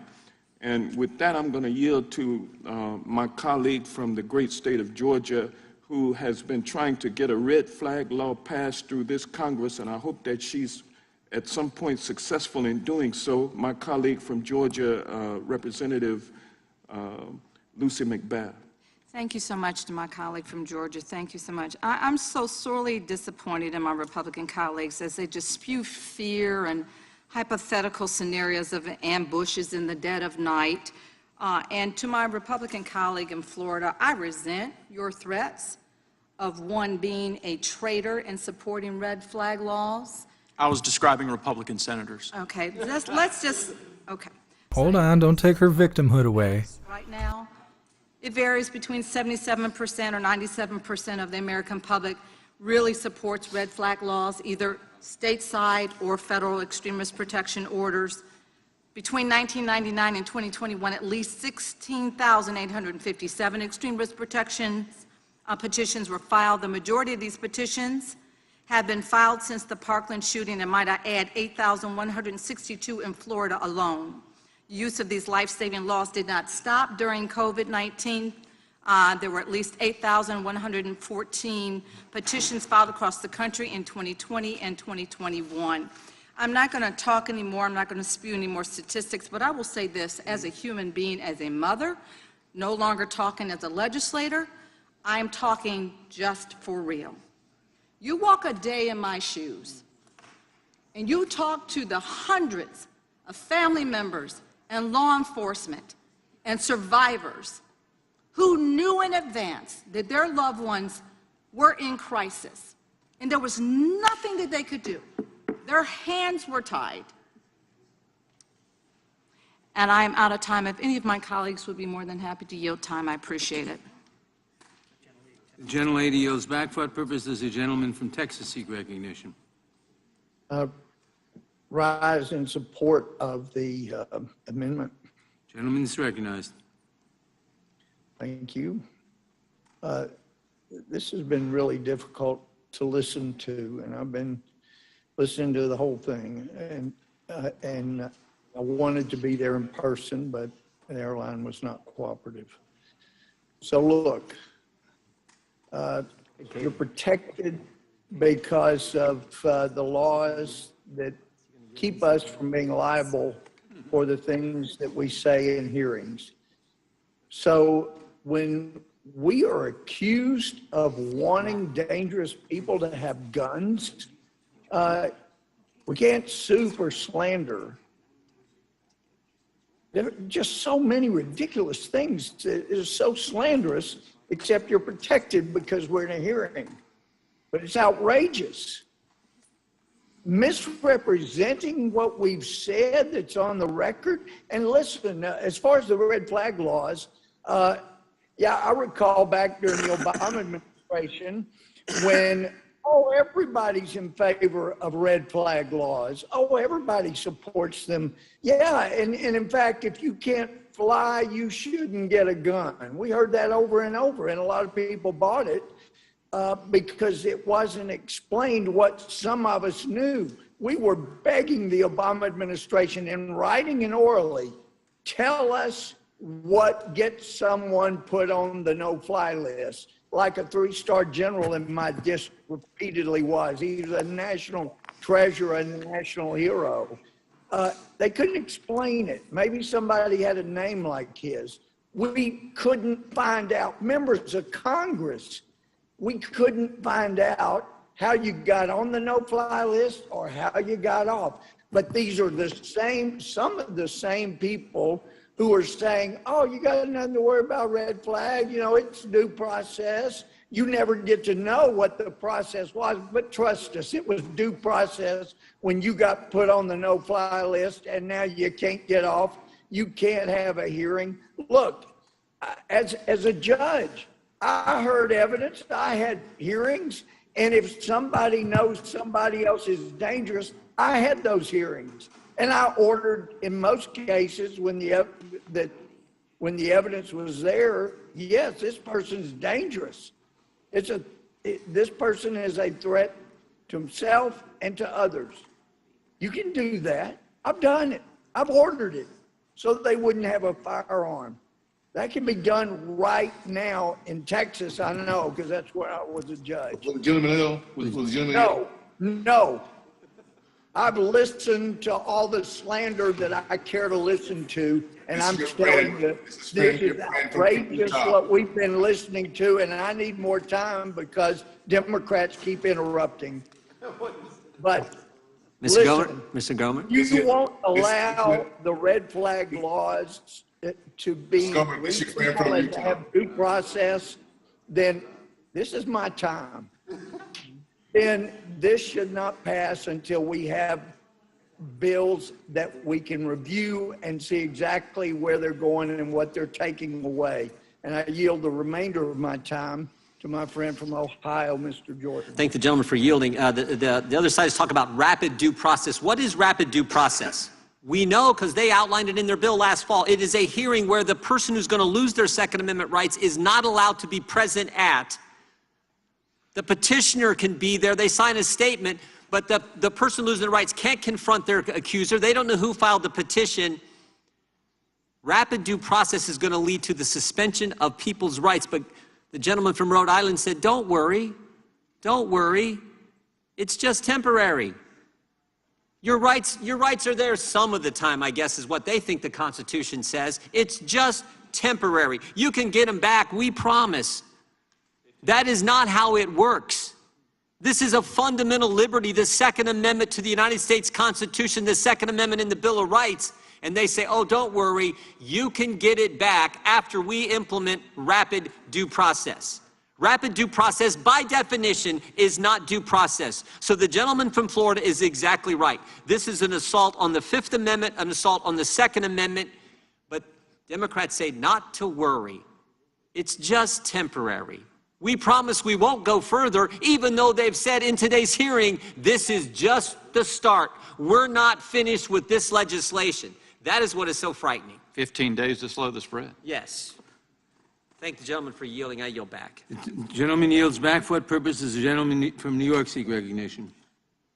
A little comment slid right in there. It took me a second to pick up on it. I'm wrong, but I thought a few comments ago I heard Mr. Massey express a concern that straw purchases contribute to the gun violence epidemic. And I would just ask, sir, have you read the legislation that we are voting out of committee today? I mean, this is legislation that would ban straw purchases. Actually, the legislation makes a domestic violence victim subject to prosecution for gun trafficking. Nowhere in the legislation, sir, does it say that. And I would encourage, I mean, can you voted against an amendment that would have prevented it. Sir, will you point to the provision that you're talking about that would criminalize victims of domestic violence? It criminalizes everybody unless they're a family member in order to transfer a firearm. All right, look, we're claiming my time here. This legislation would ban straw purchases of the kind that you claim to be concerned with. They are already banned. We're claiming my time, sir. We're claiming my time. And so this goes to the heart of the matter, which is that you guys are trying to avoid taking any responsibility whatsoever for the role that your inaction and your opposition to what we are trying to do today has played in continuing the status quo. I also want to, I also want to address another issue that has come up today, because I don't want to allow my Republican colleagues to claim that gun violence prevention is a state or local issue. The truth is, our gun laws are only as strong as our weakest state's laws. We need to set a federal floor for that reason. The people of my home state of New York pay the lethal price for the reckless policies of GOP states across the country. 76% of traced guns used in crimes that cross state lines came from states without background check laws. For New Yorkers, that means the, quote, iron pipeline. Guns smuggled up the I-95 corridor from the south. In New York City, 90% of guns recovered at a crime scene came from out of state. So gun violence doesn't respect state or city borders. In New York City, that means children shot and killed walking around their neighborhoods. Earlier, I told you about the fear that I felt as an 11-year-old when I learned about the Columbine shooting, miles and miles away. So just imagine the life-altering fear and pain for the friends of Kaharate, an 11-year-old shot and killed in New York City last month. Their friend, who they called Kiki, has been taken from them, all because Congress wouldn't do a thing about the flood of illegal guns in New York City. This tale is all too familiar across New York. In January, an 11-month-old baby in the Bronx was struck by a stray bullet. In April, 12-year-old Cade Lewin was shot and killed in Brooklyn while sitting in a car with his mother, eating a meal. Kids across New York City are being killed, and I'm not going to stand for that, not while I'm in Congress. We will not fail the children of New York City, for Kiki or for Cade, and we will not fail the 29 New Yorkers injured when someone who should never have been near a gun in the first place fired a handgun 33 times in a subway car stopping in Sunset Park.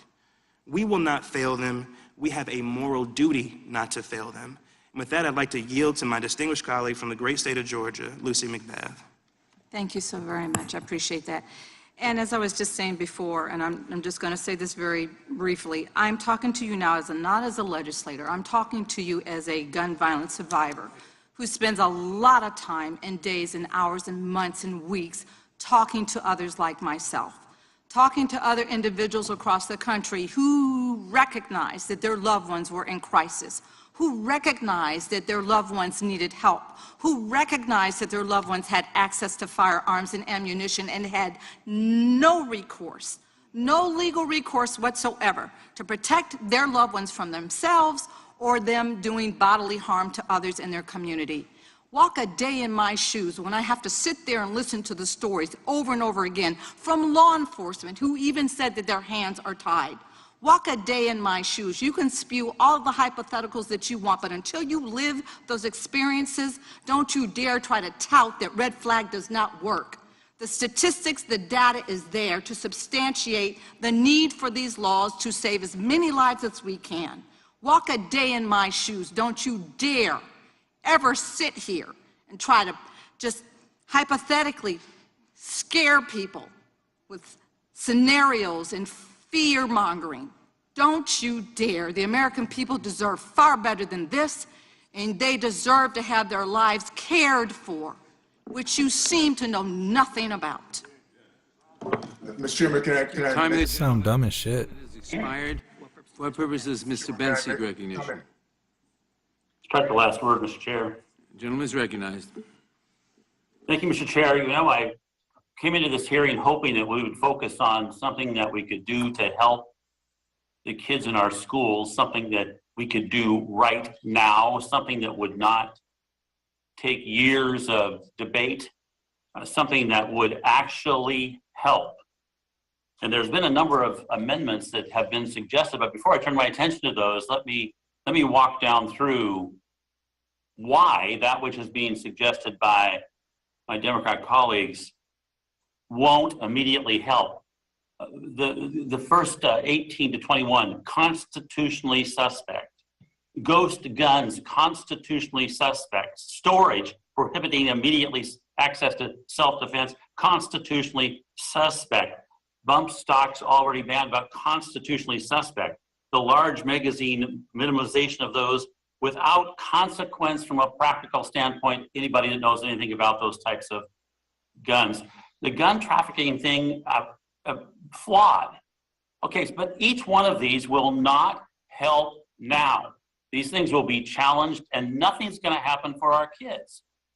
What disturbs me the most about what I've seen today is the failure of my Democrat colleagues to reach out to we Republicans who have a list of bills that you should have worked into what we're looking at today. Richard Hudson's Stop 2 Act, which is labeled Secure Every School, Protect Our Kids. The HR 1518, the 21st Century NICS Act by Tom Rice. HR 194, DOJ report on NICS prosecutions by Representative Michael Burgess. HR 1604, Stop Straw Purchases Act by Don Bacon. HR 1642, Prosecuting Gun Crime Saves Lives Act by Nicole Malatukas. HR 1567, Police Officers Protecting Children's Act, Vicky Hartzler. HR 1229, the Eagles Act. HR 750, the Luke and Alex School Safety Act. Not a peep about these. So if there's any indication of what this truly is, which is a political gesture at best and a sad, sad commentary on our inability to get something done at worst, a really sad commentary, that failure to incorporate that which we Republicans with in good faith suggesting bills that already exist truly is. And I want to go back to the list of amendments.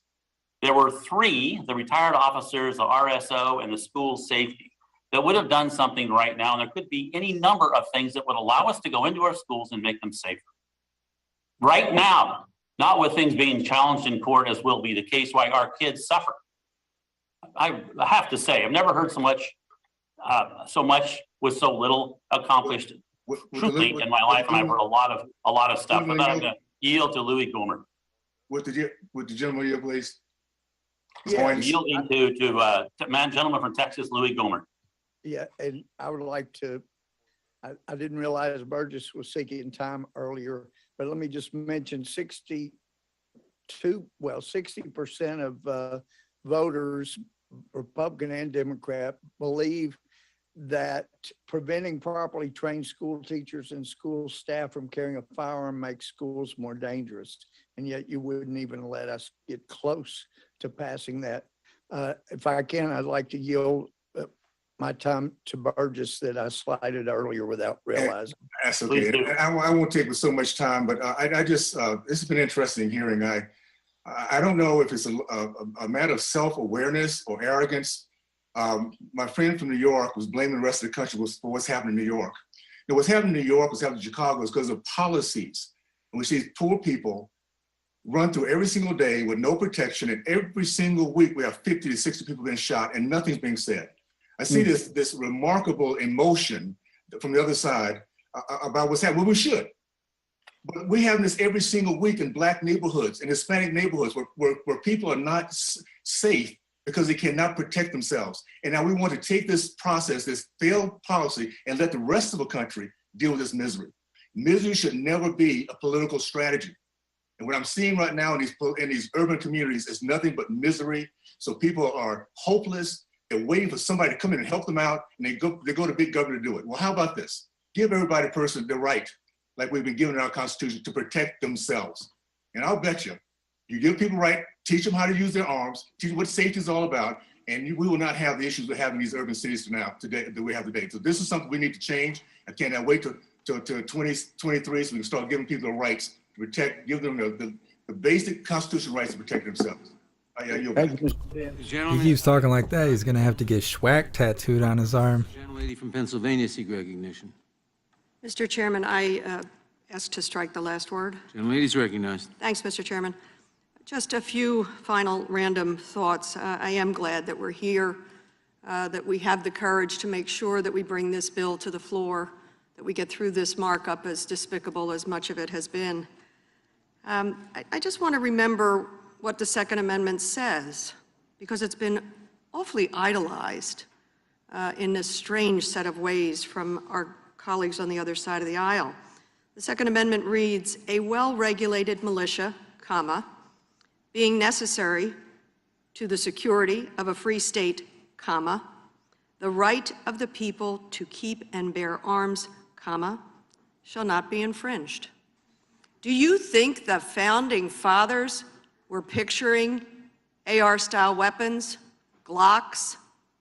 Not to mention the fact that this has to do with a well-regulated militia. These were the founding days of our country, a very different time.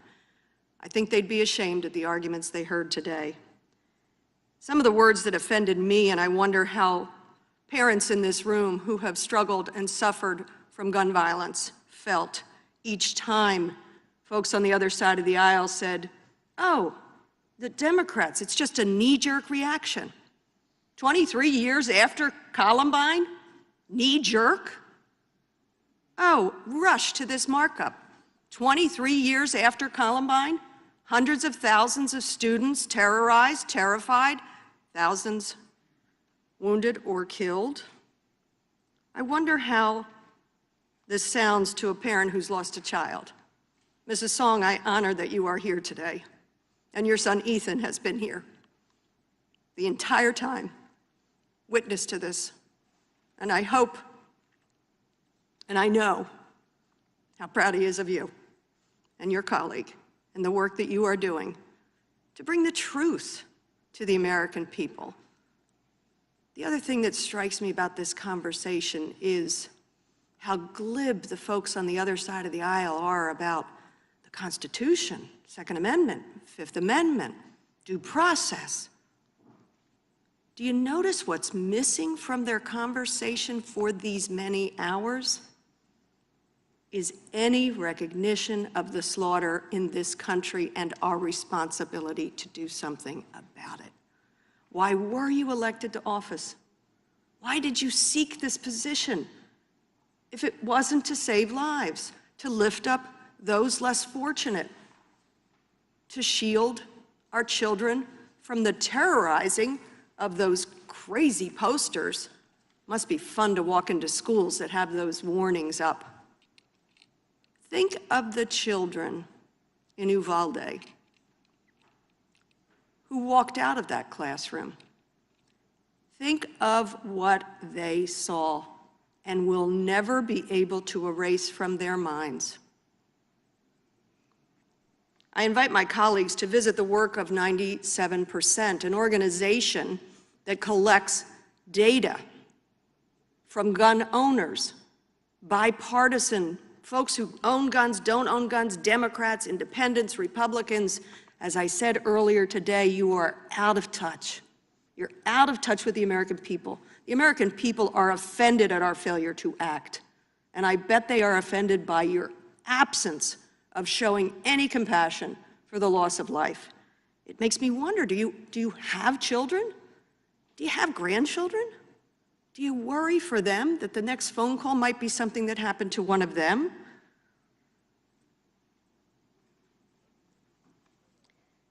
We are at a crossroads. We've been here before, but we're at a crossroads yet again. And kind of like Robert Frost, I hope we finally take the one less traveled by and act. Act to save lives from this public health crisis of our own making.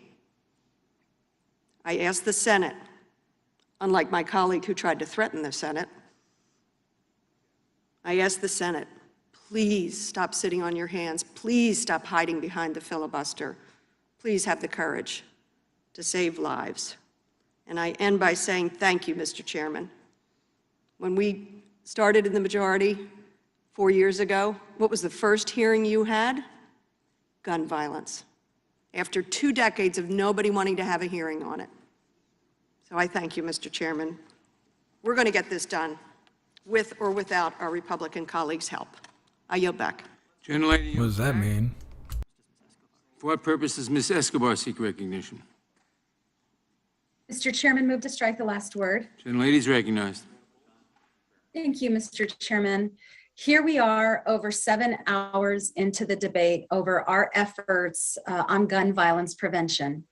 Today provided the Republicans on the committee an opportunity to offer constructive ideas on how to keep American school children, shoppers, hospital employees safe. Frankly, how to keep our citizens alive in the face of horrific gun violence. So what are my Republican colleagues' ideas? I'll give you 2 examples. Their amendments have included an attempt to completely gut our effort to raise the ownership age from 18 to 21 for ownership of some of the deadliest weapons. A bill, by the way, a law that would have prevented the carnage in Uvalde. And another amendment to prevent us from having red flag laws altogether. That's the current amendment we're debating. In fact, they've used this entire day's debates to try to expand access to guns and prevent the common sense solutions that Americans are demanding of us. Yes, they're standing in the way to let us do our job. So that we can deliver to the American people what they are demanding of us. Fellow Americans, here are the facts. There's one political party in America standing up for the victims of gun violence.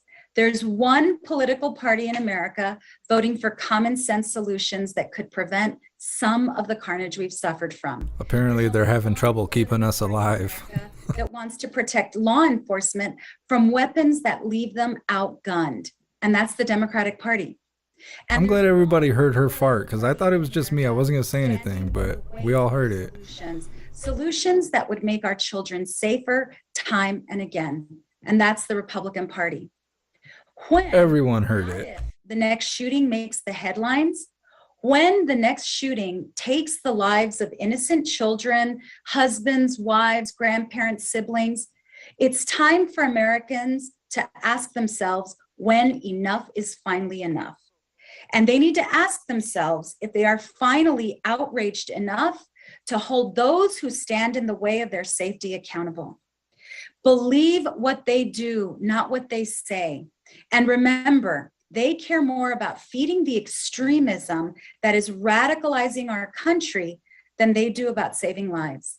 Words. They won't stop until they try to arm every teacher, every nurse, every doctor, every grocery store worker. Yeah. The absurdity of their extremism is deadly. Mr. Chairman, I'm ready to take action once again, and we'll see who votes in favor of safety and who doesn't. Take note, America. Yeah, she farted so hard she just changed her pH level. So come on now. Gentlelady yields back. The question occurs on the amendment, the nature of on the amendment. All in favor say aye. Aye. Aye. Opposed, no. No. In the opinion of the chair, the noes have it. I request a roll Amendment. call. Recorded vote is requested. The clerk will call the roll. Mr. Nadler? No. Mr. Nadler votes no. Ms. Lofgren? No. Ms. Lofgren votes no. Ms. Jackson-Lee? No. Ms. Jackson-Lee votes no. Mr. Cohen? No. So it's not showing. Mr. Cohen votes no. Mr. Johnson of Georgia? No. Mr. Johnson of Georgia votes no. Mr. Deutsch? No. Mr. Deutsch votes no. Ms. Bass? Nope. Ms. Bass votes no. Nope. Mr. Jeffries? So she basically said that armed Americans are extremists. I mean, that's basically what she outlined there. No. Mr. Cicilline votes no. Mr. Swalwell?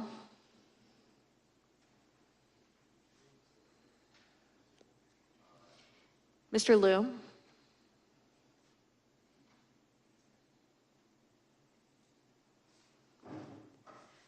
Mr. Raskin? No. Mr. Raskin votes no. I'm saying, Anthony. Ms. Stripal? These people in their compliance clause, it's just killer. Old man Walter is supposed to be speaking in 14 minutes about mass shootings and more of the same subject we've been listening to for a few hours now. If they don't wrap this up, we will just switch right over to old man Walter stammering and, you know, whatever he's going to do, the whole song and dance. Ms. Scanlon votes no. Ms. Garcia? No. Ms. Garcia votes no. Mr. Neguse? No. Mr. Neguse votes no. Ms. McBath? No. Ms. McBath votes no. Mr. Stanton? No. Mr. Stanton votes no. Ms. Dean? No. Ms. Dean votes no. Ms. Escobar? No. Ms. Escobar votes no. Mr. Jones? No. Mr. Jones votes no. Ms. Ross? Ross votes no. Ms. Ross votes no. Ms. Bush? Mr. Jordan? Mr. Jordan votes yes. Mr. Shabbat? Aye. Mr. Shabbat votes aye. Mr. Gomert? Aye. Mr. Gomert votes aye. Mr. Issa? Aye. Mr. Issa votes aye. Mr. Buck? Aye. Mr. Buck votes aye. Mr. Gates? Mr. Gates votes aye. Mr. Johnson of Louisiana? Aye. Mr. Johnston of Louisiana votes aye. Mr. Biggs? Aye. Mr. Biggs votes aye. Mr. McClintock? Aye. Mr. McClintock votes aye. Mr. Stube? Yes. Mr. Stube votes yes. Mr. Tiffany? Tiffany, aye. Mr. Tiffany votes aye. Mr. Massey? Aye. Mr. Massey votes aye. Mr. Roy? Aye. Mr. Roy votes aye. Mr. Bishop? Mr. Bishop votes aye. Ms. Fishbach? Fishbach votes aye. Ms. Fishbach votes aye. Ms. Sparts? Mr. Fitzgerald? Aye. Mr. Fitzgerald votes aye. Mr. Bentz? Bentz votes aye. Mr. Bentz votes aye. Mr. Owens? Owens aye. Mr. Owens votes aye.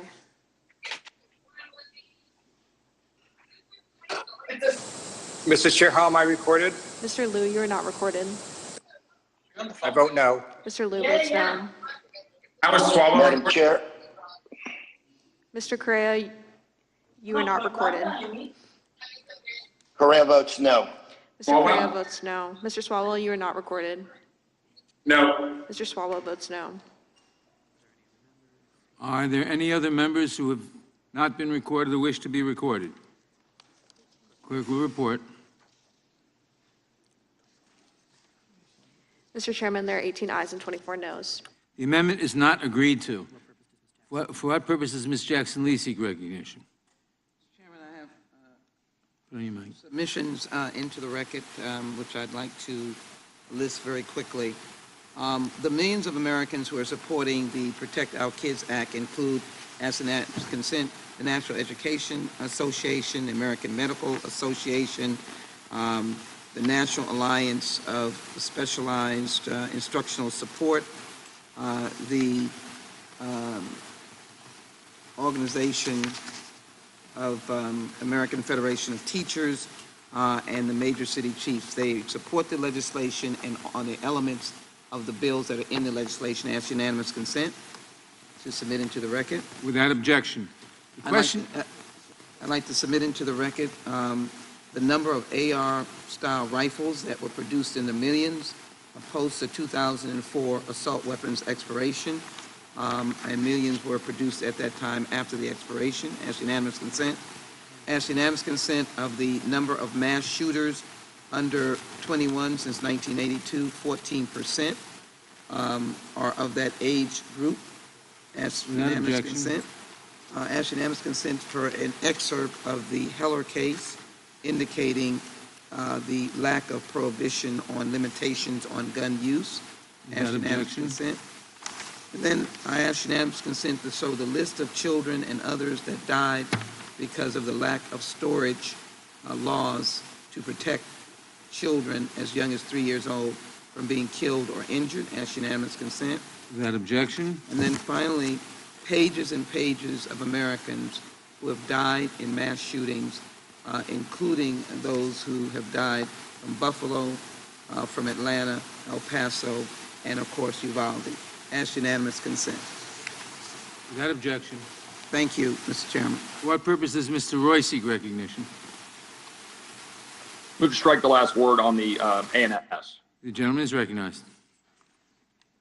Thank the chairman. Look, the problem with politicians, especially in D.C., is that they tell the American people that we can protect them from harm, protect them from every aspect of evil, from every tragedy. That we're never going to let a bad thing happen again. And the people on this committee say effectively today that they can stop evil, that we must do something. But they've admitted here multiple times by multiple parties that it's all a pretext to ban weapons. If this were about policy, if it really were, we'd be addressing facts, right? 2% of prosecuted federal criminals have bought their weapons through retail purchases, less than or just over 10% of state criminals. About 0.8% of criminals obtained their weapons at a gun show. Crime in San Francisco is facing a recall vote of the DA. Why? Police making arrests and only 8% of crimes reported there. Homicides are up 36%. 2021 arson is up 40% compared to 2019. In San Antonio, crime is skyrocketing. Cops won't even refer to the DA drug crimes because they won't prosecute them. In Chicago, why isn't the U.S. attorney and the DA there? focusing on straw purchases and other crimes to address the 800 plus homicides. Straw purchases are already a crime for people who are prohibited from owning a firearm.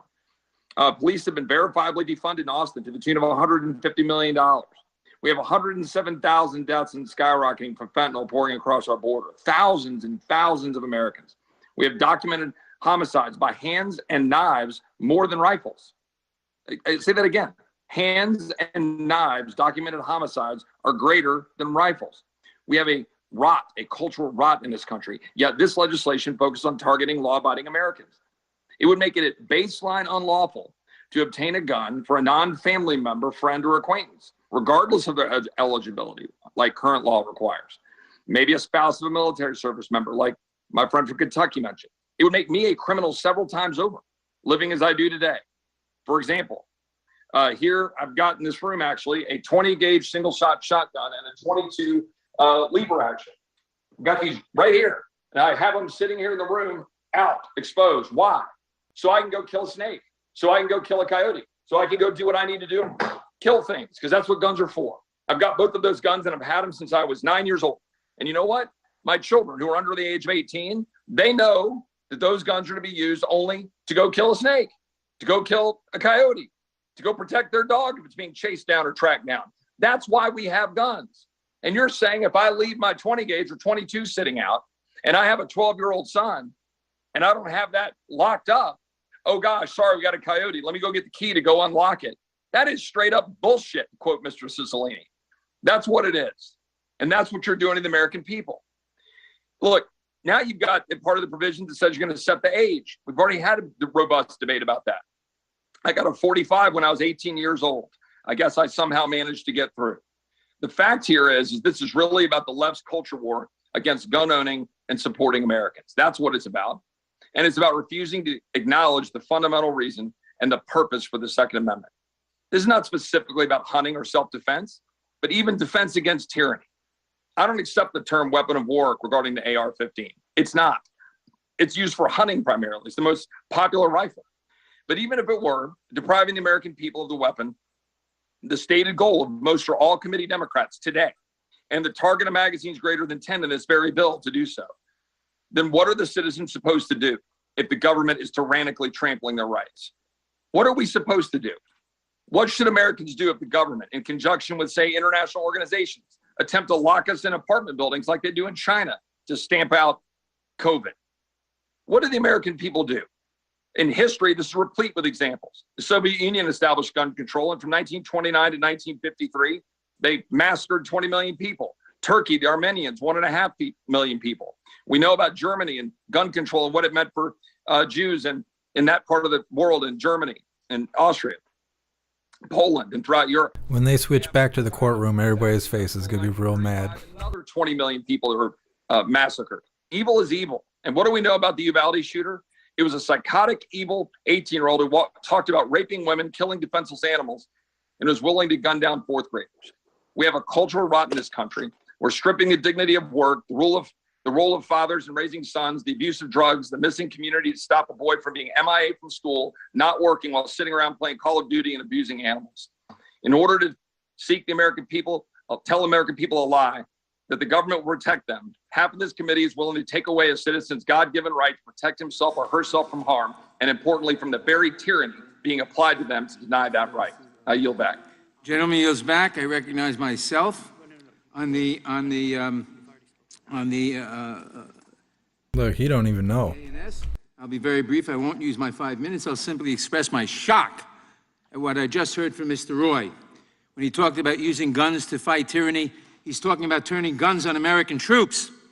Oh, is that what it is? We ought to be able to shoot American troops. I find that shocking.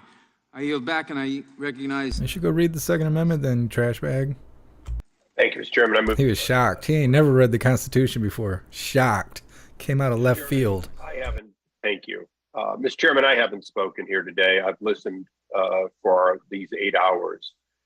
And now in my 22nd year since I came here in January 2001, I have to say that what I found missing from the debate today was some sort of legitimacy to the dialogue about could we find common ground.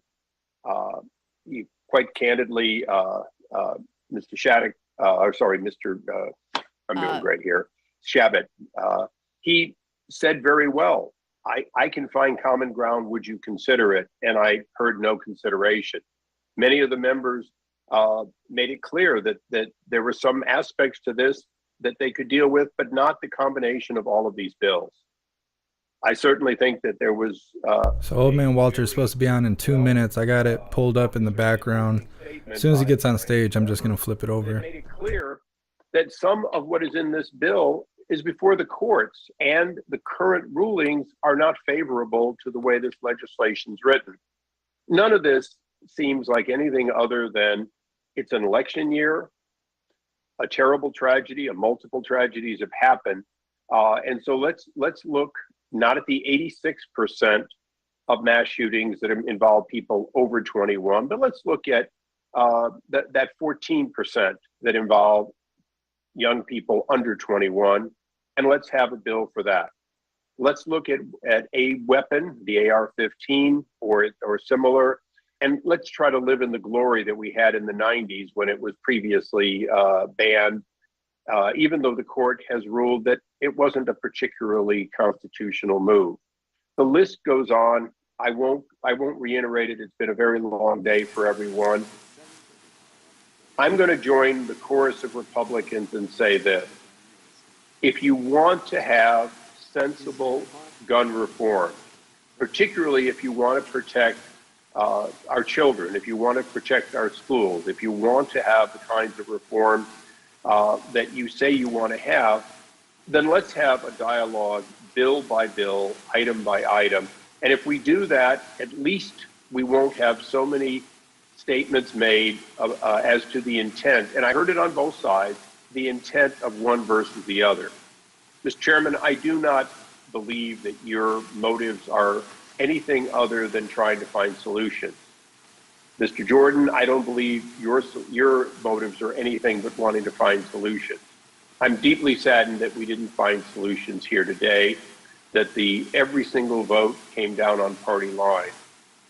I hope the next time we have a markup on a bill, the next time we even have a hearing on a bill, that we will all do better. With that, Mr. Chairman, I thank you for your indulgence. Would you yield, Mr. Iser? Mr. Iser, would you please yield for a question? Of course I would yield. I thank you so very much. I think one of the challenges that we have, and I just raise it as an inquiry, we have the loved ones of dead Americans who've died at the hands of gun violence and died at the hands of perpetrators who may have mental illness. But let me not characterize it, because that's a small percentage. But there are families, there are parents who are mourning. They need answers. These are well thought out initiatives, and I would hope you would consider them. Reclaiming my time, I think this is where Mr. Massey was repeatedly accurate in giving us facts and figures on what we would or would not accomplish here. So hopefully when Mr. Massey is in the majority, or at least in a position to be heard and respected, those facts will be put out front, and any solutions will be based on the numbers as they really are. And that's not to take away from the grieving families, but there are families today that are not... All right, guys, we're going to flip it over to Old Man Walter. ...law-abiding citizen had a weapon and protected that family.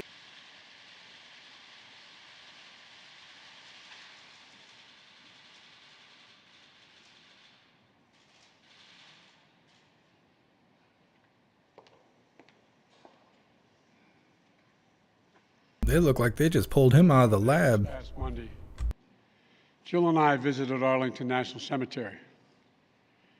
As we entered those hallowed grounds, we saw rows and rows of crosses among the rows of headstones with other emblems of belief, honoring those who paid the ultimate price on battlefields around the world. The day before, we visited Uvalde, Texas. In front of Robb Elementary School, we stood before 21 crosses for 19 third and fourth graders and 2 teachers.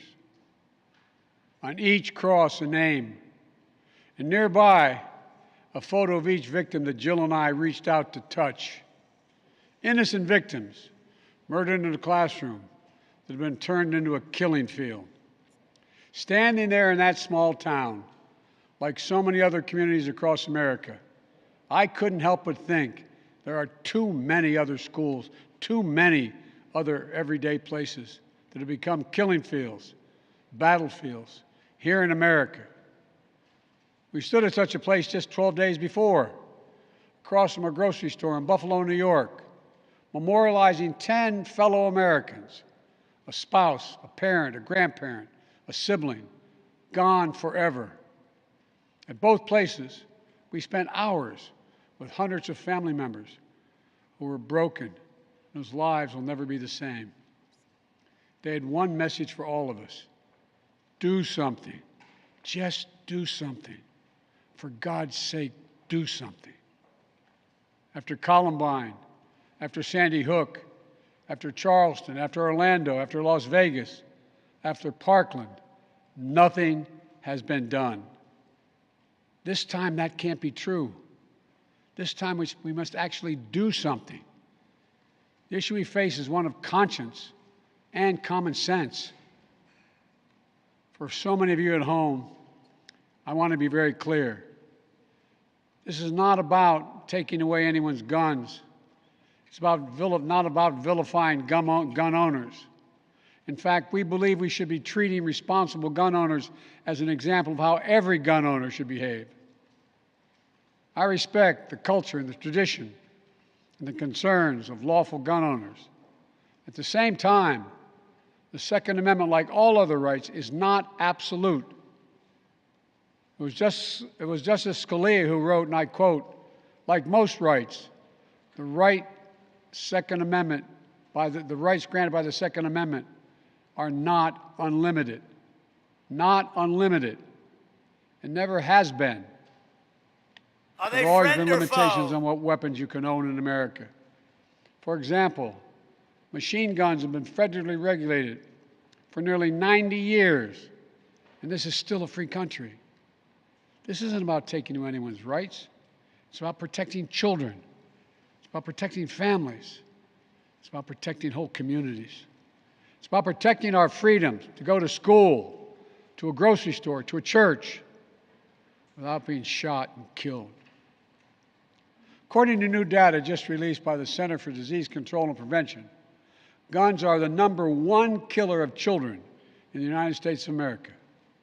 The #1 killer. More than car accidents, more than cancer. Over the last 2 decades, more school-age children have died from guns than on-duty police officers and active-duty military combined. Think about that. More kids than on-duty cops killed by guns. More kids than soldiers killed by guns. For God's sake, how much more carnage are we willing to accept? How many more innocent American lives must be taken before we say enough, enough?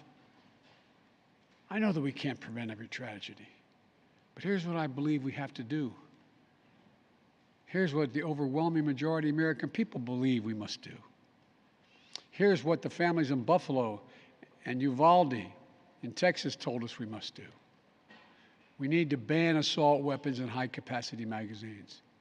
And if we can't ban assault weapons, then we should raise the age to purchase them from 18 to 21. Strengthen background checks. Enact safe storage law and red flag laws. Repeal the immunity that protects gun manufacturers from liability.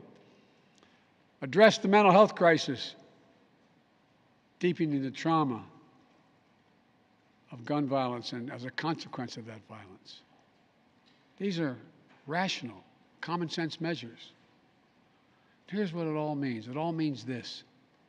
We should reinstate the assault weapons ban on high-capacity magazines that we passed in 1994 with bipartisan support in Congress and the support of law enforcement.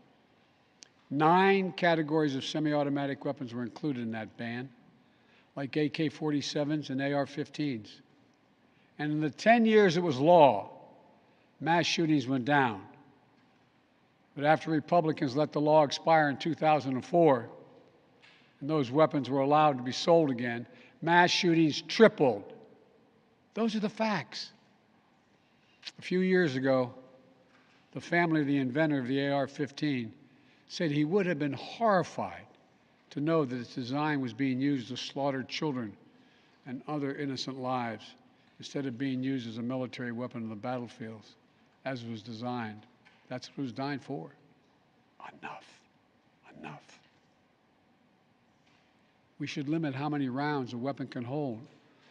Why in God's name should an ordinary citizen be able to purchase an assault weapon that holds 30-round magazines that let mass shooters fire hundreds of bullets in a matter of minutes?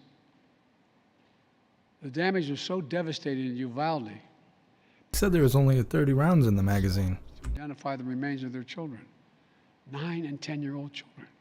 Enough. We should expand background checks to keep guns out of the hands of felons, fugitives, and those under restraining orders. Stronger background checks are something that the vast majority of Americans, including the majority of gun owners, agree on.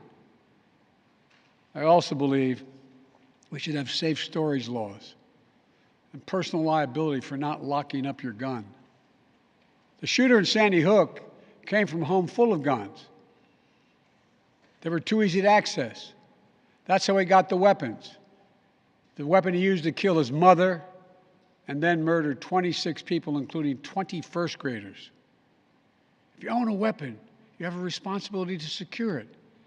Every responsible gun owner agrees to make sure no one else can have access to it, to lock it up, to have trigger locks. And if you don't, and something bad happens, you should be held responsible. We should also have national red flag laws so that a parent, a teacher, a counselor can flag for a court that a child, a student, a patient is exhibiting violent tendencies, threatening classmates, or experiencing suicidal thoughts. It makes them a danger to themselves or to others. 19 states in the District of Columbia have red flag laws. The Delaware law is named after my son, Attorney General Beau Biden. Fort Hood, Texas, 2009, 13 dead and more than 30 injured. Marjorie Stoneman Douglas High School in Parkland, Florida, 2018, 17 dead, 17 injured. In both places, countless others suffering with invisible wounds. Red flag laws could have stopped both these shooters. In Uvalde, the shooter was 17 when he asked his sister to buy him an assault weapon. Knowing he'd be denied because he was too young to purchase one himself, she refused. But as soon as he turned 18, he purchased 2 assault weapons for himself. Because in Texas, you can be 18 years old and buy an assault weapon even though you can't buy a pistol in Texas until you're 21. If we can't ban assault weapons, as we should, we must at least raise the age to be able to purchase one to 21. Look, I know some folks will say 18-year-olds can serve in the military and fire those weapons. But that's with training and supervision by the best trained experts in the world. Don't tell me raising the age won't make a difference. Enough. We should repeal the liability shield that often protects gun manufacturers from being sued for the death and destruction caused by their weapons. They're the only industry in this country that has that kind of immunity. Imagine if the tobacco industry had been immune from being sued, where we'd be today. We don't have a right to cigarettes, you idiot. Special protections are outrageous. It must end. And let there be no mistake about the psychological trauma that gun violence leaves behind. Imagine being that little girl, that brave little girl in Uvalde, who smeared blood off her murdered friend's body onto her own face to lie still among the corpses in her classroom and pretend she was dead in order to stay alive.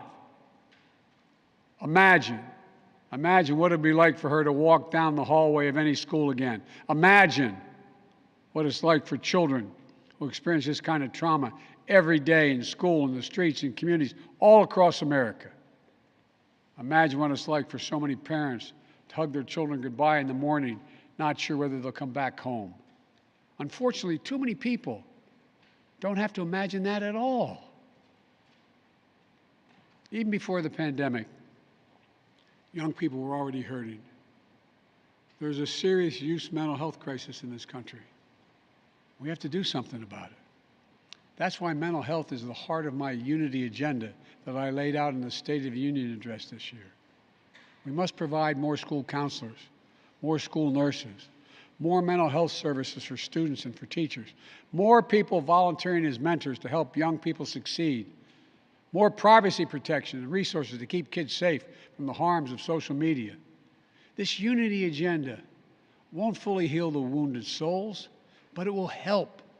It matters. I just told you what I'd do. The question now is, what will the Congress do? The House of Representatives has already passed key measures we need. Expanding background checks to cover nearly all gun sales, including at gun shows and online sales. Getting rid of the loophole that allows a gun sale to go through after 3 business days, even if the background check has not been completed. And the House is planning even more action next week. Safe storage requirements, the banning of high-capacity magazines, raising the age to buy an assault weapon. Fuck you. Federal red flag law, codifying my ban on ghost guns that don't have serial numbers and can't be traced, and tougher laws to prevent gun trafficking and straw purchases. This time, we have to take the time to do something. And this time, it's time for the Senate to do something. But as we know, in order to get anything done in the Senate, we need a minimum of 10 Republican senators. I support the bipartisan efforts that include a small group of Democrats and Republican senators trying to find a way. But my God, the fact that the majority of the Senate Republicans don't want any of these proposals even to be debated or come up for a vote, I find unconscionable. We can't fail the American people again. Since Uvalde, just over a week ago, there have been 20 other mass shootings in America, each with 4 or more people killed or injured, including yesterday at a hospital in Tulsa, Oklahoma. A shooter deliberately targeted a surgeon using an assault weapon he bought just a few hours before his rampage that left a surgeon, another doctor, a receptionist, and a patient dead and many more injured. That doesn't count the carnage we see every single day. It doesn't make the headlines. I've been in this fight for a long time. I know how hard it is, but I'll never give up. And if Congress fails, I believe this time a majority of the American people won't give up either. I believe the majority of you will act to turn your outrage into making this issue central to your vote. Enough, enough, enough. Over the next 17 days, the families in Uvalde will continue burying their dead. It will take that long in part because it's a town where everyone knows everyone. And day by day, they will honor each one they lost. Jill and I met with the owner and staff of the funeral home, as being strong to take care of their own. And the people of Uvalde mourn as they do over the next 17 days. What will we be doing as a nation? Jill and I met with the sister of the teacher who was murdered and whose husband died of a heart attack 2 days later, leaving behind 4 beautiful orphaned children, all now orphaned. The sister asked us, what could she say? What could she tell her nieces and nephews? It's the most heartbreaking moments that I can remember. All I could think to say was, I told her to hold them tight. Hold them tight. After visiting the school, we attended Mass at Sacred Heart Catholic Church with Father Eddie. In the pews, families and friends held each other tightly. As Archbishop Gustavo spoke, he asked the children in attendance to come up on the altar and sit in the altar with him as he spoke. There wasn't enough room, so Mom and her young son sat next to Jill and me in the first pew. And as we left the church, a grandmother who had just lost her granddaughter passed me a handwritten letter. It read, quote, Erase the invisible line that is dividing our nation. Come up with a solution and fix what's broken and make the changes that are necessary to prevent this from happening again. End of quote. My fellow Americans, enough. Enough. It's time for each of us to do our part. It's time to act for the children we've lost, for the children we can save, for the nation we love. Let's hear the call and the cry. Let's meet the moment. Let us finally do something. God bless the families who are hurting. God bless you all. From a hymn based on the 91st Psalm sung in my church. May he raise you up on eagle's wings and bear you on the breath of dawn, make you to shine like the sun and hold you in the palm of his hand. That's my prayer for all of you. God bless you. What kind of prayer was that?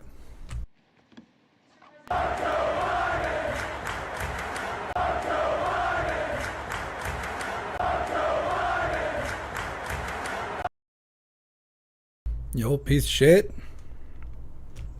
Good luck to him.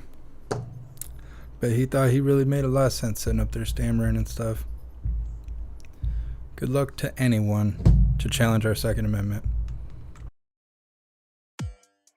Alright, hooligans. Well, the House has wrapped it up. Their live is already over.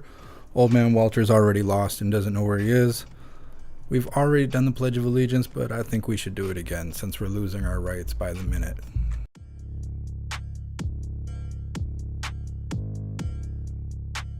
You know what really irritates me is when they say, well, most Americans say this, and it's about a subject or a topic that no one ever asked me about.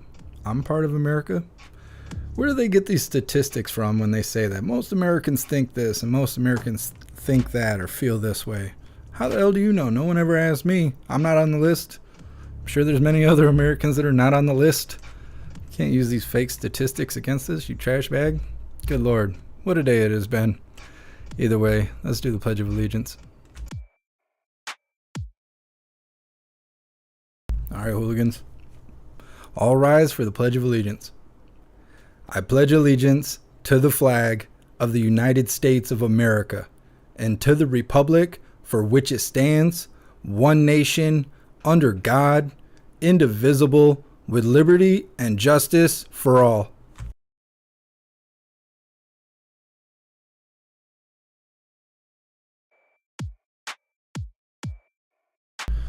Oh, trash bag people. Between the House and old man Walter, I'm sure the majority of us have a drinking problem at this point. Good Lord. I thought maybe he was going to say some crazy stuff. And we were going to have to run out to Dunham's and get as many high-capacity magazines and ammunition as we could find. But there's still time. There is still time to make money to go pursue those goals. Anyways, I appreciate you guys. It has been quite the live. Hold on, let me shut this off if something crazy happens. All right. Let's get these shout-outs wrapped up, and then we'll wrap up the live. Holy moly, I don't even know where it starts.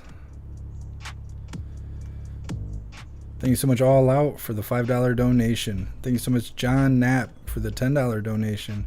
Thank you so much, Real Mighty Joe, for the 12 bits on Twitch.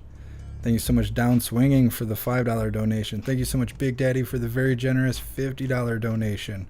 Thank you so much, Kenny, for the $5 donation. Thank you so much, Mana, for the $10 donation. And thank you, Gigi, for the $5 donation. Big shout out to everyone that made donations, joined the membership program, or purchased any merch. I appreciate all of you, and I would not be able to do this without you. So thank you so much for all your support. Sorry today was not a fun day, but it was important to watch how they are coming for our guns. It's not a lie. You can see how passionate they are about it, twisting their words and showing their victimhood in all its glory. Those people can all stand in line to take turns eating shit. Big bags of it. Appreciate all of you hooligans. I will see you on the next live. Until then, stand tall, shine bright, and that's a wrap.